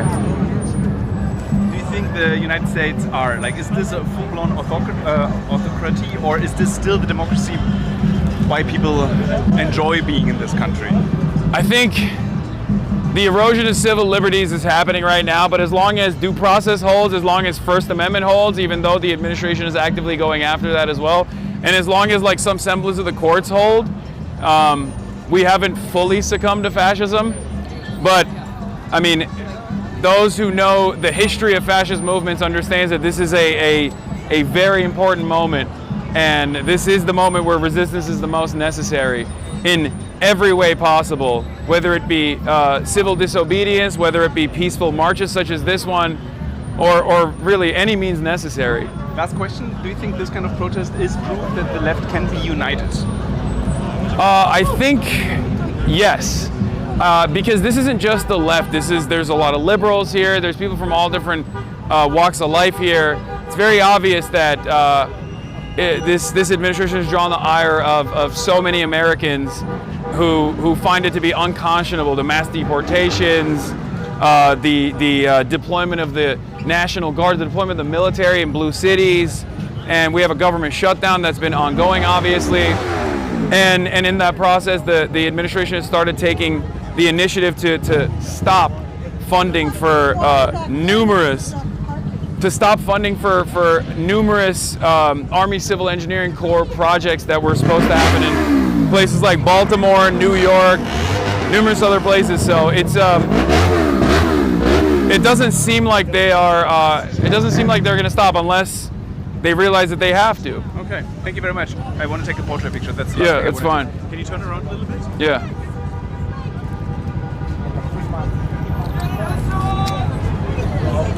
Thanks. Nice to meet you. Sure.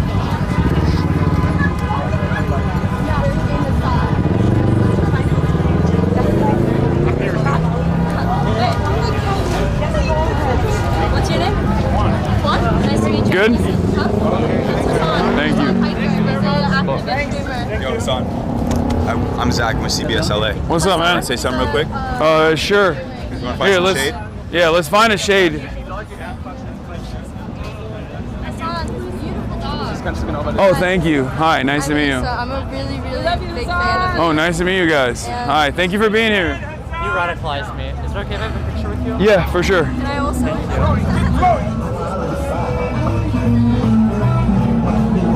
Thank you so much. Nice to meet you. We respect you so much. I got you right here. All right. And you and I just talk. Ignore the camera, okay? Okay. Got it. I can do that. Easy. All right. First name, last name, spell both, please. Hasan Piker, Hasanpiker. And what's your title? I'm a political commentator. Okay. You don't have to lean into the mic. It'll get you. Okay. I'm Zach. This is Ben. We're with CBS LA. Thanks for taking the time. Of course. Why are you out here today? I'm out here to show support and to experience solidarity and feel a sense of hope that we are united as a people and that there are more of us than there are of those who wish to continue with the unjustifiable practices government is participating in. What do you want people to know about this march here today? What is your message? My message is, in short, my message is the people united will never be defeated, and that we will fight fascism every step of the way. A couple weeks ago, Charlie Kirk was assassinated. He's a political commentator. Yes. You're also a political commentator. I see you're in a. I was supposed to debate him. Vest. You were supposed to debate him. It's not a bulletproof vest. It's an airsoft vest. It's Airsoft more so vest. just so I have a press badge so I don't get shot at by the cops. Got it. Even though I feel like sometimes it feels like a target more than anything else, especially if you're not beyond the police line, but in front of the police line alongside a bunch of people. The idea is, I'm asking you, you decided to be here today despite that violence taking place. You know, why is it important for you to get out here and are you taking security steps for yourself? I mean, maybe not great security steps, but the reality of the matter is I go to these protests all the time, and the only time I actually ever feel insecure is when police are just like rushing through and tear gassing the protesters that are exercising their First Amendment rights. The times where I feel the most secure is actually when I'm in a big crowd like this one, where I'm surrounded by other tax-paying citizens who are exercising their First Amendment rights and telling the government that they have a lot of discontent. And how important is that, you think, the dialogue, the First Amendment, expressing the First Amendment? I think it's the most important. Once that falls, I think we are in a full-blown fascist dictatorship. Anything else you want to say? No, that's it. Thank you, sir. Appreciate it. You got tired, huh? You got tired from all the media attention. Yeah. Yeah, you can pay Kai. Go ahead. Sure, let's do it. Oh, thank you. Thank you so much. Who's taking it? This is No. my friend Bella. I have a dog in the picture too. Thank you. Thank you so much. Nice to meet you guys. You're one of my biggest inspirations. Thank you. Thank you for being here. Thank you so much. Sure. Thank you for being awesome. Oh, watch out. Thanks, man. Nice to meet you. So nice to meet you. Thanks for being here. Can I pet Kaya? Yeah, you can.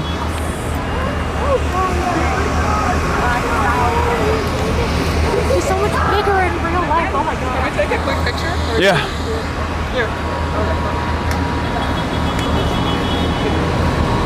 Thank you. Nice to meet you. Yeah. Sure. We're live right now. We're live streaming. Thank you.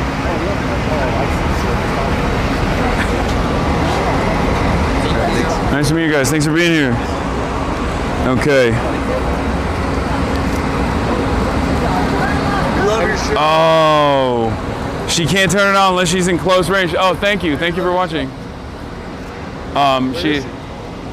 She's all the parking lots are full, so she's had a hard time.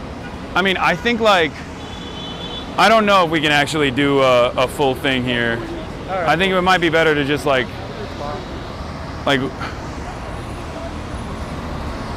I don't know. You want me to tinker with it a little more? No, I don't think we can do it from here. Okay. Shit. Hold on. It's okay. It happens. It's not the end of the world. Wish I had another lapel though. Yeah. What? I wish I had the other lapel. No, it's fine.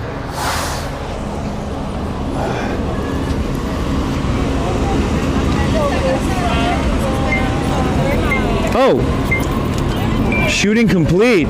Wait, maybe we shot it. Yeah, we probably did. It's probably full. I hope so. Well, I guess I could take a look and see.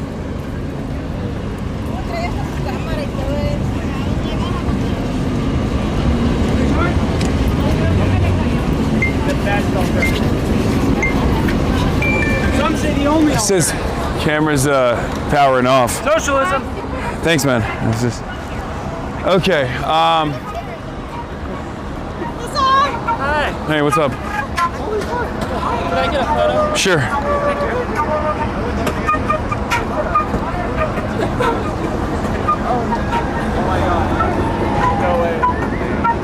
Thank you. Nice to meet you. Nice to meet you too. Yeah. Hi. I just wanted to meet you. Nice to meet you. My hero for sure. Nice to meet you.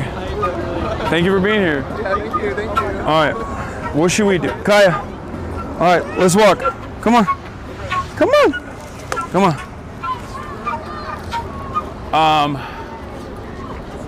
Hi. Nice to meet you. Can I get a photo with you? Sure.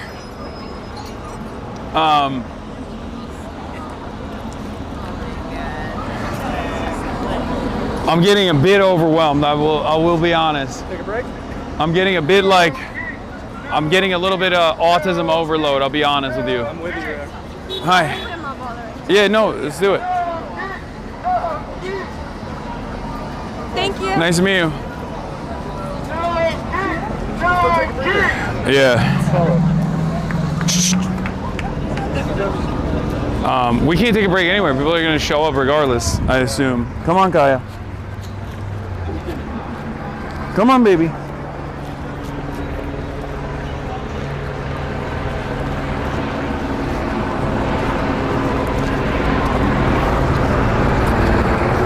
Woo!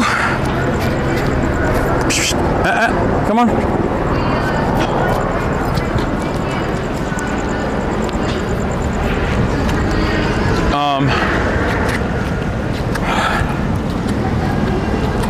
Yeah, I wanted to simply come here for a little bit, and what's up? Sorry, just nice to see you again. Nice to see you too. I saw you last time at the rally. Big fan. Nice to meet you. Nice to see you again. Let's go to that side where there's a shade a little bit, but.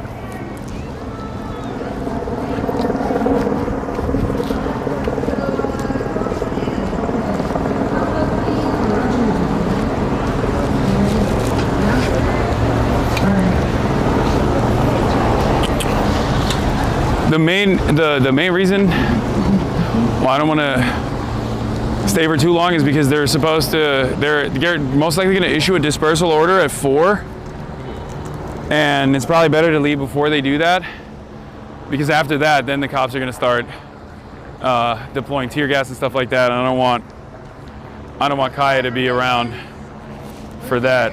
Eventually, to help you fight your fascists. We've had one before. His name is Drew. We brainwashed all of the men. We have a lot of. Pretty quick. I mean, there's a lot of people here that are just chilling. They brought their dogs as well. There's like, elderly folk here as well. There's children, there's kids.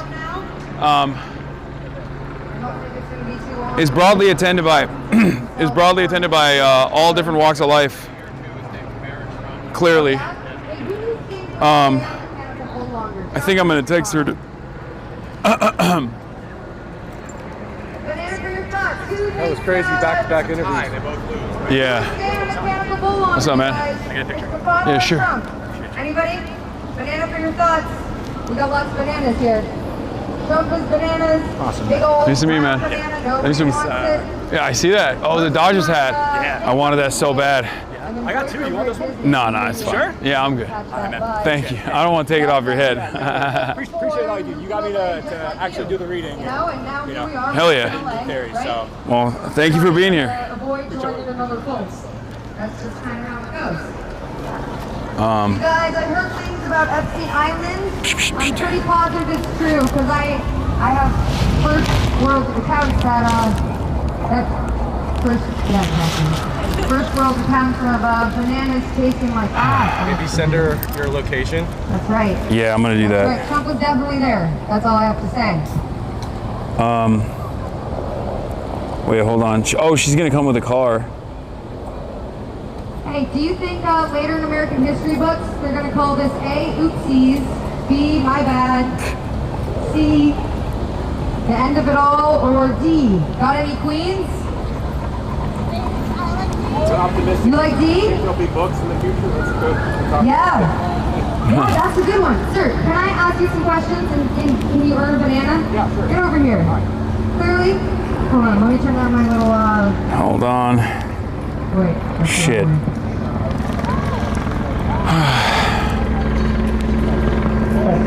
Other doggos, Kaya. Here, take a mic. No way! Oh my gosh! Hold on, I'm sharing my location with her. If you guys were minions, if you have any question on how to deal with the fascists, we've dealt with one before. Do you see any women left in minion land? No, they just put bomb in the skirt. I wonder if we can get water somewhere. Accepts the fact that he's destroying the lives of all Americans. You don't have any water in the car, right? It's fine. Okay. Okay.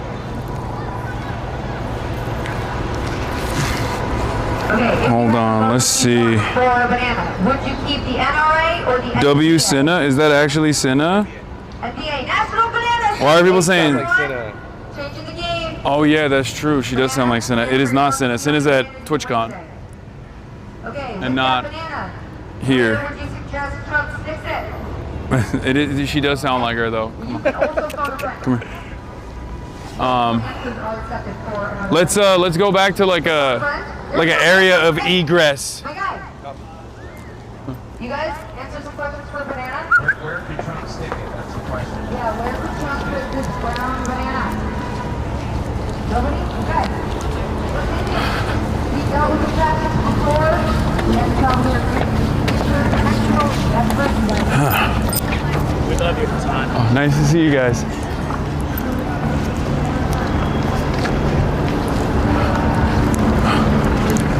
I think this is like cars can get here, so I don't know if.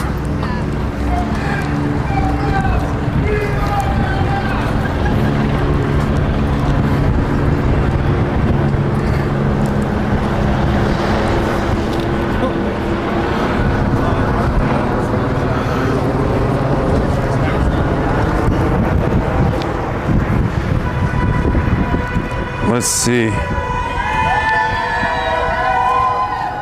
Oops. Oh, can I get some water? Yeah.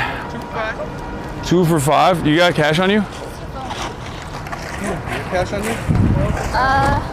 Hi. Hi. Big, I watch you all the time. Can Nice I to get a meet you. picture? Yeah. Okay. You take Zello, take Did I get a card first? Okay, I got your text. Yeah. Wait. If you guys don't have cash, it's fine. We'll get it later. We'll get it somewhere else. Got it. And you have water, right? Yeah. Oh, Rosangela. I can get you a water. Do you need one? No, it's fine. Oh, wait, you have some? Oh, then yeah. Solidarity water. All right, it's all good. They're gonna give us water. It's fine. Thank you. Sorry about that. She's a press dog. Hey, Hasan. Nice to meet you, bro. Nice to meet you, man. She's a press dog. What does that mean? She's filming. She's filming the protests. She's also an anti-fascist. Yeah, you can pay Kaya. Oh, okay.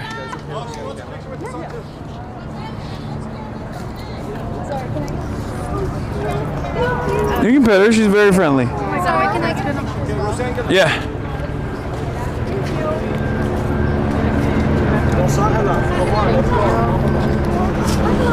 Kaya, let's see how I'm gonna do this. Wait, what's up? No, I got it. I can do it. I can open them. Kaya, sit. All right, lady. First.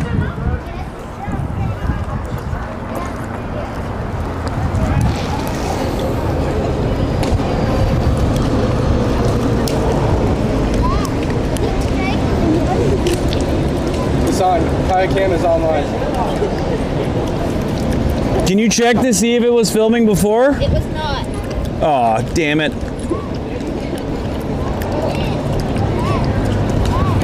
Good girly. Can I pet you? Yeah, you can pet her.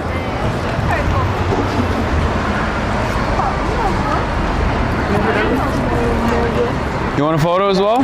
Yeah. Oh, it's a police dog. Hold on. Let's pet this dog. She's not a police dog, no. Oh, it's ready to bite? No. She's very friendly. He's a boy? No, she's a girl. What's her name? Kaya. Kaya. What's up, Kaya? Hi, Hasan. Oh Hi. my gosh. Hi. Can I take a picture with you? Yeah. Wait, you know?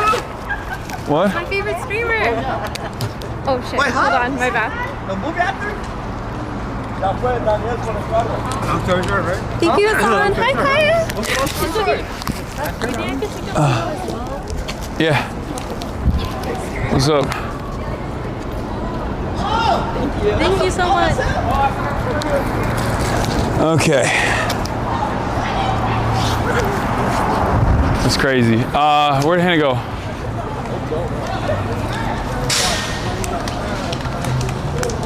We should,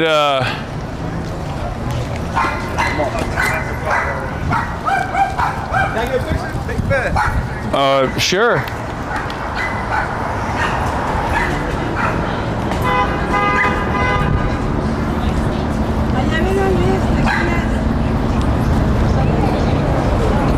Thank you. No problem. Have a good one. Bye. Picture. What? You want a picture too? Yeah. What's up? Hey, can I touch you? Yeah, you can pet her. Hey, come here. Kaya, come here. Come here. Yeah, he just wants a photo with her. Thank you. Nice to see you guys. You think we would peace out from here? Did she go to get the car or something? You guys interview that lady. She's giving away free water and medical care. Okay. You know. Okay. She's really worth putting on. She's giving water and food and Band-Aid. She's for it. Okay.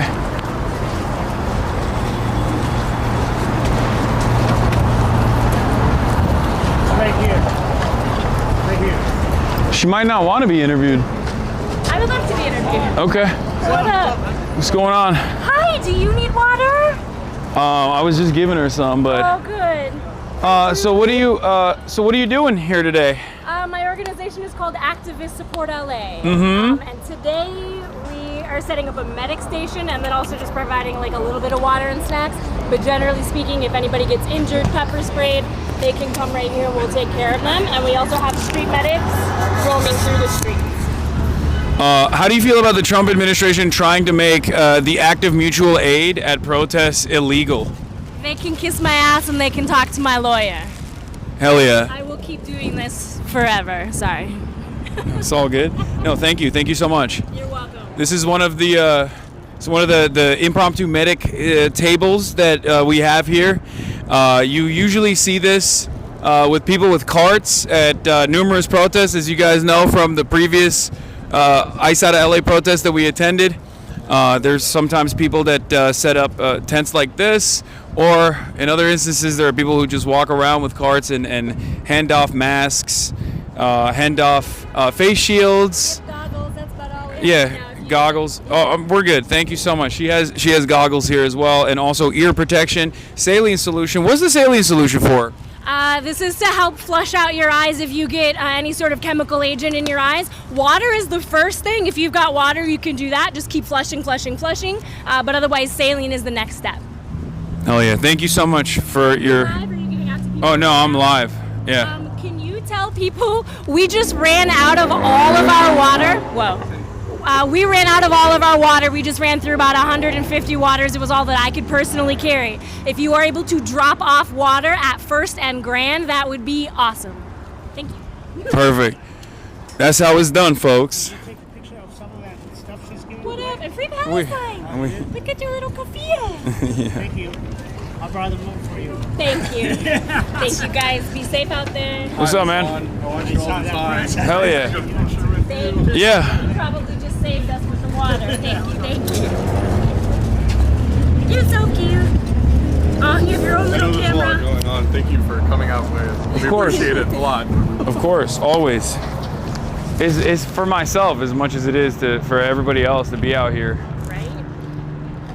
Thank you, sir. I really appreciate what you do. Nice to see you. Thank you for being here. All right.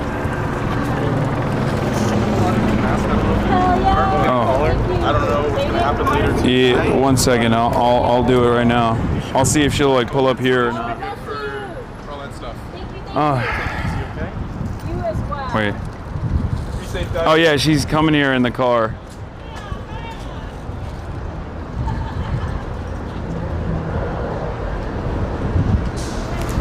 And now we have next. Kaya, come here, boo-boo. Come here, baby. Come here, baby. Sit. Kaya. Kaya, sit. There was one. I think that's totally. Kaya, sit. Good girl. Right. Oh, at my feet.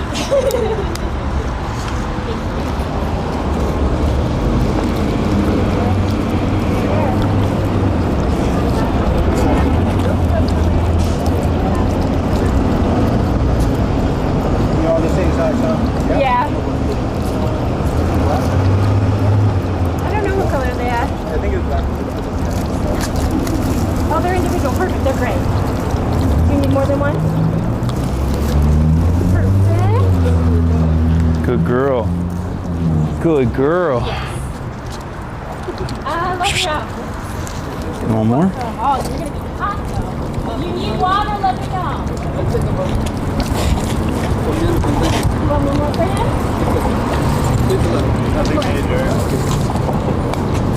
There it is. All right. That's not a man who loves his dogs. I don't know what it is. All right.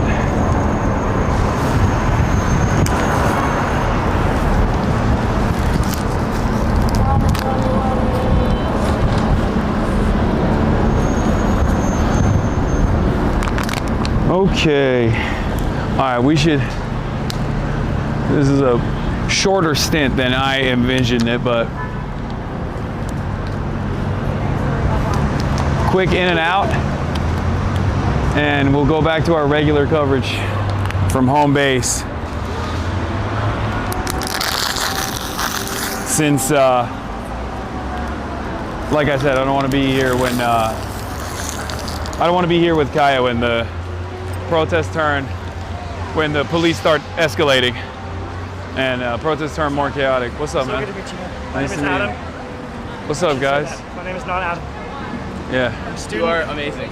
My Nice to meet you university's guys. president is platforming a war profiteer named Palmer Luckey, CEO Oh, yeah, he of sucks. IRL Industries. He's making fucking AI helmets for the National Guard and CBP to deploy at the southern border. He's a fascist, war profiteer. Nothing good should happen to that guy. Fuck Palmer Luckey. Yeah. I agree. Nice to meet you Nice to guys. meet you, man. Thanks so much. Thanks Can for I get a being photo? here. Nice to meet you. Yeah. Can I get a photo? Oh, sorry. Let's get a group. Yeah. Thank you so much. Thank you. Yeah, get anything. This is my wonderful girlfriend, Eden. Hi. Bro, you have identified yourself, your girlfriend. Shit.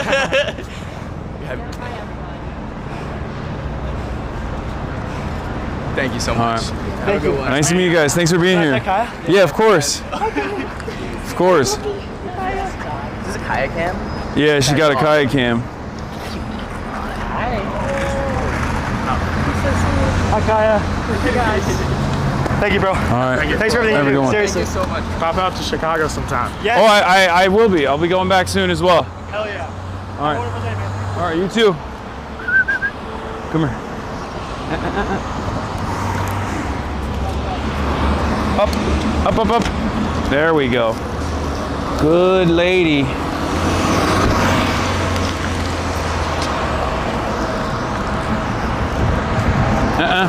Back up. Ow. Oh, fuck. Okay. Sit. There we go. You got a little taste of that, Kaya. You got a little bit of your first experience. You can also turn off the recording on the Kaya cam.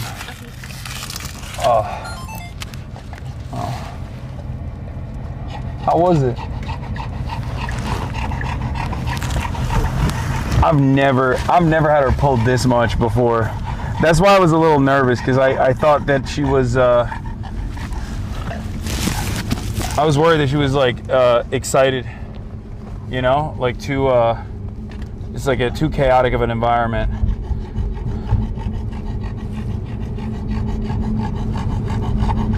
But it had to be done.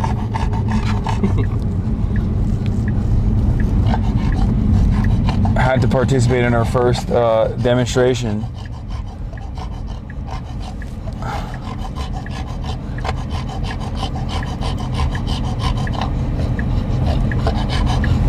You were 100% the best dog today. You know that? Oh.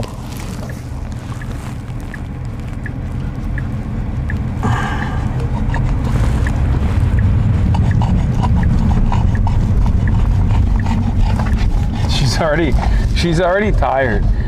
She walked a little bit. This is why it's so funny when people are like, oh, she sleeps in the same place for 8 hours.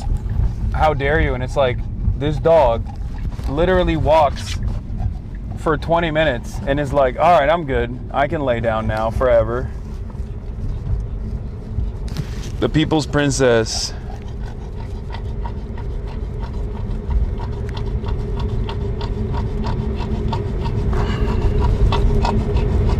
I saw a very cute dog at my local protest today with a little sign attached to her harness that said, I bite fascists.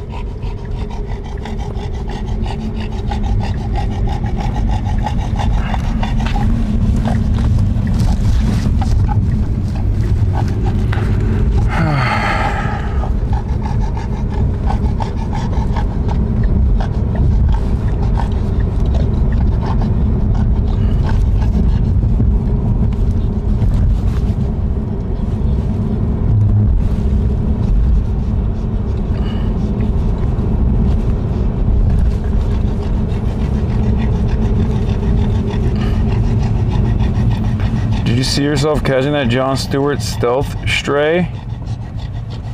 That was funny as shit. I did not. Damn, this thing is this got overheated.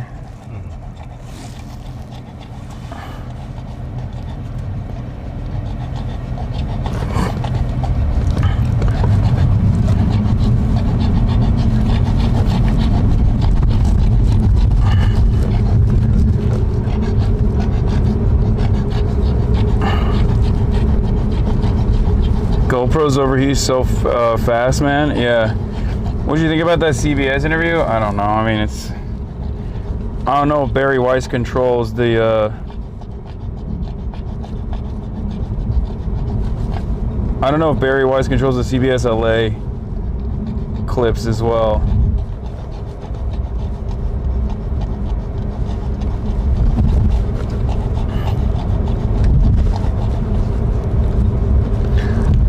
Like, first and foremost, I wanted to go to that one, to, you know, to prove to myself that, you know, this is not all the things that have taken place with like Charlie Kirk and everything else, that like I'm not afraid of going outside. And more importantly, like, I mean it when I say it's impossible not to feel black-pilled when you're exclusively talking to other people online.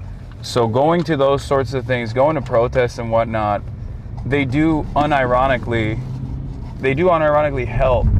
Like, it, even if you go for a little bit, even if you attend for a brief moment, like, when you're surrounded by all these other people that they have the same opinions as you, they see the same issues that you see, and they want an outlet, they want to vent their frustrations in public against all odds. It's a remarkable feeling.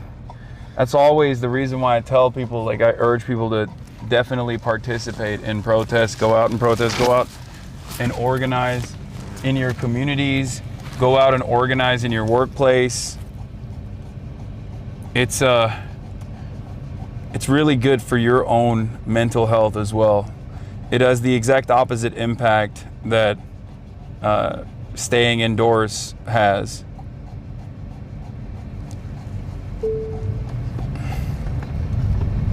It is refreshing.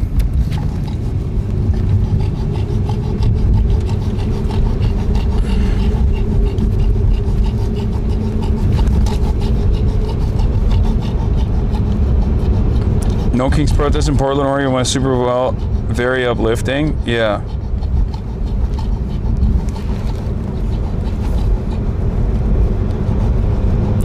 I feel like every moment that you spend off Twitter, every moment that you are not online and surrounded by other people, even if they're not like-minded, even if they don't agree with you entirely the whole way, it still doesn't matter. Like, every moment that you spend experiencing solidarity is good. It's good for your mental health. It will reinvigorate you. It will remind you of what really matters. Because maybe I'm speaking for myself when because I am, as is required of me because of my job, extremely online and constantly having to deal with like an endless torrent of nonsensical opinions. And I don't mean just like the drama and whatnot. I mean like literally discontent, disagreement amongst like different factions of the left, things of that nature. I think that's like way more bothersome for me than a million different drama moments. But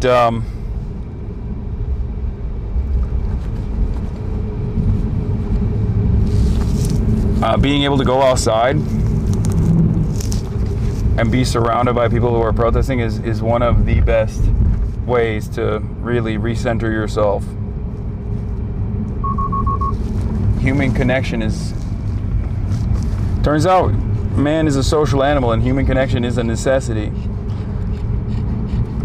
I made friends today while at the protest. It's hard when you work from home in a red county. In Austin, the police chief was marching with the protesters, and I don't know how to feel about all that.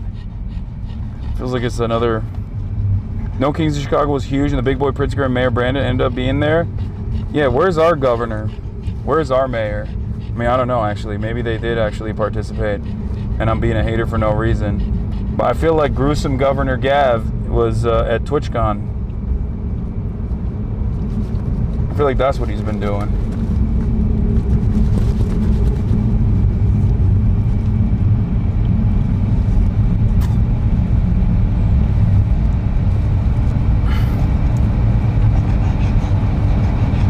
Raising sort of community organizing and doing mutual aid and going outside and talking to real people makes you realize a lot of insane opinions only exist online. Or the thing is, like, those online people that are expressing their insane opinions, like, they have those insane opinions in the real world as well. It's just that when they're in the real world, when you're surrounded by human beings, when you are, when you have all of these other markers, like the human touch, olfactory cues, things like that, your body language, like that level of communication is just so different than how you receive insane opinions online. A person that has that kind of opinion online in the real world is probably going to shy away from giving you the full scope of their perspective, or is going to be much more agreeable. You know? Because that's just in our nature. We want to be liked. We don't want to come across like we're insane. Unless we are literally insane, and some people are, but you know.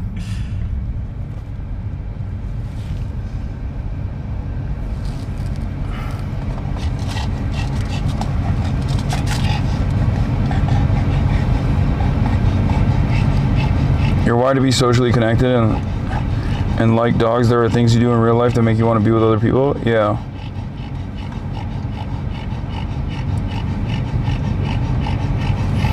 My mother's friend was wonderful to me growing up, but finding out he was KKK when I became an adult and my mom defending him was wild. That's crazy.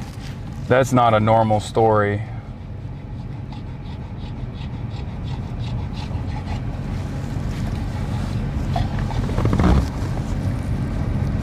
Oh, little belly.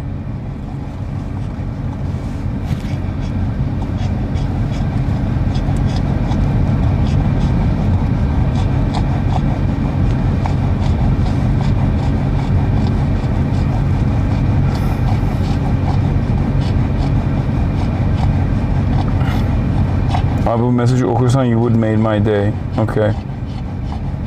Put the AC on blast or something? Guys, the AC is on blast. Like, it's incredibly cool in this car, for the record. It's not like, the car's not hot.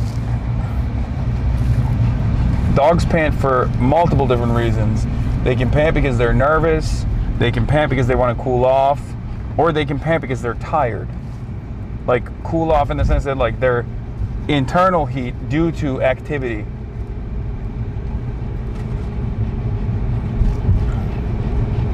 They also pant when they're excited. Also, they just pant all the time, especially Kaya.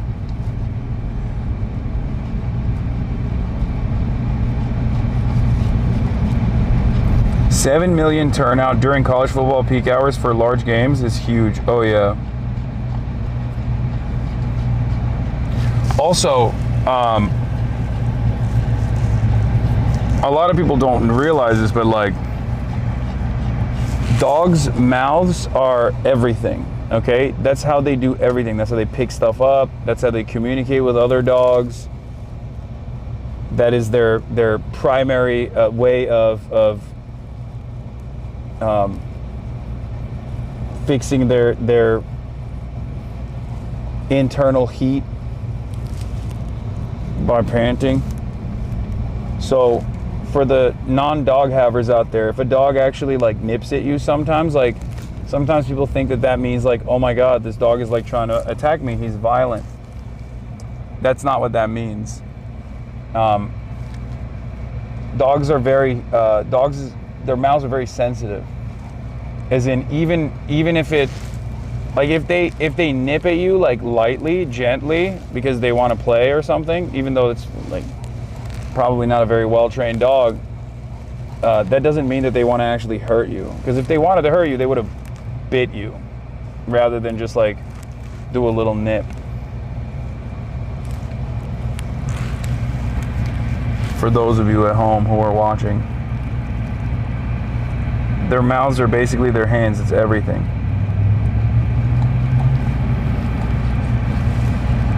Yeah, they sometimes nibble as a sign of affection as well.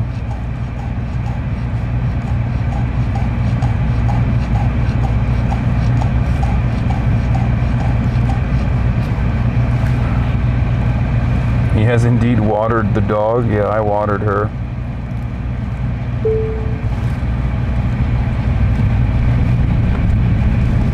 Ever watch puppies play? Yes. I mean, Kaya was a puppy, and she learned social boundaries from so many other dogs that are older than her when she was growing up. The only way for dogs to actually socialize and learn what not to do is by trial and error. Like, for example, when she had super sharp puppy teeth. For those of you who don't know, puppies have really sharp teeth when they're babies. Okay? And they play, but they don't know what the boundaries are of play. So that's why it's important to socialize dogs in the litter when they're in a big litter, because that's when they learn.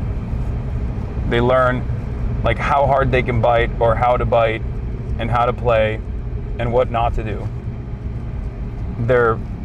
The mother will also check the dogs as well to ensure that there's like control over that socialization. But like puppies need to be socialized early and often so that they learn how to behave.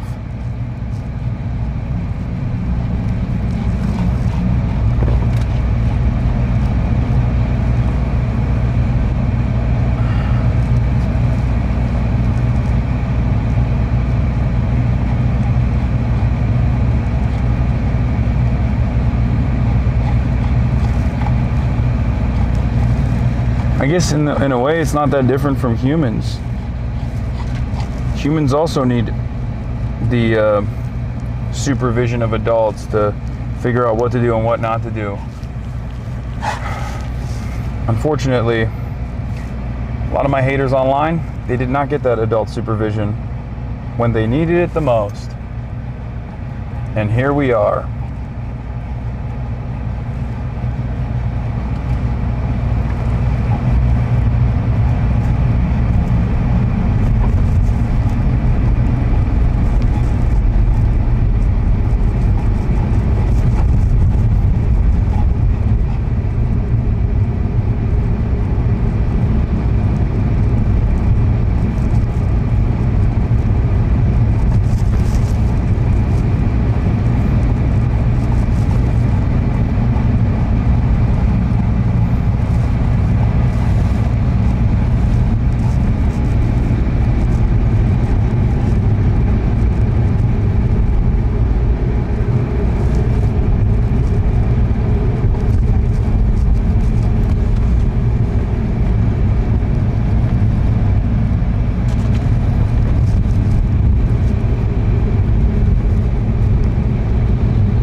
Oh, someone sent me the photo of the I Bite Fascist.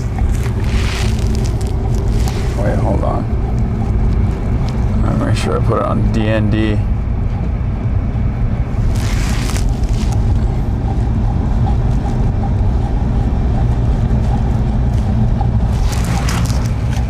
That's cute.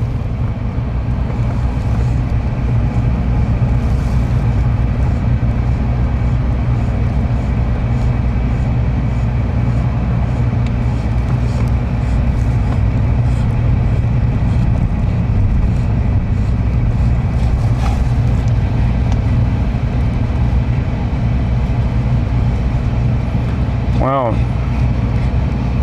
Doug Emhoff was at the NOKINGS protest in Santa Monica.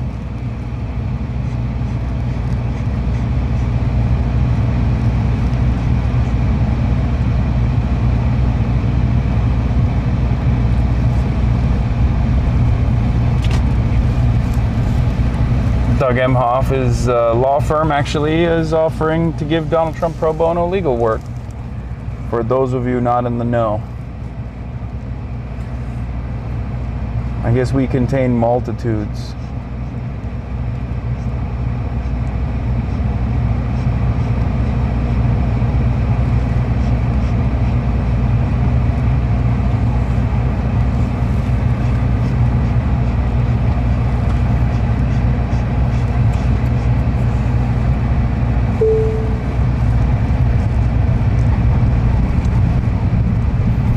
I also realized I haven't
And we're back. We had a little oopsie chat. I forgot to plug the connection back in. I forgot to plug the wires back in to actually charge the main receiver. So we were just eating away at the receiver's own battery. But I mean, it served us well for as long as it did, surprisingly enough. But in a little bit, we're gonna go dark regardless, so.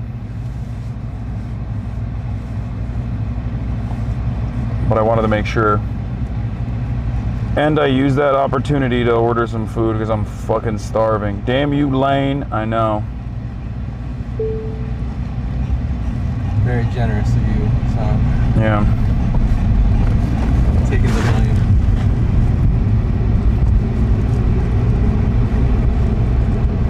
It was Lane. Lane did this. Deborah, my bitch ass ex-wife. Come on, Lane.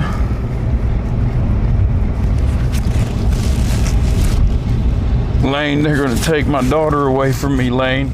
I'm law enforcement, Lane. God, what a...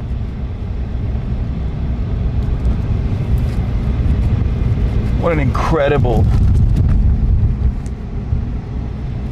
video that was.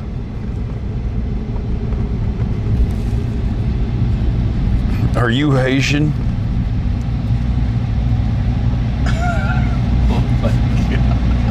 It was crazy. That man was out of his dang mind. We can probably cover the camera now.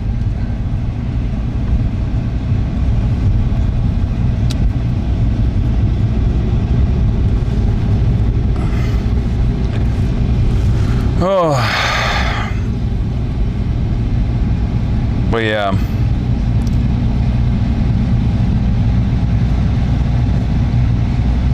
Chat is, if you've never been to a protest or organized events like these, you should. The feeling of solidarity is intense and amazing, and honestly can change you. I think it's interesting that like a lot of people's questions immediately were like, do you think this will be effective? And I think this is the first step. In order for this to be effective, and it's something that I've thought about quite a bit as well, considering that all of the leftists at home have also been asking that same question, perhaps in a more cynical tone. And in order for these protests to be effective, we can't just stop at these protests. Like, the protests are there to express discontent, to show anger and resentment towards the specific policies that this administration is engaging in. But beyond that, we have to organize. Because there is no world where power will concede without any force whatsoever. Power will never concede without demand, and power will never concede without even force. And by that, I don't mean, violent direct action. What I mean by that is first organizing, and then using the organizational tools that we have, collective action, to force the administration to listen to the demands. No, there is no, what are you doing? Sit. Just trying to get comfy. There we go. Not used to sharing back there. Yeah. Well, Fiona's a little smaller than Hasan.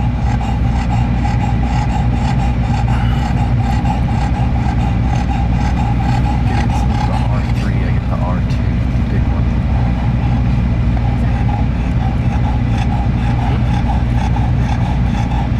So I think what's important here is to not just go out and protest, but what's important here is to also, if you're a rank and file member in a union, if you're a community organizer, to organize your community to engage in some kind of direct action. There's a lot of organizations in Los Angeles that already do this. CHRLA is one of the best ones for advocacy and protection for migrants. We were talking to one of the dudes that works for CHRLA.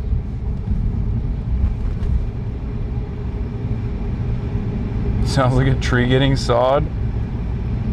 Yeah.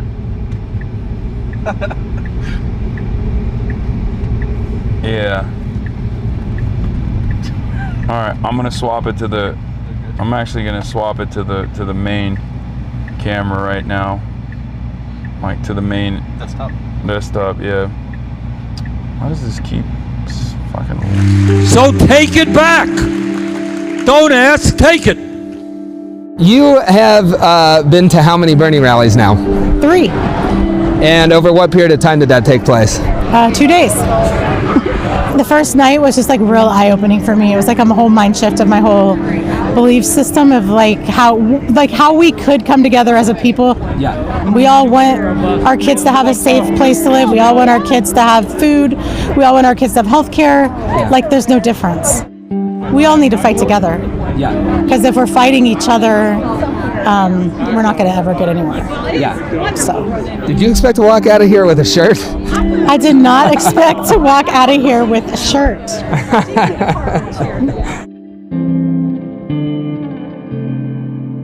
Hi, thanks for watching our video. If you like this story and you want more stories like this, be sure to like and subscribe to the channel to get more Perfect Union in your feed. And if you have stories that you want us to investigate, drop them in the comments below.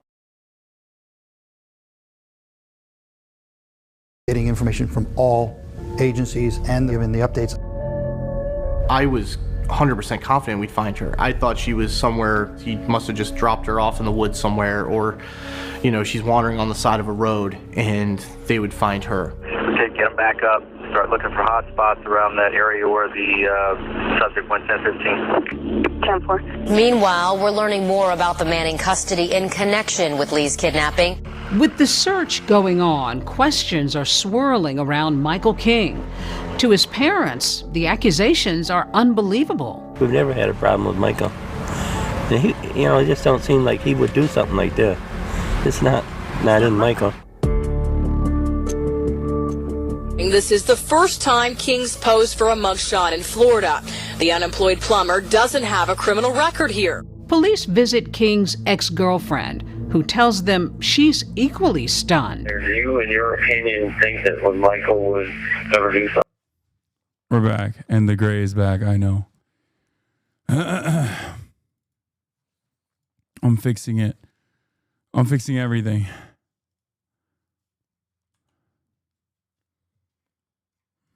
All right. Let's see what has happened. Foreclosure at the time and had broken up with his girlfriend. All around the country. While I was running around.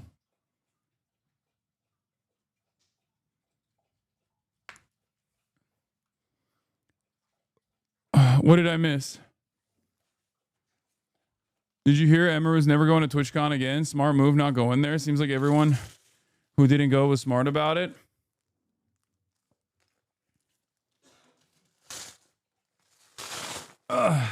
Emma made a response. I'm going to take the vest off. I am.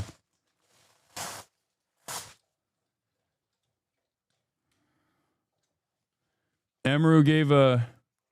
She also briefly mentioned you at the end. Wait, why? Because it's not just about me. Like, this could have happened to anyone. Honestly, for all we know, this could have already happened to someone, a small streamer, and someone just wasn't filming it. Which, okay, I'll just start this by saying shout out to the guy who filmed it and put it on Twitter, because last night after this happened, I was thinking like, fuck, like, I have to talk about this. Like, people need to know that this happened. Like, how am I gonna do that? And then someone happened to post it on Twitter. So thank fucking God I didn't have to figure that out myself. Which, okay, like I said, this is gonna be a mess because I'm not meant to be doing these kinds of streams. Hey, Kaya's vest off too? Yeah, they're gonna take it off. I don't think that Twitch would have put out an official statement if that clip wasn't posted and going viral. And even after the fact that that clip was posted and going viral, as far as I know, the other people who had meet and greets today were not reached out to ask if they wanted extra security or if they even wanted to cancel their meet. For those of you who don't know, this is Amaru, and what's going on here is that this is her first statement after she was assaulted at her meet and greet that she did at TwitchCon. Okay? Yesterday, Amaru was doing a meet and greet. She's one of the top content creators on this platform. She's the largest female content creator on the platform. And a stalker of hers approached her while she was doing a meet and greet, cut the line, and forcibly grabbed her and tried to kiss her. And then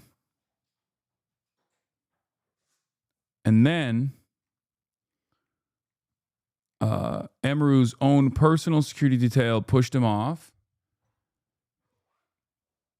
But he was able to walk away and walk freely, as a matter of fact, like literally just like leave the premises and walk freely without another person actually reaching out. Another person actually, like from the security detail or from TwitchCon at all, stopping him at all. He just walked away casually out of the doors. Now, it's already like what he did was heinous. What he did was violent. What he did was illegal. And this is her reaction to it after the fact. Twitch released a statement.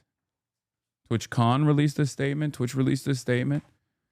It was not a great statement, to say the least.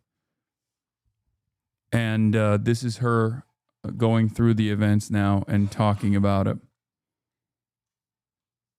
Greet, like maybe some people were, but I know for a fact Extra Emily wasn't. My personal manager made sure that she had extra security. No one reached out to her. Don't know about everyone, but I know that for a fact. Okay, so let's just start from the beginning, because I want to be able to run through everything. This is her statement an hour before her TwitchCon show. Twitch gave her this room for her statement and she blasted Twitch. I mean, yeah, she has every right to do so. Before the show starts in a fucking hour. Okay, my notes are a fucking mess. It looks like a schizo board. But yeah, again, thank you to the guy that put it on Twitter. Thank you to the people that talked about it, because otherwise I don't know if anything would have been done or it would have been taken seriously, straight up. So I'm just gonna go through, from my perspective, what happened, what I saw, the order of events. Unless there was police notified on the premises, who would have detained the assaulter? You can't just grab people in public. Wait, what are you fucking talking about? The security team at TwitchCon should have detained him until law enforcement got there. What the fuck? Also, he literally had a fucking pen in his hand, and you can see in the video. What if he had a knife in his hand? Like, a crime took place. It's a sexual assault.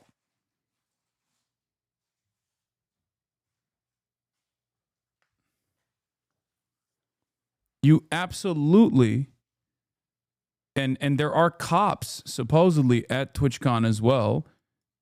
But even outside of that, you absolutely, if you're a member of like a security team, can hold someone and detain someone for, you know, a little bit until the cops get there. Exactly. But was it qualified security? They hire people? What do you mean? Yes. I've been at TwitchCon.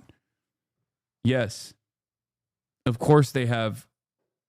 Of course they have security everywhere. It's supposed to be that way.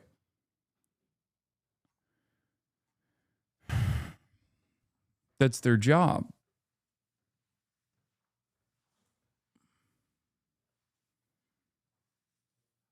Like, they're certified. There are certified security people there.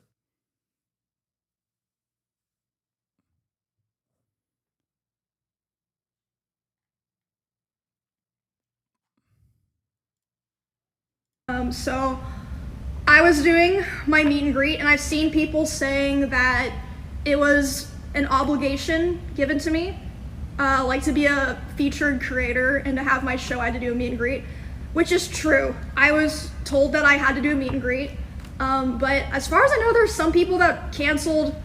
Regardless, I didn't cancel. I thought it was going to be fine. So I show up at 4. I'm doing my meet and greet.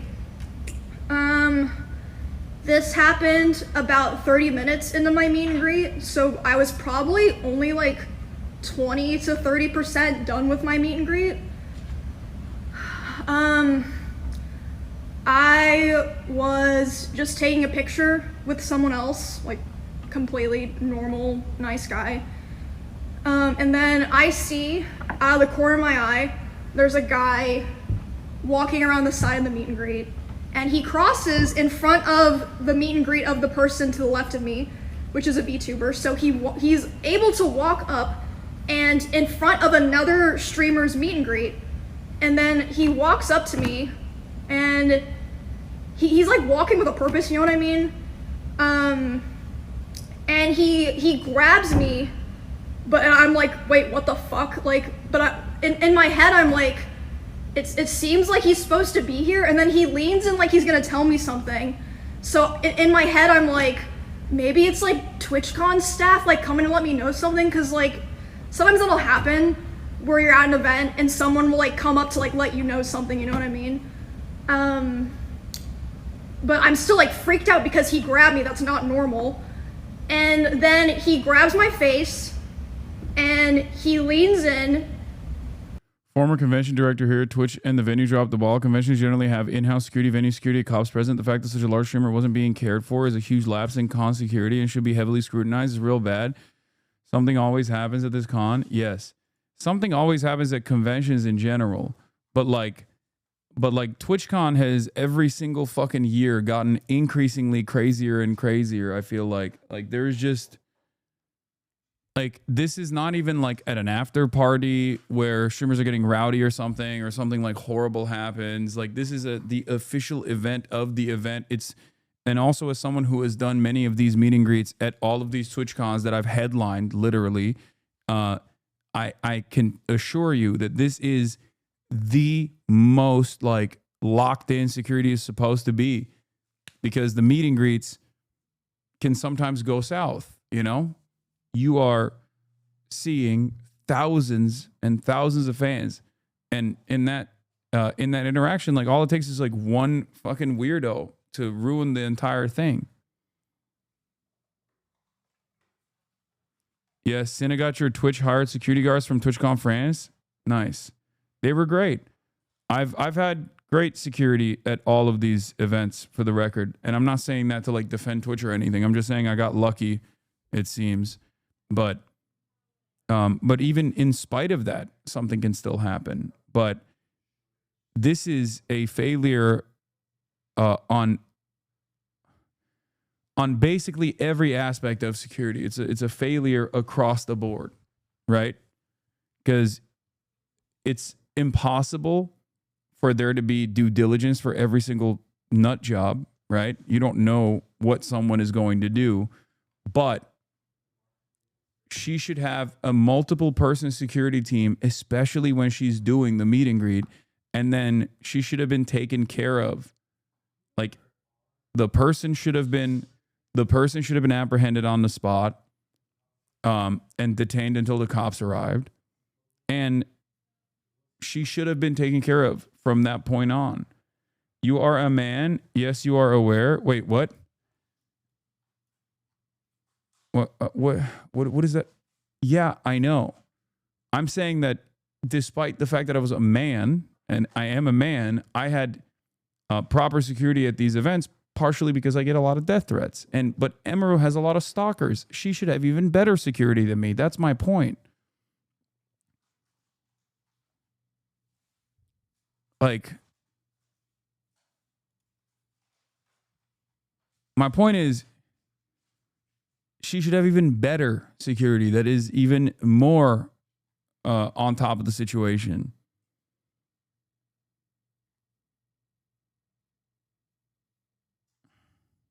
And lips puckered, tries to kiss me. And I start screaming. You can't hear it in the clip, but I'm fucking screaming my head off. And then my security, Twitch's security, is like nowhere near me, nowhere to be found. I can see them, but they don't do anything. My security jumps up and shoves the guy away from me and is like, get the fuck out of here. And he's allowed to walk away and leave. Also, yeah, a man could be assaulted too, but that's so not then the point. after this point, I did not see a lot of what happened here. This is just based off what people in the line told me. My friend Bonnie, who was there, told me, and Melissa, when you my say manager, she should have, you mean Twitch should have given her? Wait, did I say she should have? No, there's nothing she could have done differently. Okay, yeah, I mean Twitch. Like, Twitch should have given her. Did I even say she should have?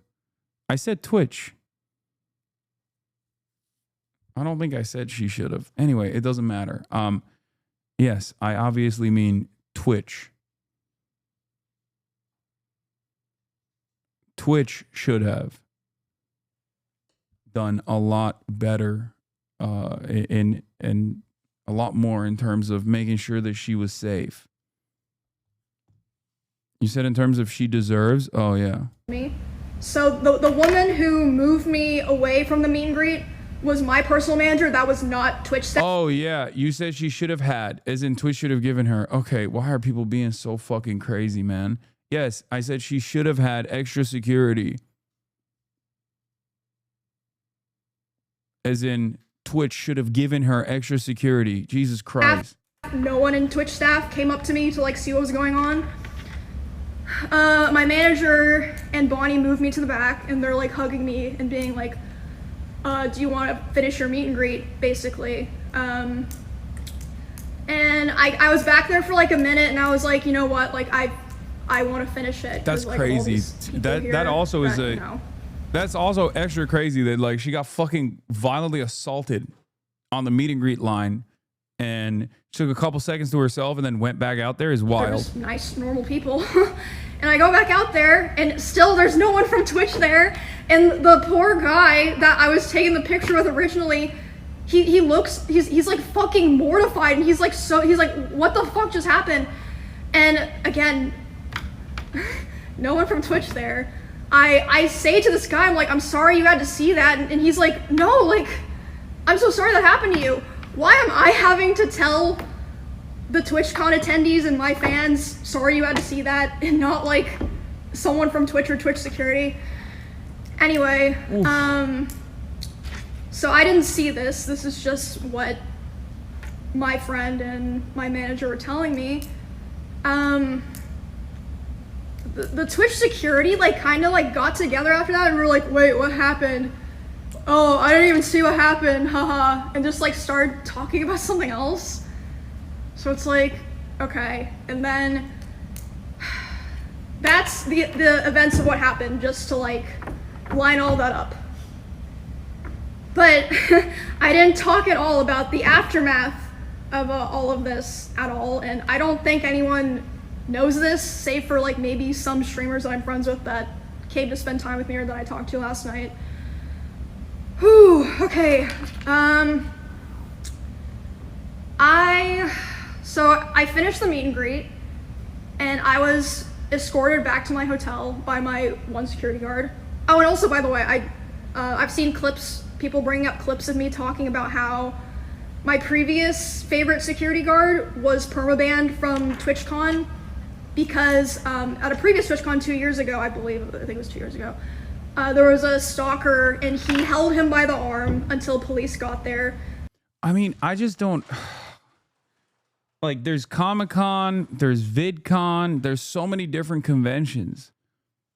Like, I don't understand how this is, like, getting increasingly worse year over year for Twitch.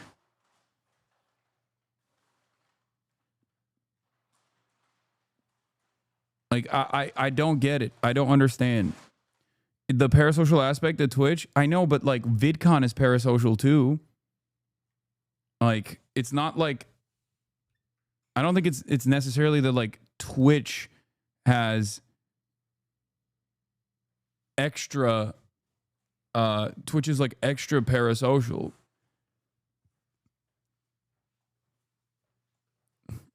Maybe it happens at other conventions as well, and I'm just, like, oblivious to it, but it's crazy that, like, I've been going to Twitch cons both in Europe and in the United States of America for years. This is the first TwitchCon that I did not attend. Okay? This is the first TwitchCon I did not attend. I've gone to conventions for other things. I've gone to Anime Expo. I've gone to VidCon. I've gone to basically every other type of event like this. And last year's TwitchCon, if you recall, if you watched like the Fear End podcast that we did last year after TwitchCon, you will realize that even back then, I had noticed that there was a real problem with like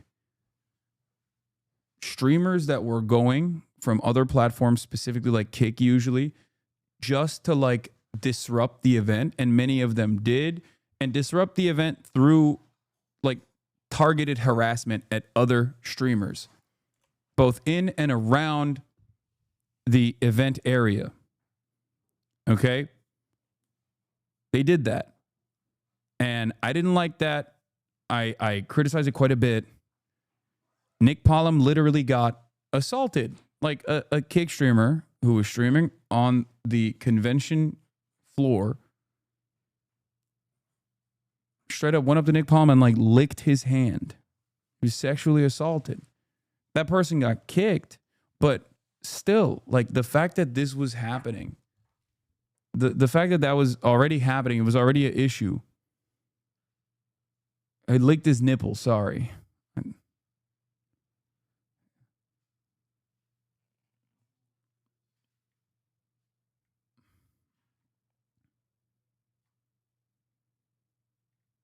Wasn't it? Didn't he get his nipple licked or something?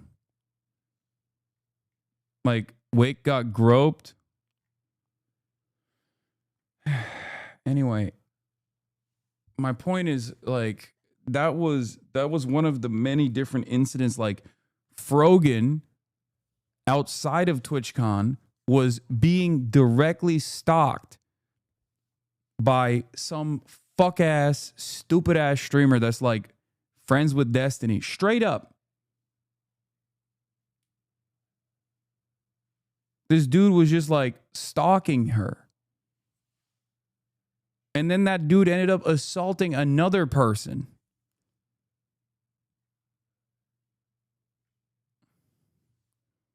Like, all this stuff took place last year. It's fucking nuts that there wasn't like additional precautions taken. It feels like every year it gets worse. And because of that, he was indefinitely banned from TwitchCon. Like from all of TwitchCon, not just the venue, because that was in Las Vegas. Anyway, that just a side note. Okay, Yeah. Oh, he's the one. Yeah. E-Rob got into a fight with a Kick streamer last year too. Yo, that's the same one. I think that's the same Kick streamer. Like, there are fucking streamers that just straight up do this. Like, this is their whole quote unquote content. You know what I mean? Like, this is a fucking parasocial stalker, not a streamer as far as I know. But like, it's insane that all of that happened and there was nothing There was nothing that Twitch did to like explicitly take additional protective measures, and it's still fucking going on a year later. Man, I wrote down a lot of shit here. Okay, can I just also say, what you guys are seeing here is character development. I've always been the person who never says shit. Like, I just want everyone to have fun and for things to go well. Why am I the person who has to do this? So anyway, after I'm escorted back to my hotel, I let some of my friends know they come to my hotel to see me and spend time with me, like make sure I'm okay and everything. And then my manager's letting me know, she says, okay, my manager, I've contacted the police, they're gonna come talk to you about pressing charges, etc. They're trying to find the guy, they haven't found him. I'm like, what? Anyway, so at some point while I'm with my friends, a police officer comes and talks to me, interviews my manager, talks to my Twitch partner manager, who, by the way, she's so sweet, like she didn't do anything wrong here.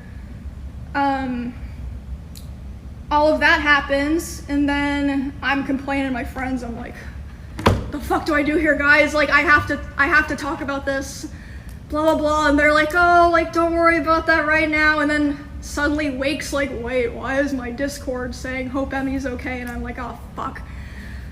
I guess the clip got posted. Again, thank God someone was filming, because otherwise I don't think Twitch would have said anything. So after that, I start getting a lot of messages. I'm responding to people, and my manager comes back to me and she's upset.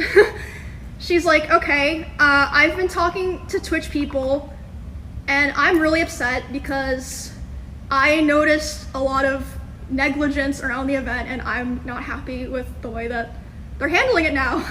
And I'm like, what do you mean? She's like, well, I asked them, you know, like, what are they gonna do about this? And you know what they said initially?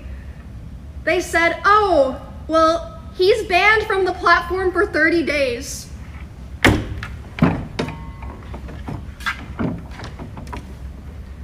What?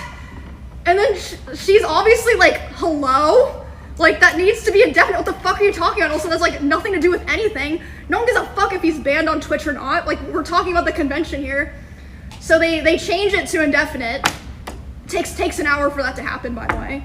These two people are the head of security for Amazon and the head of risk for Twitch.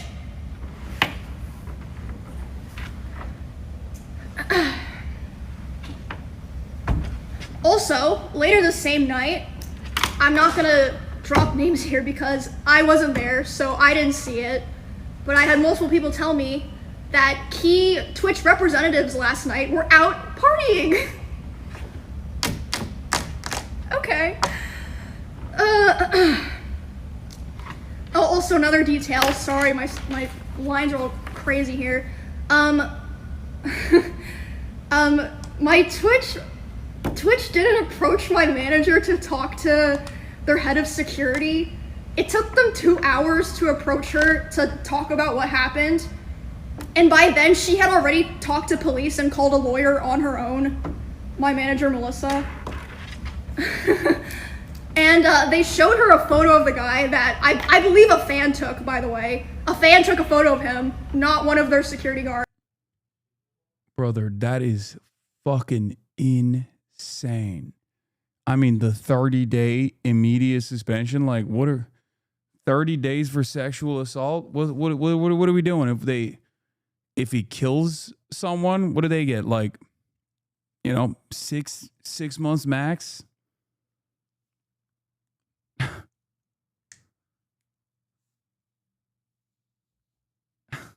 Jesus Christ, dude. Yeah, Chatter's got 30 days in this community on a platform-wide ban for typing out the word cracker.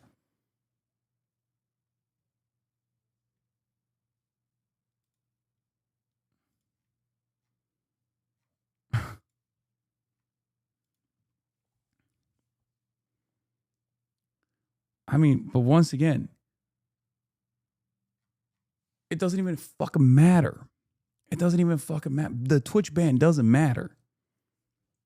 I don't think anybody would even be talking about the Twitch ban if Twitch didn't come out and start with, we're banning him from the platform and the convention.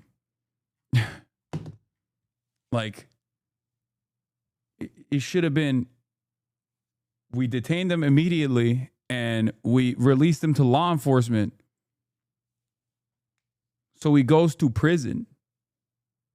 And you know, I am not like Mr. Crime and Punishment, okay?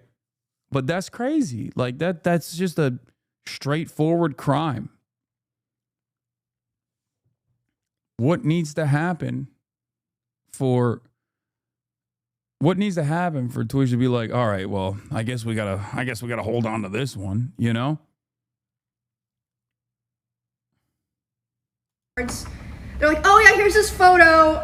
We're like gonna find him. He still had his badge and his wristband and everything. The guy. So, yeah, I really feel like a lot of this process wouldn't have happened if it weren't for my manager advocating for me so hard. Which again, I'll get to that later. I'll keep going here. So they also showed my manager some security footage of the area, and the guy was he was waiting for there to be a gap in security, and there was. He was able to walk through the side, not through like the 2 lanes of meet and greet people who had signed up and been like background checked for my meet and greet. So he was able to just walk through because there just wasn't like consistent security there. Oh my gosh. And then, so yeah, that's basically my day yesterday. And then today, this morning, I was told that Amazon flew in their global head of something to redesign the whole process and security of the con for the rest of the convention. Why wasn't there someone like that here already? Or like they didn't do that beforehand? Like, hello? I'm sorry. So yeah, I guess they know that they fucked up really bad if they're flying in their Amazon's global head. And also, I want to make it clear so that people understand this. I am so lucky and privileged, okay? Do you know how much I spent on security to be able to come to this event in the first place? Like, but I'm not just talking about yesterday, I'm talking about my security for like my RV trip that I did with my friends and stuff. I spent over $10,000. Some people who stream on Twitch don't even make $10,000 in a year. What the fuck are they supposed to do? Like, if you watch the clip, the security guard who pushes the guy away is my security. The woman who pulls me to the back, my manager. If you're a small streamer and you don't have those resources, or someone in your line's not filming, what the fuck do you do? Also, Emaru's not a small streamer. So where the fuck is the convention security in general for the meet and greet space? And where the fuck is the event team, the event security team? Because the top content creators on the platform, aside from the privilege that they have, do literally get actual, like, you've seen it with me. I have 3 dudes on me at all times when I go to these things.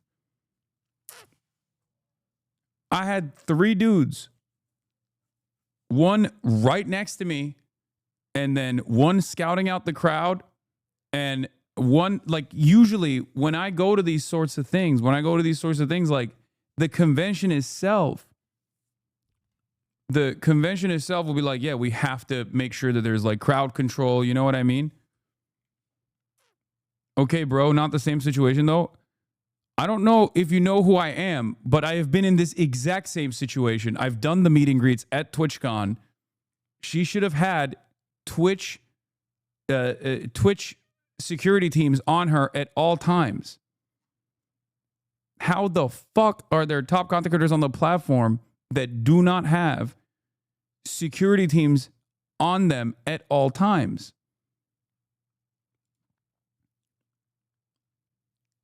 I've done DreamCon, and at DreamCon I had an event security team on me at all times. That makes no sense. I cannot believe it, dude. Especially after a bunch of top female content creators literally said, we are concerned about going to Twitch this year, like going to TwitchCon this year, like, and then they said that they were going to take extra precautionary measures. I don't understand how this happened. I mean, I'm not there this year. I didn't go. Ironically enough, for different security concerns. But like, I cannot believe it, dude. I cannot fucking believe it. Ew! No one would have known. Like, it's actually fucking insane. Like, I'm genuinely angry. Like, I am not an angry person. Like, it's just ridiculous. And like, honestly, I genuinely think there have been other people who have been sexually assaulted, groped, like, who fucking knows, worse, at these conventions, and just nobody knows. Because like I said, they didn't post any kind of announcement, weren't letting other streamers with similar events as me, similar meet and greets know. Yeah, until that's insane too. There was like a viral clip. Like that also is ridiculous. Like as soon as that shit happens, you're supposed to lock it down.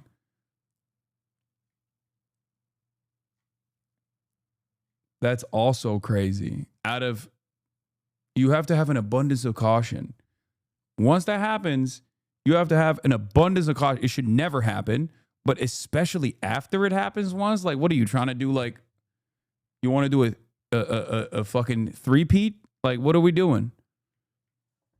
Where they're just like, hey, I mean, you know, lightning never strikes twice, boys. It's fine.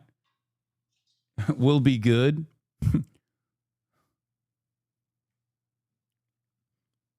It's so crazy because, like, even on the PR aspect, I know big companies only care about their PR. I get it. Okay. But, like, even on the PR aspect, look at the PR now. It's fucking devastating. You know what I mean? You're losing so much more goodwill in the process. This is something that I describe all the time about the way that companies operate.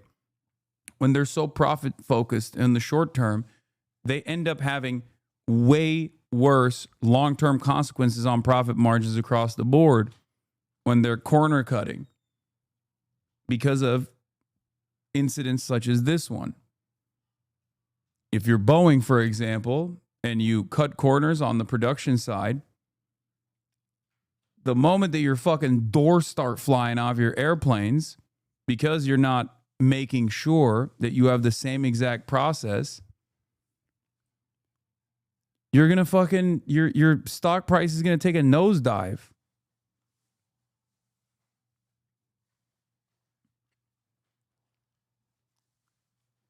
So it doesn't even make sense from a profitability aspect. It's just so frustrating. And by the way, they can't even mention my name in it. Thank you, guys. Thank you. And okay, hold on. Let me pull up what they wrote because that was another thing that was crazy to wake up to.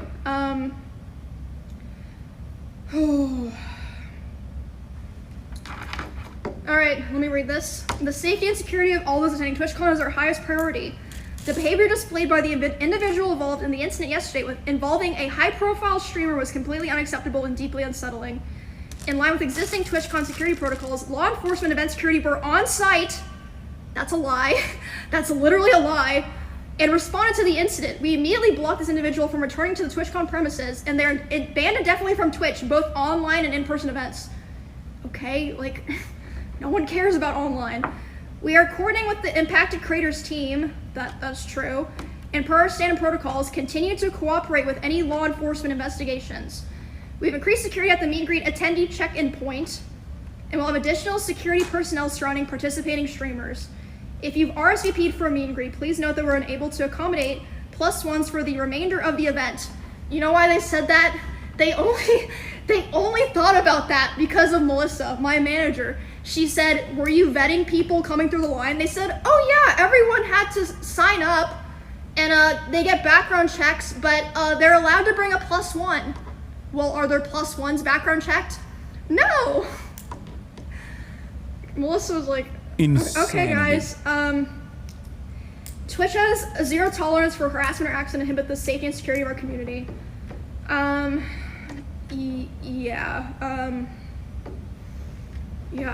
don't even know, like, I'm just tired, guys, like, I'm just so tired of, I've just had so many things happen, and, like, you know, stuff just happens, like, especially when you're, like, a creator, or, like, a girl creator in particular, but I just feel like I've been failed so many times, or lied to so many times, and I'm always like, you know, it's okay, we'll figure it out. You should have figured it out already. You should have fucking figured it out already. Oh my god. So yeah, that's basically, unless I'm forgetting something, a rundown of everything. But yeah, it's fucking insane.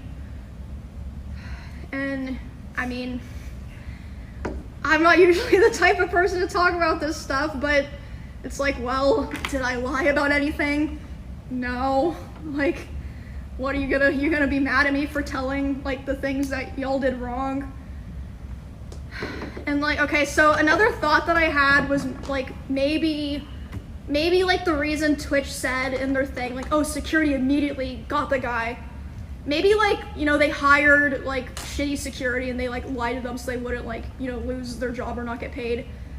Maybe if you guys had, like, you know, actual cameras and, like, good comms, no one would be able to lie or have to lie. Like, why? Right. Why is it better to, or, like, easier to find out something happened in fucking Among Us than at TwitchCon? Hello? It's fucking insane. But yeah, I just want to tell you guys all that. This is character development. I'm fucking sick of it. I'm so sick of it. Like, this was just the final straw for me. Oh my goodness. Oh. Emeru is not the type of person that would make a statement like this, by the way. Like, this is not like her at all, I feel like. But yeah, I have been, okay, something else. Sorry, I just keep remembering shit. It's gonna be like this for the rest of the stream. I saw a thing that said I was in their, like, top 5 or top 10 most followed streamers attending this event. Again, if that happened to me, what the fuck is happening to small creators that we don't even hear about because no one's filming them? Like, they tweet it and, like, Twitch doesn't feel the need to follow up with them or publicly. It's just, I don't know.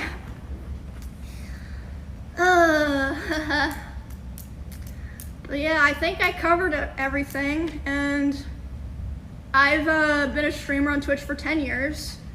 I attended the very first or maybe the second TwitchCon ever in 2016, 2015. And yeah, like, I understand back then it was different, but I feel like they're, like, I know they say there's security upgrades, but it really feels like there's not. Like, another thing that happened, I forgot to mention. So the way that the meet and greet worked is, like, people line up, they come through, they take a picture, then they're supposed to walk through the back and leave. There were people walking through the back trying to come up to my booth. Or, like, I mean, not all of them were, like, malicious intent, obviously. Like, some people would leave and be like, oh shit, my picture is bad, I'm gonna go back and ask for another one. And my manager had to be the one to tell them, like, oh no, you can't, like, keep moving. And there was even, like, I think it was fucking Neon. was able to walk through the back of my meet and greet and was like, oh, hey, like, can I come say hi? And it's like, what the fuck? Like, oh my God, it was just horrible. Like, there was no thought put into it at all. And yeah, I was like, man, it's just fucking naked and afraid out here. Like, thank God I have my manager and my security and my friends. But, like, I just feel so bad for, you know, Twitch creators who wouldn't be able to be in that position. Are you okay, though? This is gonna sound fucked up, honestly. I'm so desensitized to stuff like that, that when it happens, Yeah. This is what I was talking about. I'm telling you right now, from my own personal experience and what I know from all of my friends, what you are hearing and what you are seeing is the fucking tip of the iceberg.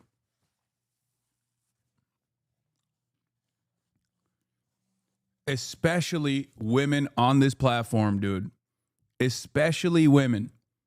This is not like when I used to say this back in the day, people would be like, oh, you're just trying to be woke, or you're being a white knight. It's not even a question.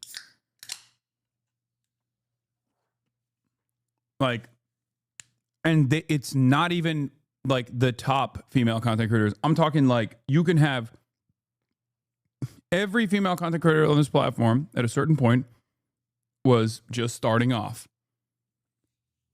And from the moment that they had 10 plus viewers, they have had to fucking deal with stalkers. Nonstop. And it's not even just like the stalking that they have to endure. There are literally entire online communities that are designed around this kind of behavior. A lot of women quit for this reason.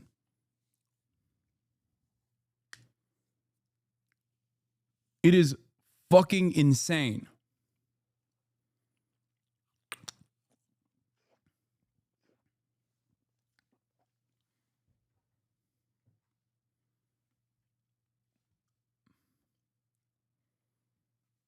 Do you think it's just utter incompetence or just misogyny and security and not taking stalkers as serious threats? No, I think it's incompetence because Twitch knows this. Like, it's not like Twitch is oblivious, man. Come on. Emaru literally was stalked physically on camera alongside Valkyrie and Senna at the Santa Monica Pier. It's just, I mean, it is both, by the way. Yeah, of course it's misogyny as well. I'm just saying that like the primary order here is that it's unimaginable ineptitude, unimaginable negligence. Like, misogyny or not, if your job is to fucking provide security for your streamers, regardless of your misogyny, you're like, okay, we need to fucking make sure that these streamers are still protected.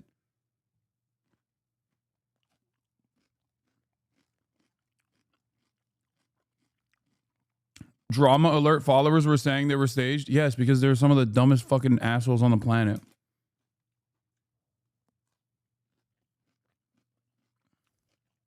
I kind of just go into like lock-in mode. I'm like, okay, I need to just lock in and like get through this. But yeah, I was talking about like, as far as her being like, yeah, I'm desensitized to this. It's because she deals with this all the time. Worry about it later. So that's how I was able to finish my meet and greet. Like, my friends were telling me like, bro, if it was me, I would have been crying. You're built different for going back out there. And like I said, I was going back out there and having to apologize to people in my own line. Being like, I'm sorry you saw that. I hope you're okay. And then they of course were like, what the fuck? Why are you saying that to me? But I felt like I had to because no one else was there. And like I said on Twitter, like, I really wish I didn't have this opinion. Like, I love trying to be like the positive, like, oh, let's get together and have fun, everyone. I really like would discourage other creators from going back to TwitchCon, not just because it was able to happen at all, and what happened during it and the aftermath. Like, it's just crazy. Like, why would their PR team say that? Like, you can literally see in the clip that he's allowed to walk away. But yeah, thank you guys. Appreciate all the support and stuff. It was pretty crazy getting all the messages and stuff last night. And again, I've said it like 5 fucking times. Thank fucking God that someone was filming and decided to post it, because if not, you know what I would be doing today? I would be so fucking stressed, being like, okay, do I have to disrupt my stuff that I have planned to announce that this thing happened to me and let people know that it could happen to them? So thank fucking God for that guy. Like, thank you so much for doing that. And I would just encourage everyone just to stand the Proof you're a has-been making content from this pussy liberal?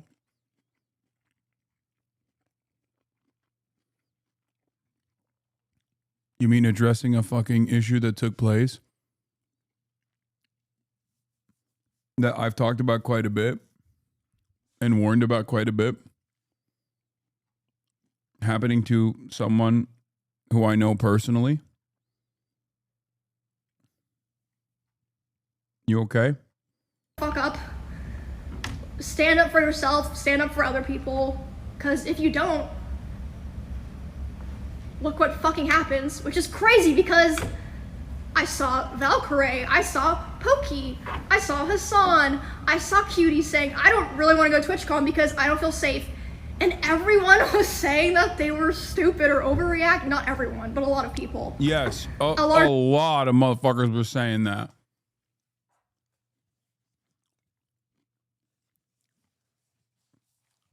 It was other content creators that were saying that. It was other content creators that were fucking talking shit too. Yeah.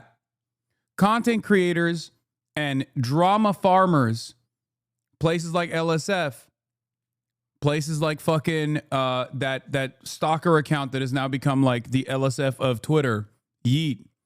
So many of these motherfuckers blasted me. Blasted Cutie. Yeah, Dick Tone. That's another one. Blasted Cutie, blasted Pokey, blasted Ray.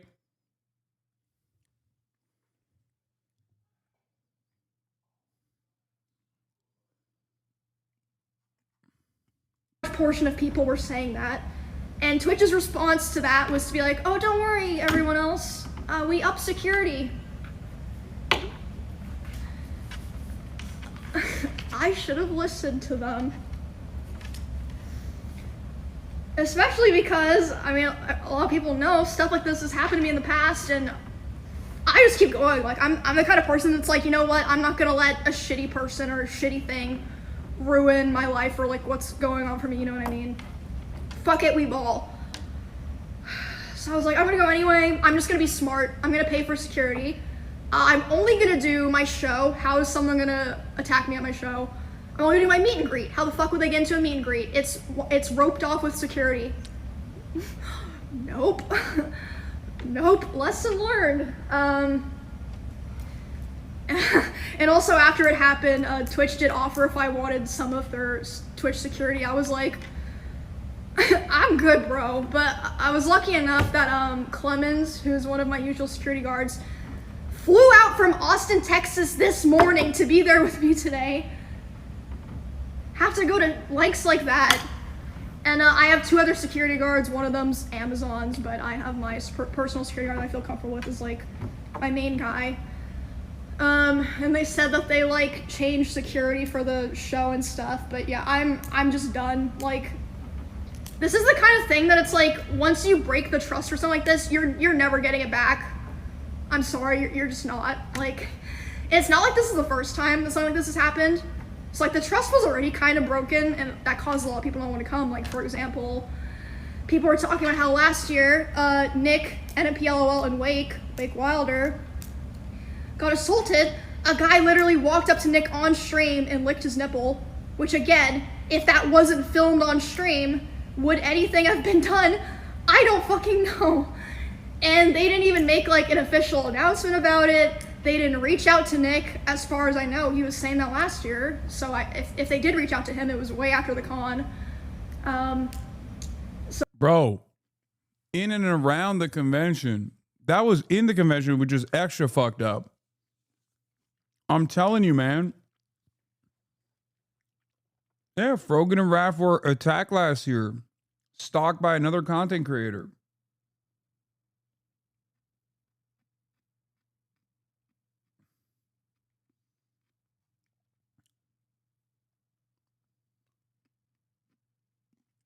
It's so fucking crazy. So it's like, did they just not think it was a big deal? Is it because Nick's a guy? Like, hello? I'm supposed to be working on my Run a Show right now. I am still doing the show, like I said, because of the production staff worked really hard on it, and the cosplayers involved worked really hard on it, so I still want to do it, but this is going to be my last TwitchCon show. I'm doing it with Baby No Money and Will Neff, so even though we haven't really had time to go over this in practice, it'll be fine. It'll be a shit show, but it'll be fine. I'm sure it'll be fun. Lots of talented people working in Twitch production and all that. It's yeah. Whew. Anyway, how we feeling, you guys? Yeah, I'm flying home tomorrow, and my security guard's gonna be accompanying me to fly home. But it's just sad, the world that we live in now. Like, to me, I don't even think of myself as like someone that needs to be protected or like someone important, but it's like you know, I was talking about how like I wanted to buy a new hamster recently. I was thinking about how if I want to do that on stream, I'd have to hire security to go buy a fucking hamster. And like I said, I spent over $10,000 alone just to come to TwitchCon for security. I've probably spent close to 6 figures total going to cons and stuff on security. And again, it's not like this only happens to people of my size. This happens to girls or guys with 50 viewers. What the fuck are they supposed to do? Yeah. They can't afford that. It's like, you gotta just deal with it, not there, or you're... that's another thing. I could have fucking died yesterday.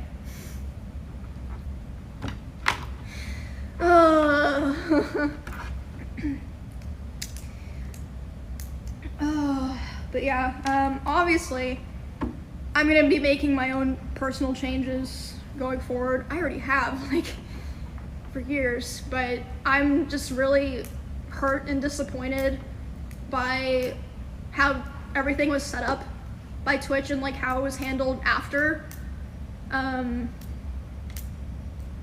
Like, honestly, that was upsetting me more and making me more angry last night than everything else. Like, it's like, okay, you know, any person can be walking on the street and get assaulted. Like, yeah, it's fucking horrible.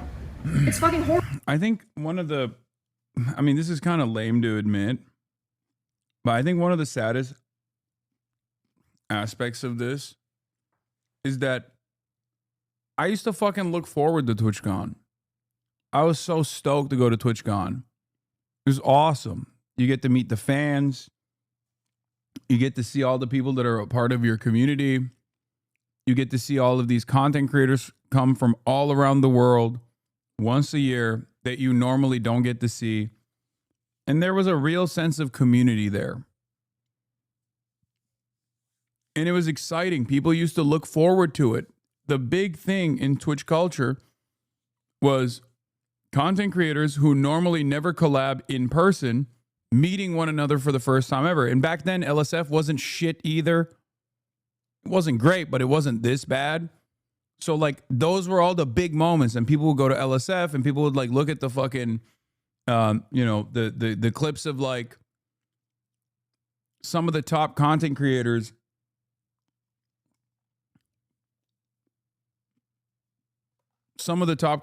meeting each other for the first time ever. It was like a massive deal. Collaborations used to happen all the time too. And you know, for the record, I mean, it says volumes that you felt safe going to No Kings protest, but not TwitchCon. I didn't refuse to go to TwitchCon publicly just for my own safety. Let's be real. I don't give a shit about that. I did not go to TwitchCon because I cared about other people's safety. That's why I made a public statement.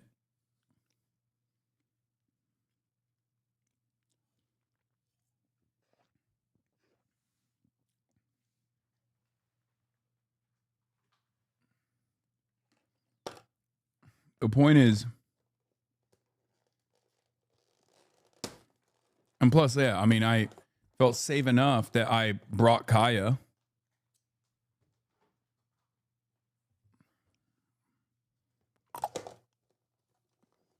But it just fucking sucks because, like, it sucks because, like, it used to be this awesome event, man.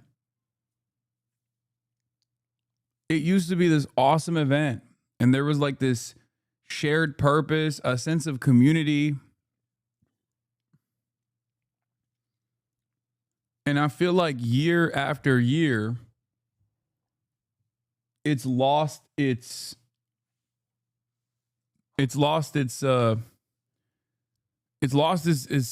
energy, its vibes. Like, your friends can't even talk about you without your weirdo stalkers sending them hate, like they defo would harass them IRL too. Yeah, I mean, there's that too, yeah.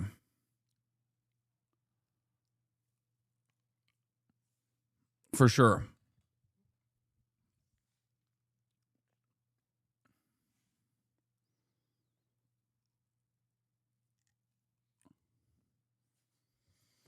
I do feel like every year it's just gotten worse and worse. I don't know. And it's not just TwitchCon either. I feel like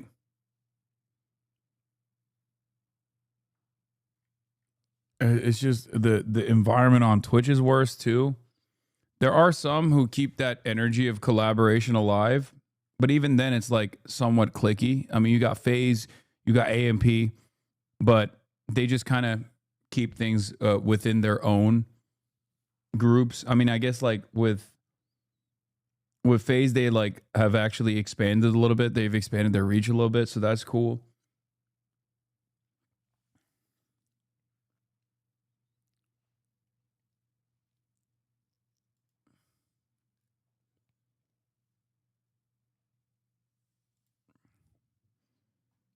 Taylor Lorenz also interviewed Dan Clancy and asked him about this.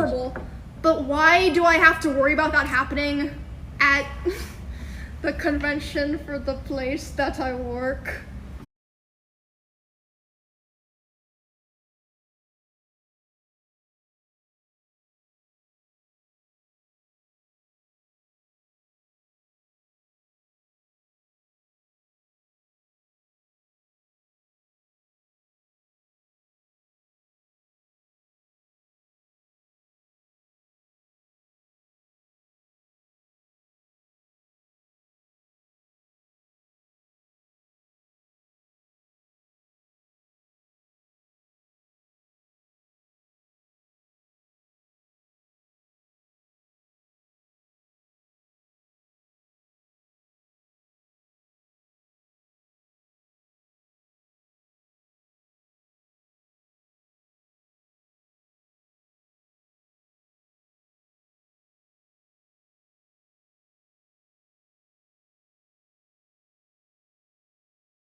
really fun stuff planned, don't we?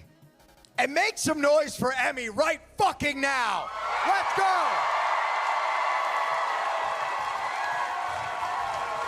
Louder! Standing ovation. Get up. Everybody up. Stand the fuck up right now!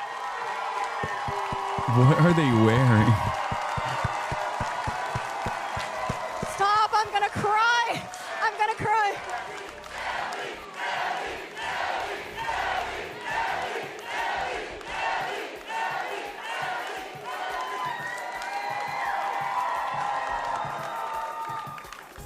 That was pretty good.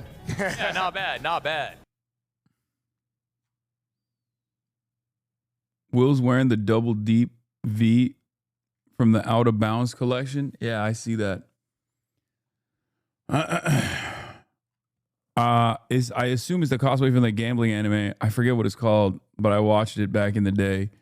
All right, let's hear what Taylor had to say interviewing Dan Clancy, the CEO. And others. Obviously, we saw one Twitch streamer yesterday, Amaru, get assaulted by a male fan. Okay, and a lot of streamers have, especially female streamers, have talked about, you know, the danger that they feel from these sort of toxic, I guess, parasocial kind of creeps. What are you guys doing to prioritize safety? Because I know also a bunch of Twitch content creators said that they were too scared to even come to TwitchCon this year, just in case something like what happened yesterday would happen. The safety of our creators is the top priority. The challenge we face is a challenge in today's society. It's not limited to Twitch. It extends throughout our society. I do think that when you're live streaming, in many ways, since you control your community and you can ban people, you can make it so that those people that you don't want engaging with you and participating with you aren't there. Okay, it's very different. You know, when I use other short form content and people say all sorts of stuff, well, I can't stop that. But when I live stream, they basically don't bother me. Now, what happened yesterday obviously was something that we care deeply about, securing this environment. You know, we're looking very closely at everything that happened there, and I care deeply about Emmy. She's a friend of mine, and so I want to see how we can support her. This is just something we have to keep working on. I think everyone identifies our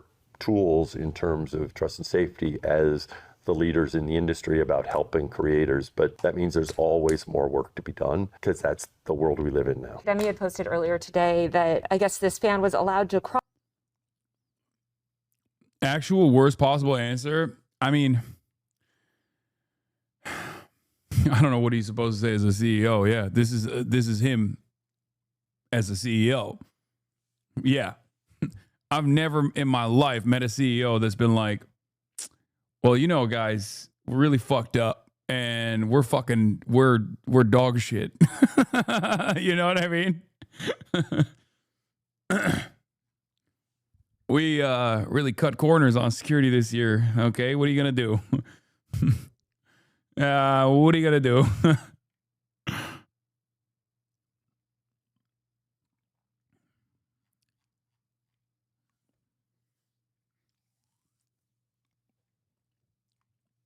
Multiple barriers at TwitchCon. Why should streamers trust Twitch to keep them safe at TwitchCon? Because I feel like simultaneously this has That's what he should have said, honestly. He should have been like, guys,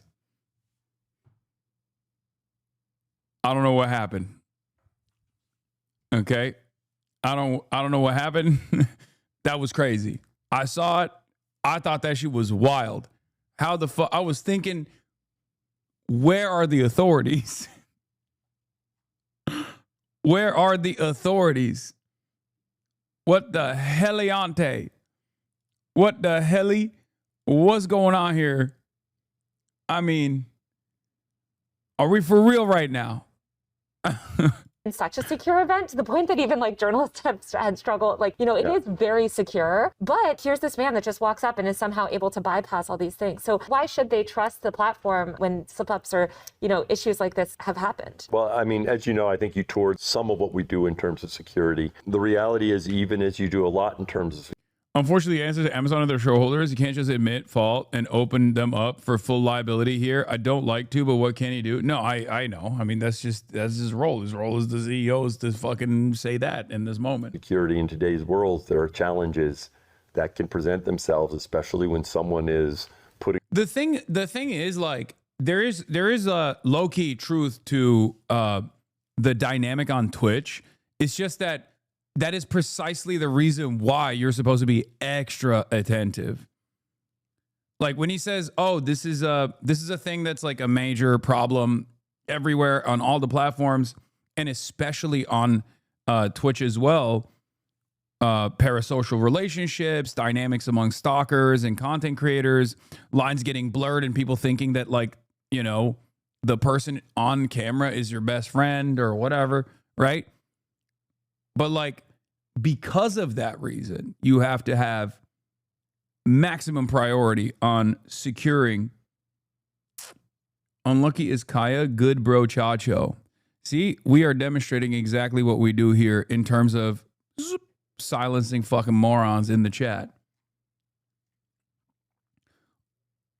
I think people know this already, but if you find yourself going into the chat of a random content creator to write stuff like this, 100% easiest lock of the century, Kaya lives an infinitely better life than you.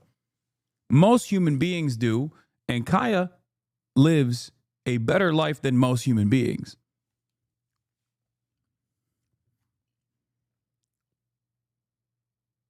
Anyway, themselves out there, right? And so, you know, we try to work very closely with each creator about what they want to do and what works for them, right? So I don't want to get into any, you know, specifics. It's good now that that band chatter can't ever interact with you in any situation, ... according to Dan Clancy. Yeah, the problem is, like, I banned him here, but I go to TwitchCon. I mean, that person is most likely a giant pussy. He's not going to do shit. But but the reality is that that person could get excited and want to do something in a situation like at TwitchCon, you know?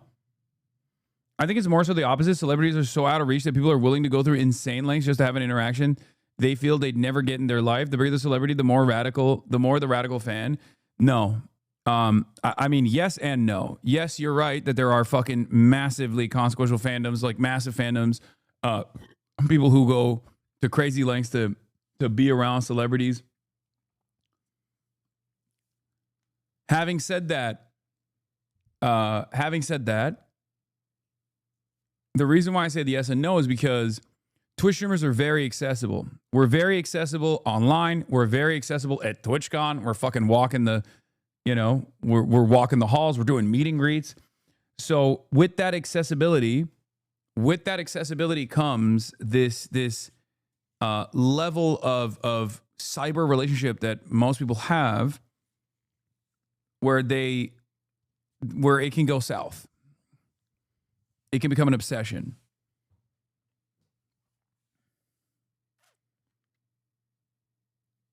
Details, but part of that is working with creators and, you know, trying to find them. Right now, we're definitely, you know, ramping it up to make sure creators know that we have the resources there to help them figure out what's right for them.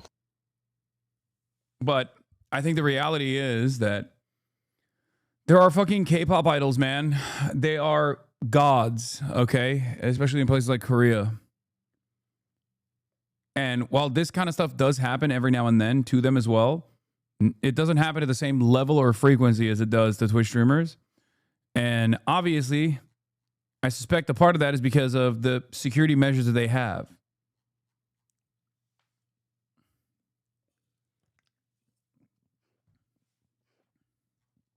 You feel me? But yes, accessibility creates a level of entitlement, and that entitlement sometimes breeds resentment as well. Like, oh, you owe me something. I made you. You know what I mean? People find themselves like in the throes of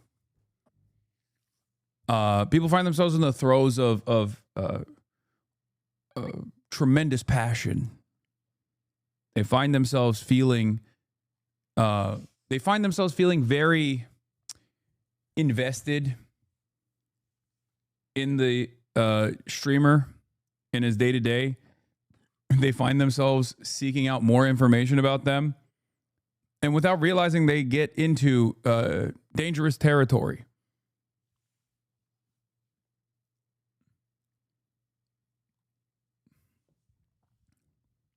The line between HasanAbi Piker, the human being, and HasanAbi Piker, the Twitch streamer commodity, is blurred.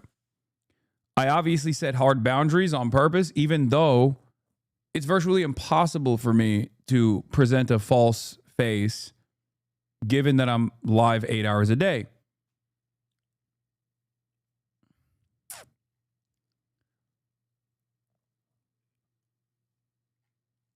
It's just,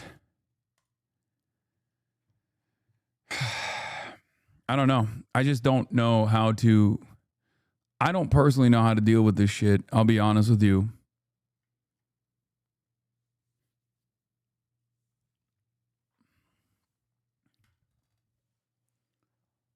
But it definitely is it's definitely heightened when you think about the isolation that like the average person experiences.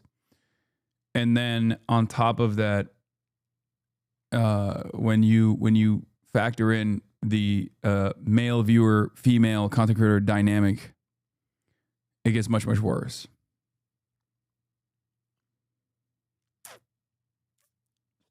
What would you say is the main cause of difference between old TwitchCon and current day TwitchCon? I think like in older TwitchCons, there was a more familiar environment.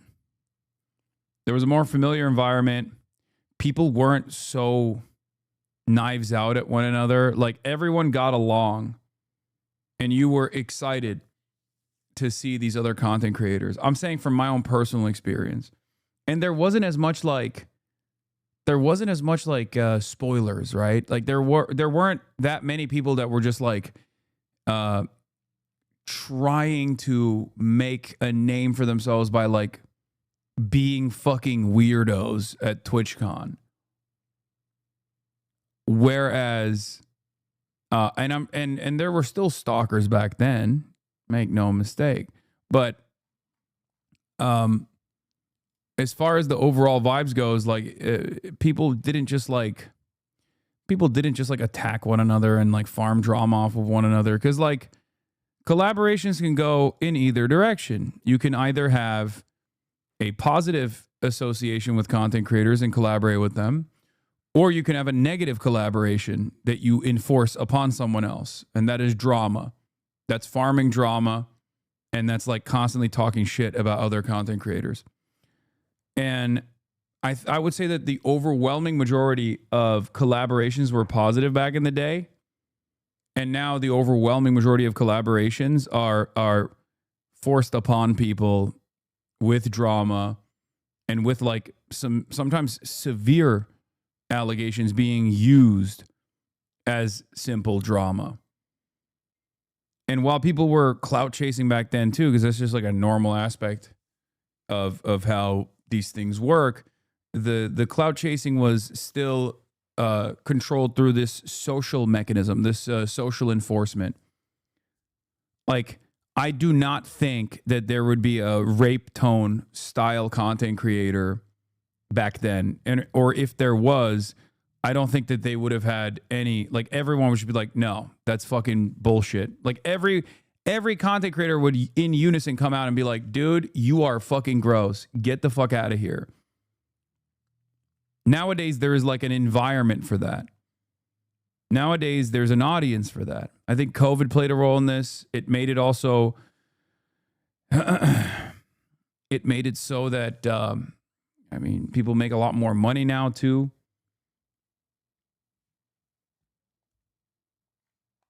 Yeah, it's become this weird,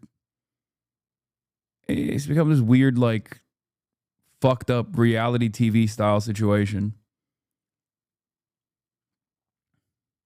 Twitch used to ban partners for harassing other partners. Oh yeah, that's true. Yeah, that's actually a good point. I forgot. Twitch used to literally ban partners for harassing other partners. Can you imagine? Can you imagine that right now? Think about that. That would be like 90% of top content creators would be banned off the fucking platform if that was still enforced to any degree. We used to talk about fucking hate raids and stuff. That was part of the reason why even what's his face got banned off Twitch.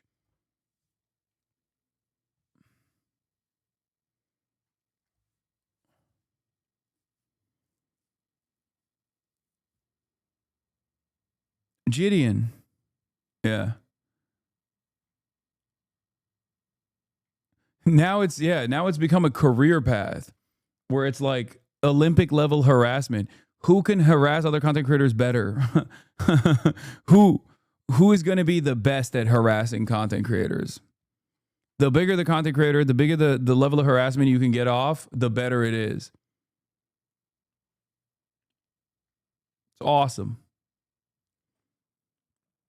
And now we're forced to be isolated. I feel like streamers did used to call out bad behavior often, like every other week, but now they're scared of those who do the bad behavior because Twitch doesn't care as much. Yeah, Twitch doesn't care as much, and I don't even think Twitch can even control it if they wanted to. And also, yes, the loudest voices that are keeping people accountable through campaigns are oftentimes those who are worthy of scrutiny the most.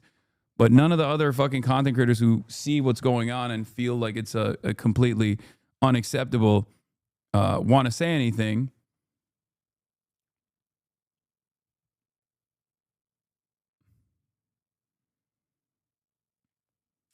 I mean, think about it. Yeah, when I met you at TwitchCon 2022, you just gotten hassled by some Sam Hyde weirdos trying to start shit. Yeah, TwitchCon 2022. When I went to TwitchCon 2022, that was the peak of like Sam Hyde, neo-Nazi pedophile Sam Hyde, and his fans constantly saying that they were going to come to my house and kill me and dox me and stuff like that. And if you recall, LSF at the time was not exactly sympathetic to me getting approached like that. As a matter of fact, they made a whole ordeal about the way I carried myself when random fucking assholes came up to me to be like, why won't you fight Sam Hyde? You remember? I remember. I was there. I experienced it.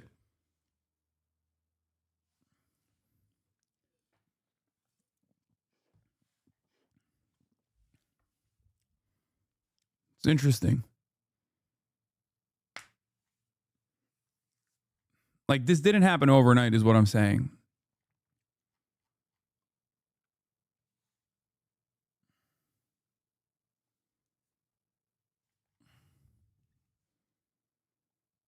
What is this? IRL ban? Thank you. Are you ever gonna accept Sam Hyde's fight offer? What? I don't, dude, no. Why are you fucking talking to me about some dumbass fucking weirdo Nazi? What's wrong with you? What's wrong? Explain yourself. What do you mean? You think it's fucking funny, dude? Someone you got some challenged you to a fight, fucking I was weird you got some weird fucking deadbeat loser comedian. Everyone came after me for this, by the way. They were like making content off of how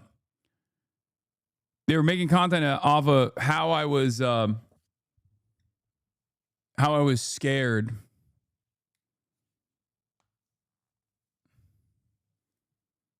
And also that this was like perfectly valid and shit.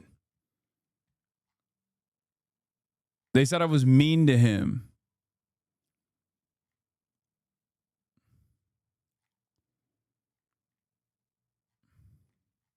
Thank God I shaved my head, by the way. Holy fuck. Long hair Hasan was terrible.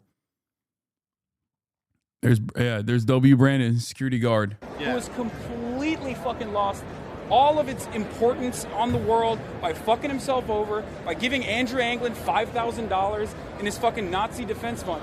And you're going to come to me and be like, it's so funny. Yeah, it's not funny, is it? Do you like that? Do you think it's funny? I would like to see the fight between you two. Yeah. There's no explaining. I don't want to be around these fucking losers, and you should probably conduct yourself a little bit better.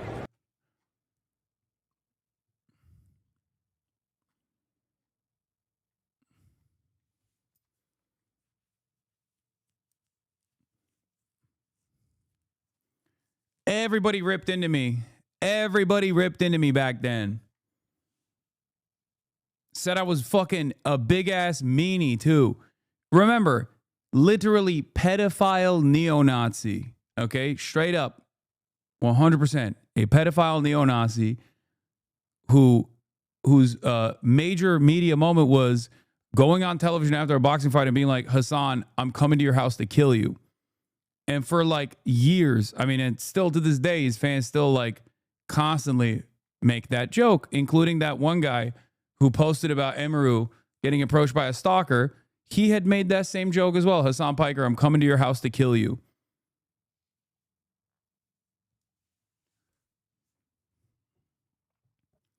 This is what I had to deal with for the past fucking 6 years, dude. So many fucking top content creators who are right now talking about, oh, I can't believe how this happened. I can't believe how this happened. Oh my God.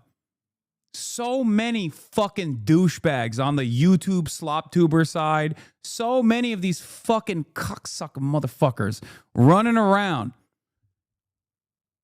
making death threats. Only to fucking turn around and now be like, oh, I can't believe how this happened. I can't believe people get approached in public. I can't fucking believe it. Can't you? I mean, you play a role every fucking day.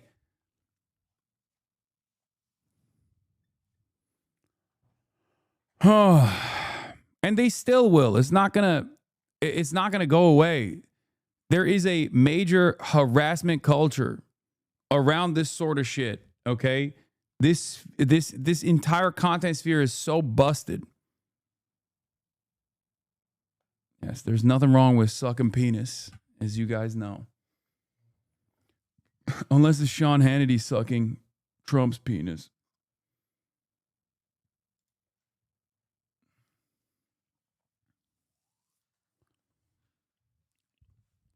It's getting worse. It's getting fucking worse. It's so goddamn annoying. What? Another clip of yours? Old clip A of moment yours? in my... Okay, stop. All right, all right. What is this, literally today? Oh, yeah, this is the guy. Yeah, this was the guy who was talking about how dangerous it is that fucking content creators are getting harassed and people approach them. Also doing the same shit. Look, I'm a firm and committed believer in letting bygones be bygones. It is what it is. People find themselves not really thinking about the impact of their actions.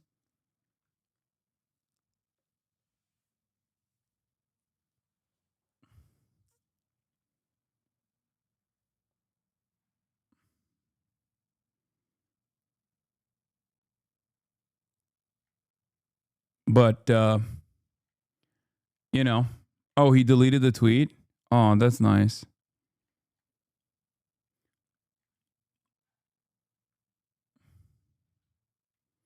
Yesterday I was in Sasha Gray's channel and she was getting crazy comments about Kai and the collar thing for trying to defend you. People are fucking crazy. Yeah, I know. So people are trying to use the Sam Hyde quote I tweeted as a way to do a gotcha. Forgot I made that just tweet. But for those who don't know the context, here you go. Get over it. I like that he said, hey guys, that thing, that wasn't like a direct death threat. It was actually a prominent neo-Nazi pedophile issuing the death threat. That's awesome, man. Thank you. That makes it so much better. Thank you for the accountability. I don't even give a fuck about this guy. I don't even know who the fuck this guy is. You guys showed me that he was like, you know, doing the very same thing that he is like now criticizing. And it's the same principle behind everyone who was like talking about Charlie Kirk in the aftermath of his death. Oh, what is this? Lie. You don't have to. I agree with you. You know what? I agree with you. You don't have to play the game. Well, no, you do have to play the game. You can have fun and have principles at the same time, Dan. He's an irrelevant guy, but he's the perfect example of a systemic issue. I know. I mean, these are also irrelevant guys. I don't really fucking care. Listen, my point is there are entire content creator communities designed around constant fucking sequence of harassment to other content creators, okay? Literally, it's happening and people consume this content. This is what they want. The goal is to do constant harassment, both cyber stalking and also in real life stalking as well.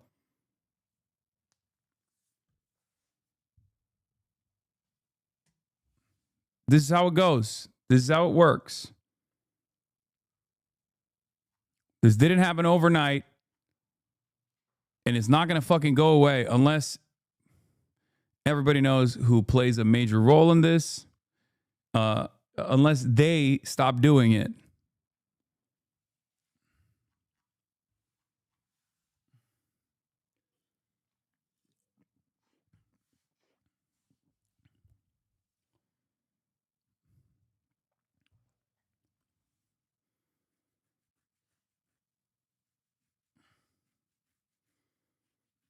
This is the same shit the White House does. Just keep bombarding everyone with the information you want them to have, and then anyone defending themselves as a liar when speaking out against it.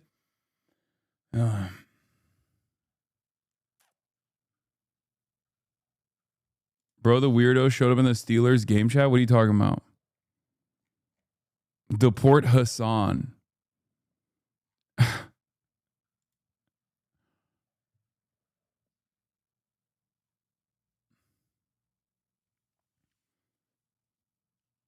And you tell your community not to do that shit, the rest of them don't? I know. I do. I do tell my community not to do that shit because I don't think it's healthy. I don't think it's healthy for people to engage in that kind of behavior. I don't think it's healthy for my haters to do this either. So when I actually tell people, like, when I actually try to earnestly tell my haters, like, listen, I know you think your cause is just, I know you think this is like giving you a lot of, this is giving you a lot of purpose and offering you a sense of community. But I promise you, you are losing your mental faculties, okay? Every time you engage in this kind of shit, it's breaking your brain. Slowly but surely, it's chipping away at your consciousness. And I don't think they'll ever listen, but, you know.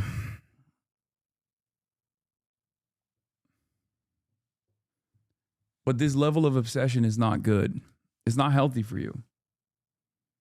Anyway, speaking of real world news, Hamas. The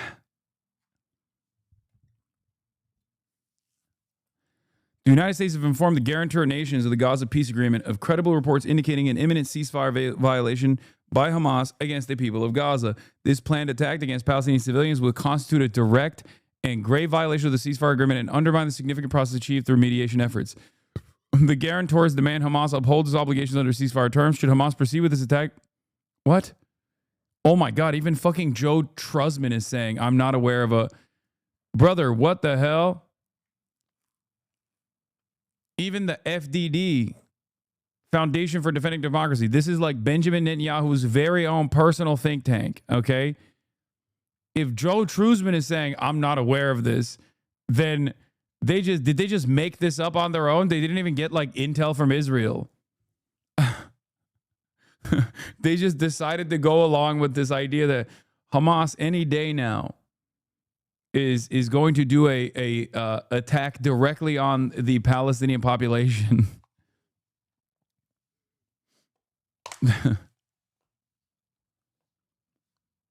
They're just freestyling. Also, that doesn't make any sense, but whatever. This planned attack against Palestinian civilians would constitute a direct and grave violation of the ceasefire. Should Hamas proceed with this attack, measures would be taken to protect the people of Gaza and preserve the integrity of the ceasefire. The United States and other guarantors remain resolute in our commitment to ensure the safety of civilians. Dog, Israel has violated the ceasefire, I think, like 37 times since the ceasefire, the fake so-called ceasefire, was put in order. Like, what do you mean? Israel just this morning blew up a family.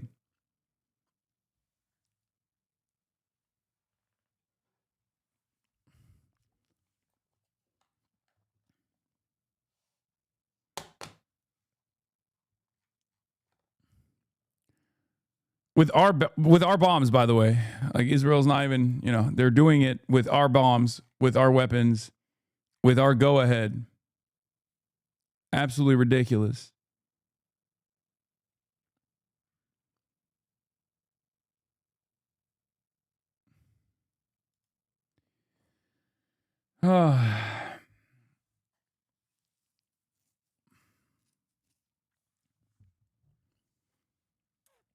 Yeah, they're like, They're not even opening the Rafah border. They've limited aid.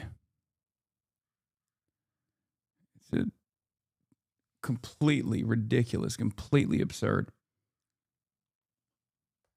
Anyway, but I guess that's the new meta. They're going to just like claim that Hamas is going to kill civilians. So I guess we have to go back in and continue the genocide. I don't know.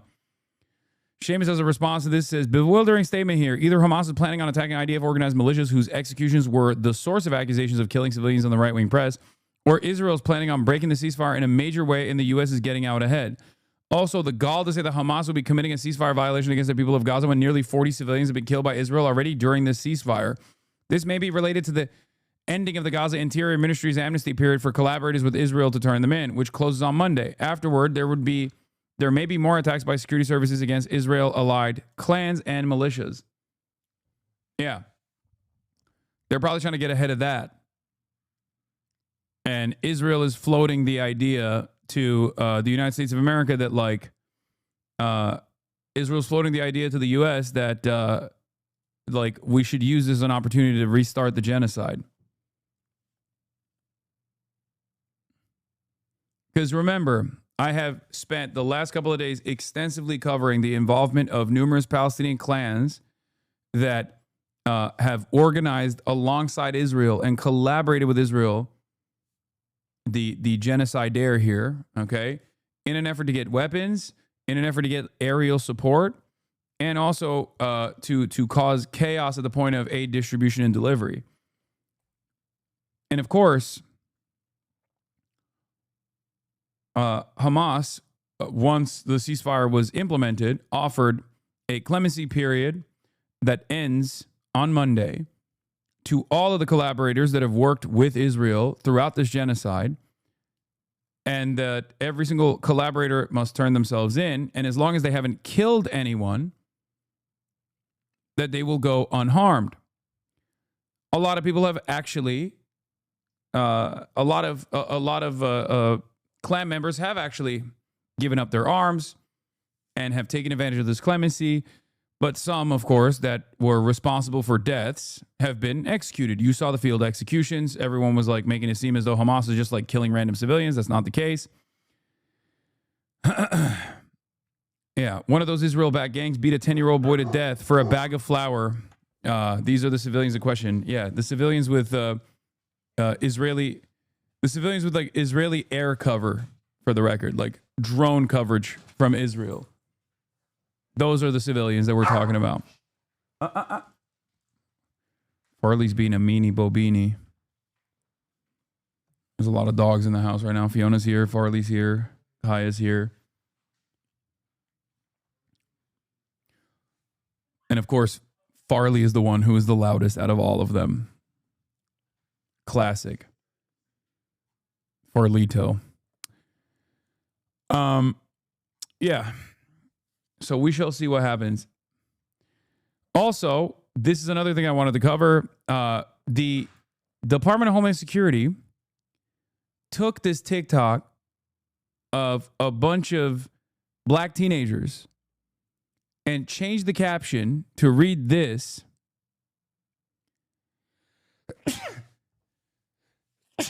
And basically put a fucking hit out on them. The caption reads, the Twitter description is, Fafo, fuck around and find out. If you threaten or lay hands on our law enforcement officers, we will hunt you down and you will find out real quick. We'll see you cowards soon. Blessed these hoes on my dick cause I'm fly like a jet. They gonna be surprised when they see I made this beat, baby Tifu and Kanye West. And the caption reads, ICE, we're on the way. Word in the streets, cartels put a 50K bounty on y'all. As long as the hoe outside with the zoo shit never see home. 26. So even if that was like a real TikTok with a real caption, okay, that still would be fucking ridiculous. Except it's not even a real TikTok with the real caption. The real caption on that TikTok, the original one, is this. You seen what we can do. Don't say something that you can't finish, Iran. We already united. We all stand. We want all the smoke. So this was actually little kids that were making like a fucking fake TikTok about Iran. Okay?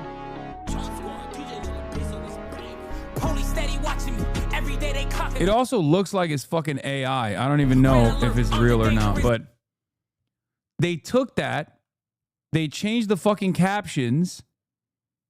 Okay? They took that, they deleted the caption and re-uploaded it with the caption that ICE were on the way, word on the streets, cartels put a 50K bounty on y'all.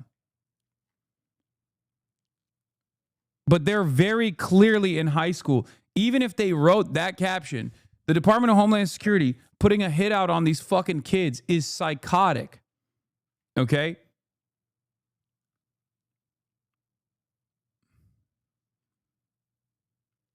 Thank God your dog is no longer a stream prop.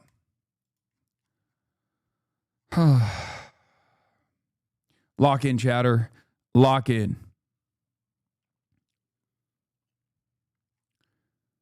These are just kids, okay? They're just kids. The fact that the Homeland Security is doing this is crazy. And if you look at the replies of the Homeland Security, Department of Homeland Security Twitter, there are mad people that are like trying to identify their tattoos and stuff like that.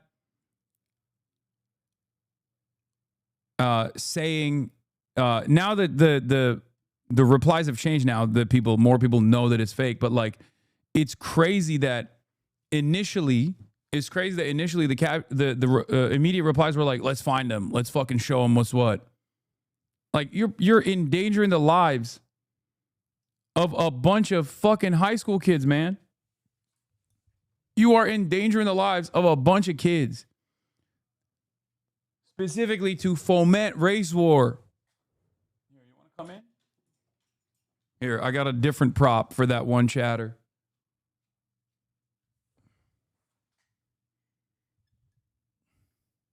Hi. She wants to be in here, but she's also always nervous on camera. I don't know why. Show Farley. I don't think Farley wants to come in here.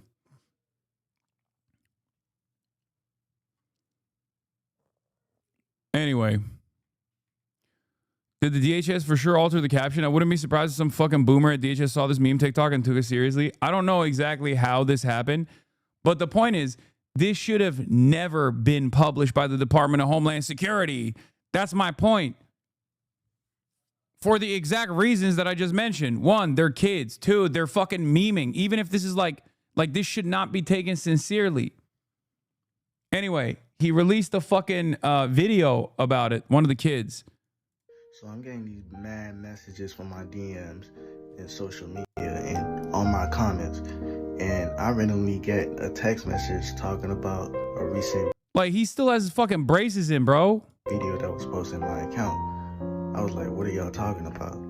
By the way, I'm sick, so if I sound weird, yeah. I get threats daily on IG and everywhere all over my social media all of a sudden due to an old video I posted months ago about Iran. Iran, that was not to be a threat. It was literally a joke, bro. Like, seriously, it's just content. Anyways, once I seen that video that was posted in my account, then I was like, what the fuck? Well, didn't I post this like months ago? Then I seen the caption, and then I was like, wait, I didn't do that. I still got the video saved on my draft from months ago on TikTok, bro. I'm gonna pull it. I understand this is the DHS, but we just watched a streamer say, find this person's face and I will kill him with silence from you and bass from chat. What?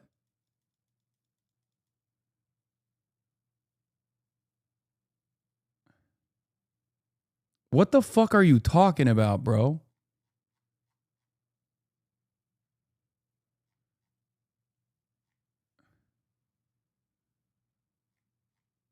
Stable wrong.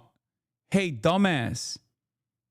Do you think Stable Ronaldo was talking about the Department of Homeland Security threat, or do you think he was being sincere? He was talking about a person that fucking sexually assaulted Emaru at TwitchCon, and he wasn't being serious anyway. Are you fucking stupid, bro? What is wrong with some of you motherfuckers? I swear to God. Oh my God, brother, I fucking hate the left, brother. I do. I really do. This is what I mean, brother. This is what I fucking mean. Oh my Lord. Oh my fucking Lord, dude. Dude. Dude, I can't do this. Bro just tied totally random shit to one another. Are you watching the stream? You think Stable Ronaldo saw the Department of Homeland Security's tweet and was like, I can't wait to go and kill these kids? Like he watched this and that was his response. That's what you made that up in your mind. I don't even know how you tied these things together. Are you okay? Do you need medical attention right now? I think you might be in immediate need of medical attention.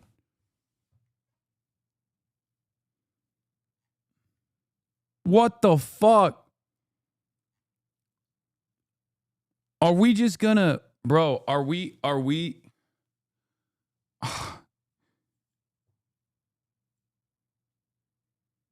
oh my God. Oh my Lord. Is it a rewind feature thing? I don't think so, man. I think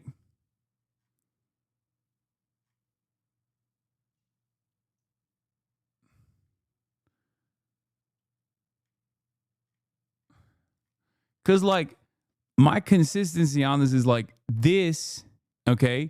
Even if these kids actually fucking posted this, is still not worthy of the Department of Homeland Security, a whole ass federal government agency with guns, okay? With the power to apprehend people and with the seeming interest in apprehending people with regular fucking frequency to post something like this. Do you understand?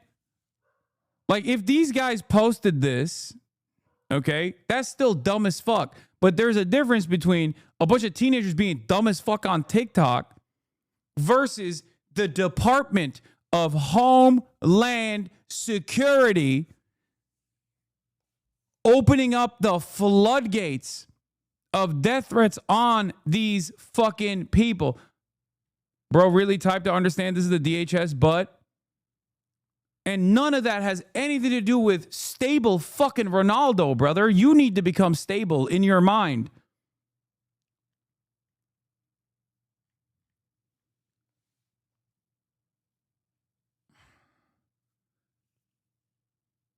Like, I didn't even say nothing about fucking stable Ronaldo. What the fuck does stable Ronaldo have to do with this? Oh my God, I can't believe it. I can't believe it, dude. Oh my God. Oh, God, I hate being online.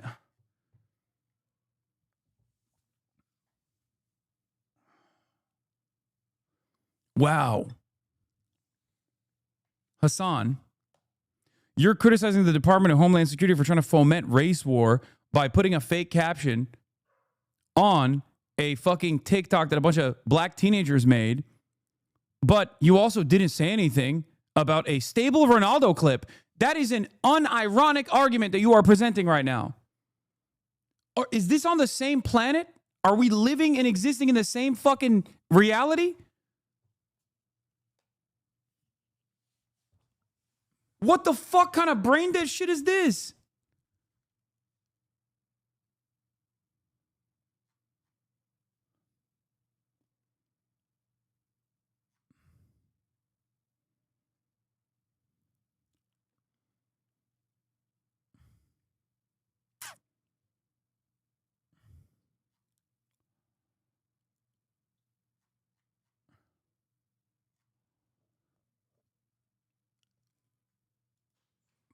Get your fucking head unstuck out of your asshole, please.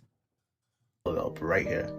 Now here's the fucked up part. The federal government is involved with something that I didn't do. Like what?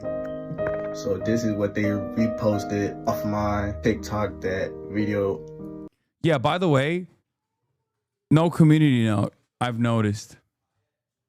Not that it would matter at this point. 12,000 replies, 117,000 fucking likes, 14 million views on this.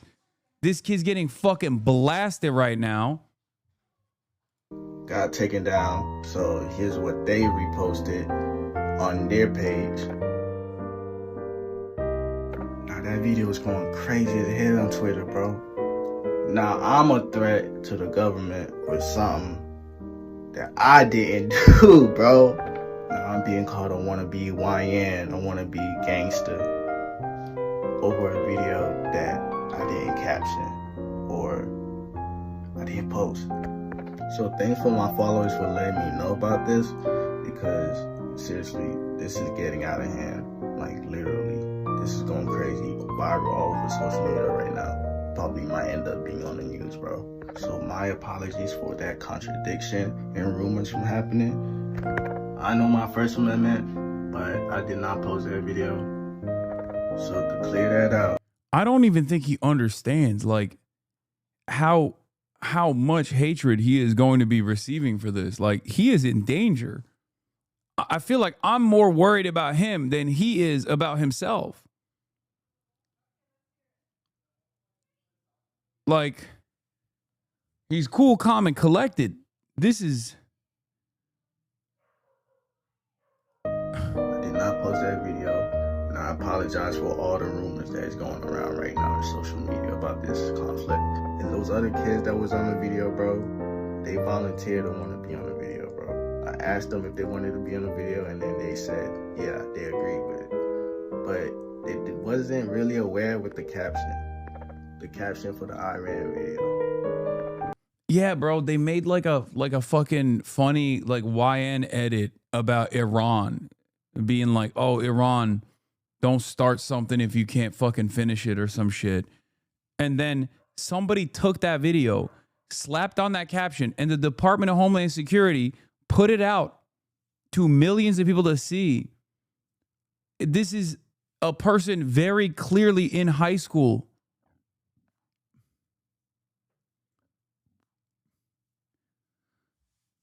I am old enough to remember when a bunch of white kids, also from some like private school, went to Washington, D.C., okay? And they were standing in front of the indigenous activists, and they were being like kind of annoying and lame, okay? And then people yelled at the white kids, okay? People yelled at the white kids. They didn't like threaten to kill those children, okay? But they were like, how dare they? How dare they do that to the old indigenous guy? You guys remember? This is, maybe some of you are too young. This happened in like, I think it happened in like 2017 or something. Okay, it was like if I recall correctly, it was an old indigenous activist at Washington, D.C. Covington, yes, the Covington kids. Okay? And brother, conservative media never let that shit go. They were like, you ruined the lives of these big, beautiful children, these lives of these white children. How fucking dare you? They lost their fucking minds. Okay? They defended them till the end of time. They still talk about it every now and then.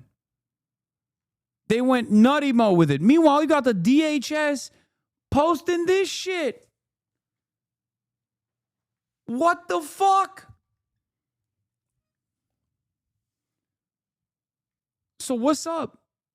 You can't, like, what do you do in this situation? Like, if you're like a black teenager and you post a TikTok where you're memeing about, I don't know, fucking shooting your ops in Iran,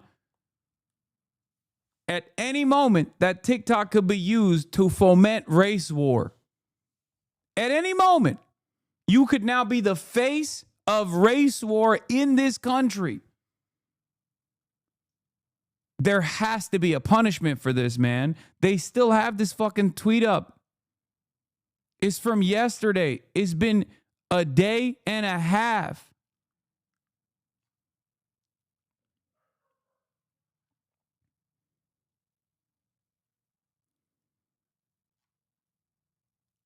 What the fuck? Yes, the caption is doctored.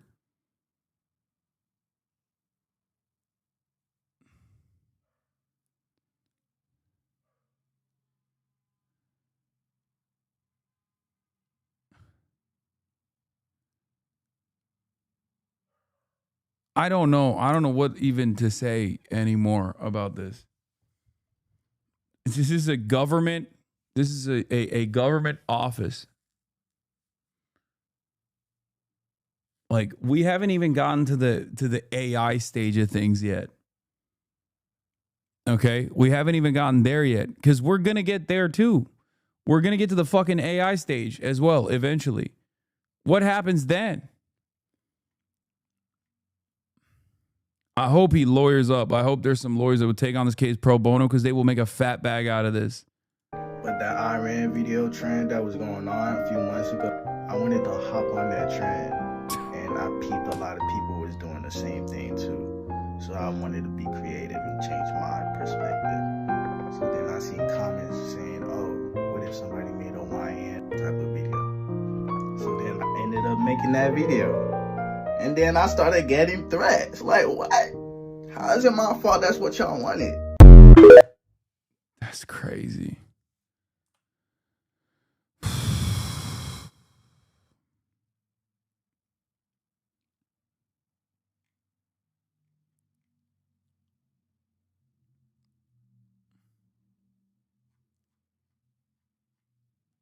I cannot believe it, dude.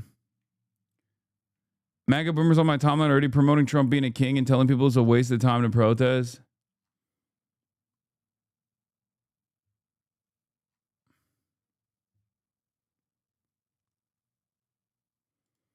The Nazis running this account think it's funny to tweet like Elon? Grok, is this real? Wait, the Department of Homeland Security tweeted at Will Stancil? Hey, DHS Gov, dangerous Antifa terrorists gearing up here. Come get me.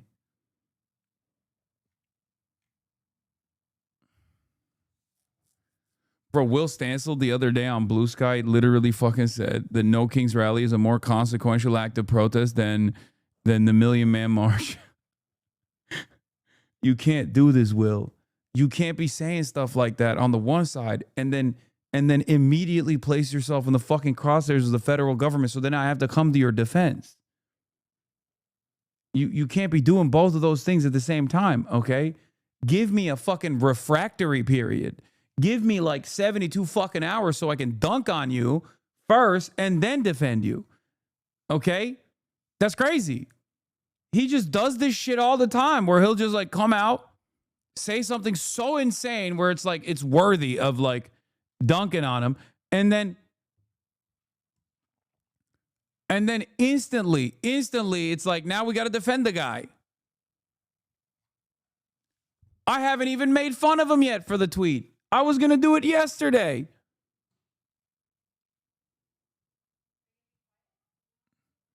Yeah, he said the No Kings protests are more impactful than the civil rights movement. I'm sorry. I was paraphrasing, and I paraphrased it into something still fucking insane, but less insane than that.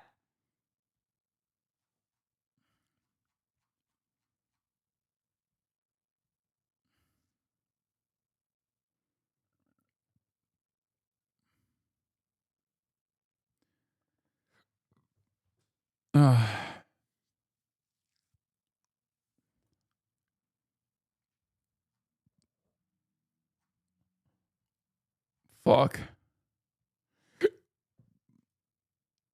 Here. What the hell? US DOT Rapid Response Team?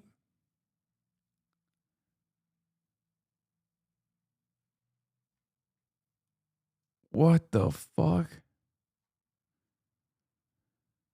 Oh, God. No Kings is more revolutionary than Mao's Long March. Is more impactful. Oh, God. I can't do this, man. This shit is so busted. Oh, yeah. Curtis Lewa has some choice words for Bill Ackman. Ackman is a jerk. Has he been right yet? Here's a guy who goes up to Newport, Rhode Island and thinks he's a professional tennis player. Come on, Ackman, stay in your lane. Does he know anything about politics? No. Does he live in New York City? No. He lives in Chapaka, the whitest suburb of America, where even the lawn jockeys are white. Ackman is a jerk. Give me the longer one. I don't like that he took the hat off, by the way. I think it's ridiculous.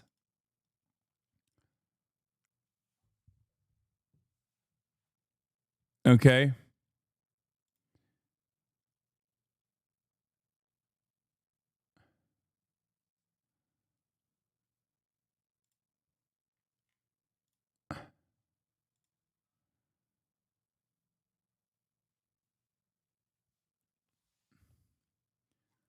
Do you know what a lawn jockey is? No.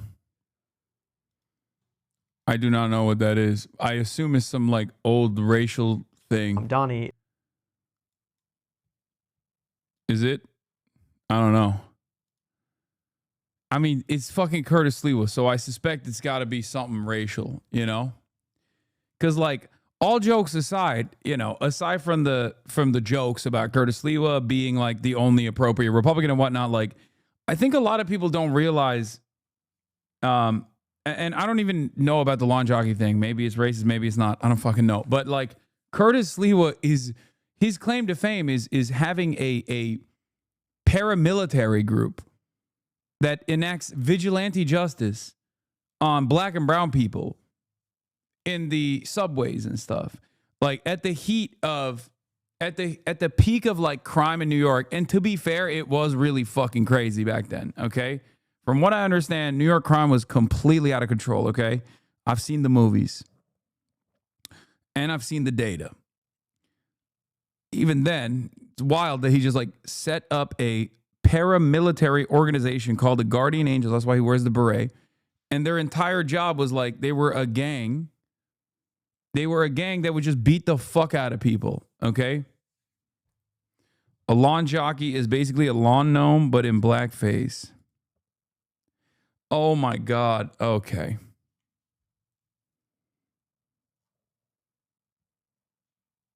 That's a culturally appropriate. I mean, I get what he's saying though. It's not like he's just saying that like even the lawn jockeys are white. That's how white the fucking neighborhood is. However, I think it is clear to New Yorkers who are against Mamdani that you and Cuomo are splitting the anti-Mamdani vote. So my question is simple. Are you okay if Mamdani wins that you, so to speak, contributed to that? Well, number one, Ackman is a jerk. Has he been right yet? Here's a guy who goes up to Newport, Rhode Island and thinks he's a professional tennis player. Come on, Ackman, stay in your lane.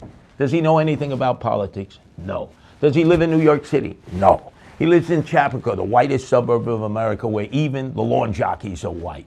He may know Wall Street. He may know hedge funds. He has been wrong every step of the way with the billionaires.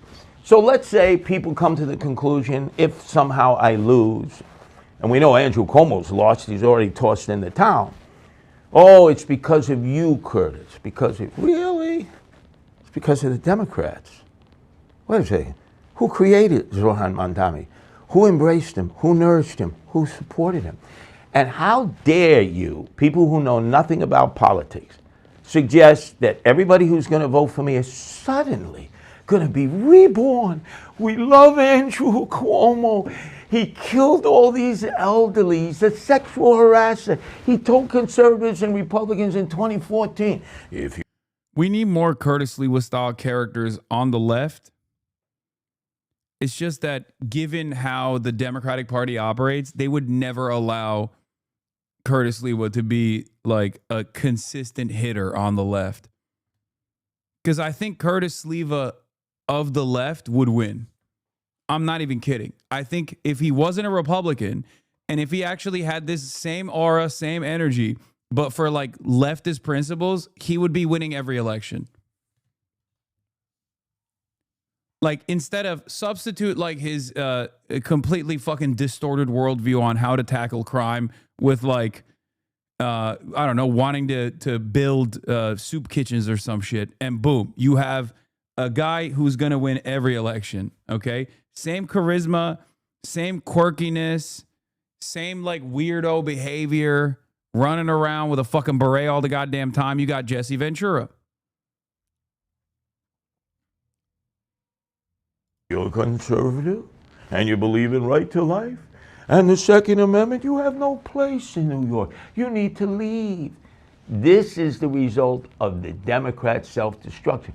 So I'm supposed to help them? How come they don't help themselves? Andrew Cuomo failed everybody in that primary. He even admitted it. Now he's basically saying, I can't win without Sliwa votes. Where are your votes? Why don't you spend your money and he's got millions from the billionaires? Millions. Go out, get your own votes. Convert Sliwa voters. But for me to drop out, I represent a major party line. I have people running under me, council people, judges. They put their heart and soul into it. They support me. I have more donations than Andrew Cuomo does matching funds. So you know something? This is called voting. Sure. Since when do we not let people vote? Billionaires determine the next mayor? God, he's so awesome. It's just like, he's so dope. It's so funny.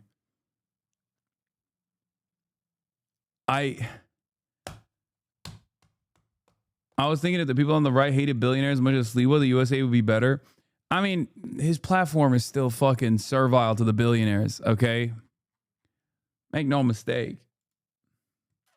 Oh, yeah, you want to hear how he got shot? Here is him on Big Think. He stole a yellow cab late at night, sawed the handles off on the inside, and turned it into a rolling coffin, and assumed that on one of those mornings I would pick their cab, which had their wheelman, a Gambino guy named Angelo Dundee Bundini Brown or something along those lines, and the shooter, Michael Iannotti. And they would go round and round the block. And Joey D'Angelo looked like a cab driver, and Michael Iannotti was a killer extraordinaire because he was an executioner. And on the sixth day that they went round and round, bingo, lotto day for them, I picked their cab. I jumped in the back, told them, Madison Square Garden, hurry up, Mac. He said, no problem, Sliwa. And I thought, wow, an English-speaking cab driver, a guy who knows where he's going. Man, this is my day. I can max and relax, read the newspapers, prepare for the broadcast. Halfway there, instead of turning left and going west, he turns right to Gavon and goes east. And I said, hey, Mac, turn this hack around. And all of a sudden, he was putting the pedal to the metal, and I could hear the transmission grinding. And I said, I don't think he's taking this to AMCO for a transmission fix. And I said, hey, Mac, I told you, turn this hack around. And then lickety split within seconds, all of a sudden, some gorilla pops up in front of me who had been stuffed under the dashboard. He's popping a 38 right down at my three-piece set, my lower extremities, not the knife, spoon, and fork. And all of a sudden, he says, take this, you son of a bitch, boom, and he fires. And I could see the fire leave the barrel of the gun.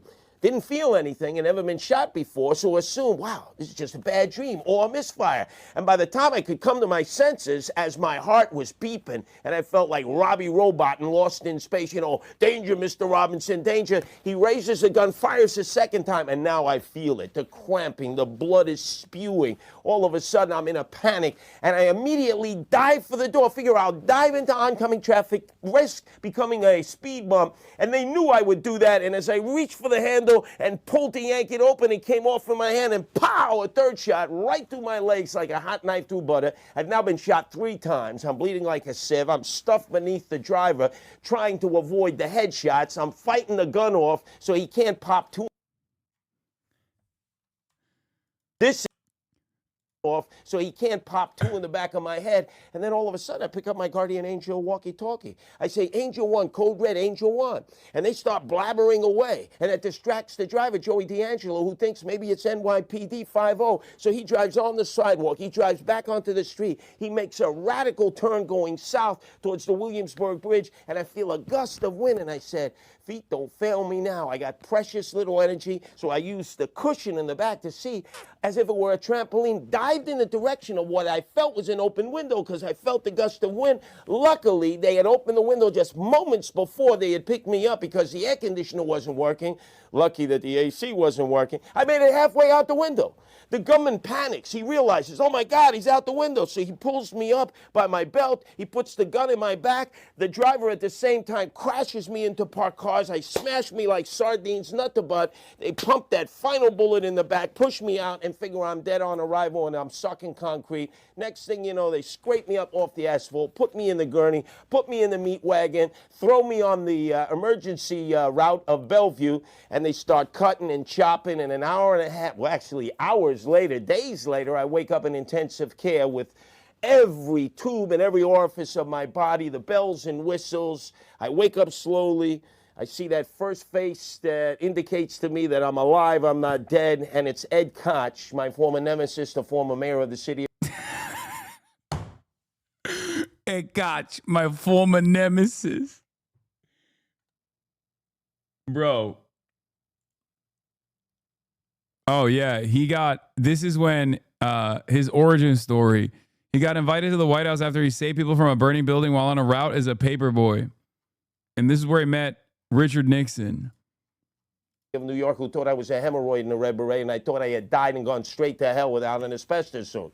When I came to my senses, I realized I was alive. I took a licking and came back ticking, and let's face it, wasn't my martial arts skill that saved the day or my street smarts. It was the man upstairs who decided I wasn't ready to be punching on the time clock yet and going out feet first. It's fucking amazing. That is a real story, by the way. I mean, I'm sure he's like embellishing a little bit, but he did get shot in the back of a cab 4 times, which he brought up in the debate, if you recall. He's like, well, you know, I don't get in the yellow cabs no more because in 1989, I got shot 4 times in the back of the cab car, bada bing.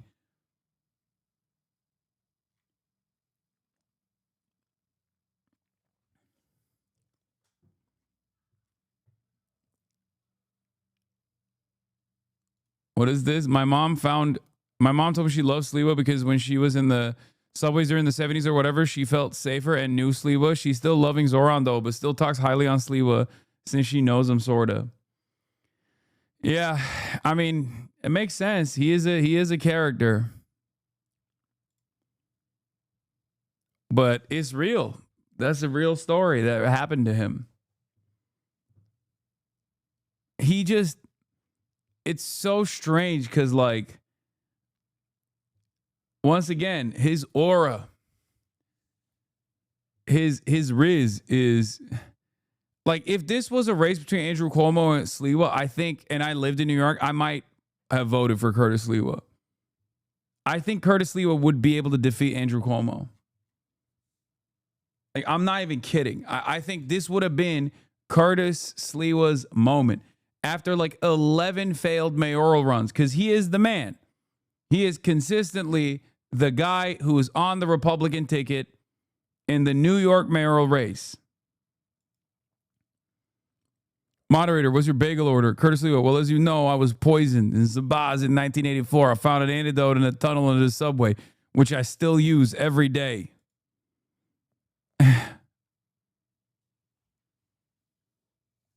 Thank you for proving you are white.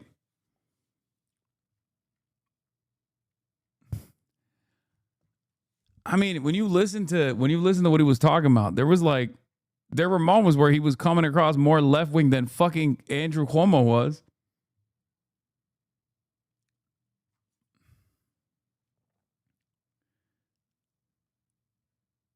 But yeah, this is also obviously a very real point. It's very funny and charming to me how Curtis and Zoran both seem to unironically like each other because of a sense of shared hatred of Cuomo, but also they like one another.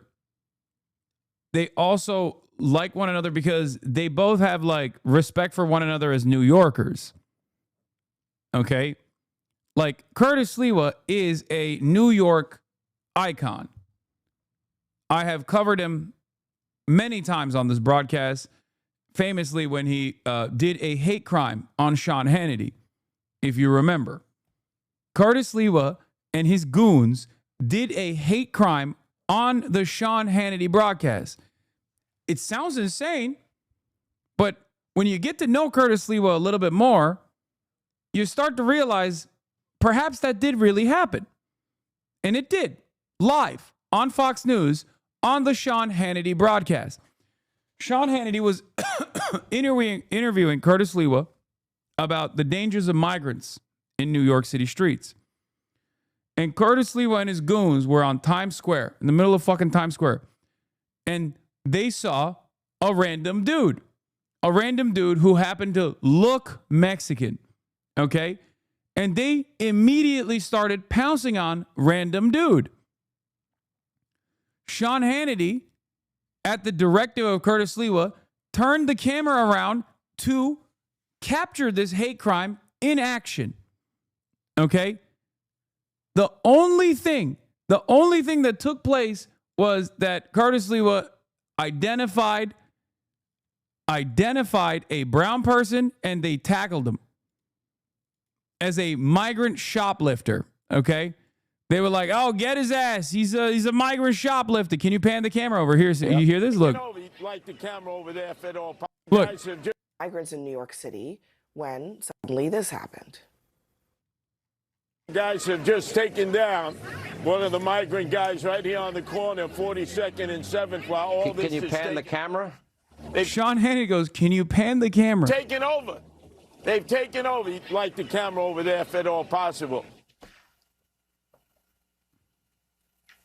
Yep. Oh, you got your key open, guys.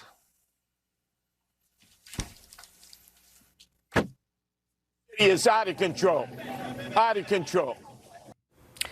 So, yeah, one problem. He was neither a migrant nor a shoplifter.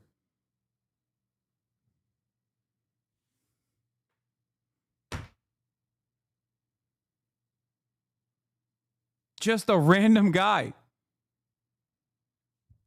You see the problem with vigilante justice?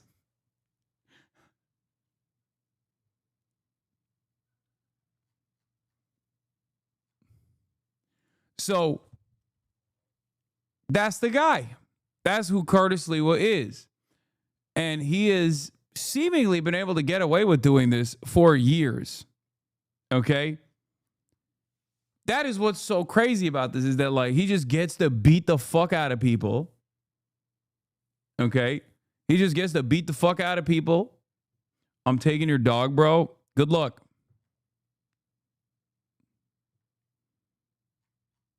Good luck, bitch. You could be taking something else if you show up to where I'm at.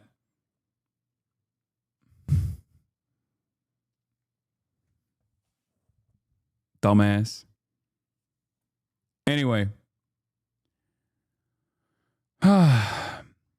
Curtis Lee was also a very interesting guy because he has, I believe, 7 cats.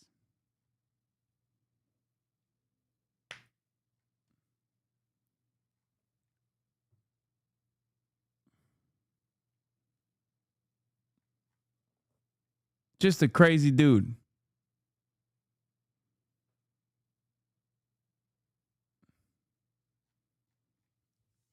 People say 17. No, I think Chi was making that up. I don't think Chi is right about that. In 2021, news outlets reported the GOP candidate for mayor in New York City, Curtis Lewa, also this year's nominee, lives with 60. Oh my God, it is 16 cats in a studio apartment. He's on the record that he would turn Gracie Mansion into a cat sanctuary, saying it could easily house over 60 cats. It turns out that's the reason why he wants to be mayor.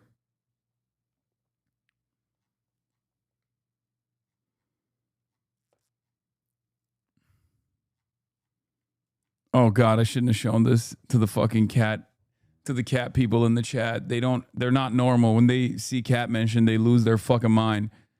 When they see cat mentioned, they go, "Oh, that's just as insane. He's the right kind of insane for me." Okay.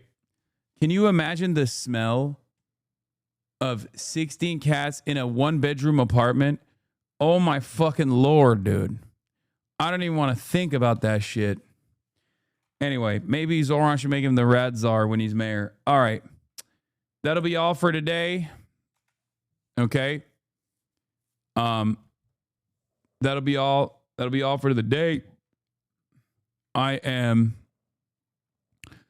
going to end the broadcast here. I want to stream tomorrow, but I don't know if I can because I'm chillaxing. I might not be able to stream tomorrow because I'm doing a photo shoot. You already know why. Whenever I do photo shoots on Sundays, you know what that means. That means merch. New merch day. Coming.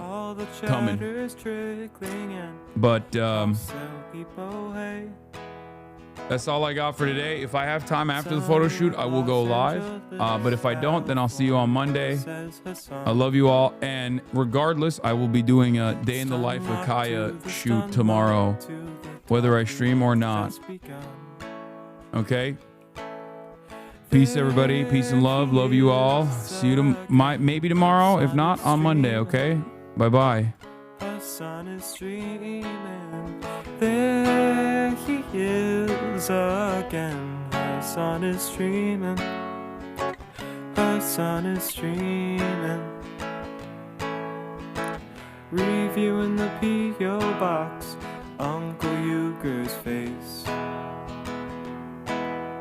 Sudden discord agitprop. Gray names take on race. Tiny Bernie Sanders, LGBTQ Air Force. The whole left at your fingertips, and Anya out your door. The H3 Crowder debate, the Young Turks online show. 3 full fucking years of this, and plenty more to go. 90-day fiance talks of champagne bourgeoisie. A Trump rally live reaction, a mass riot in DC.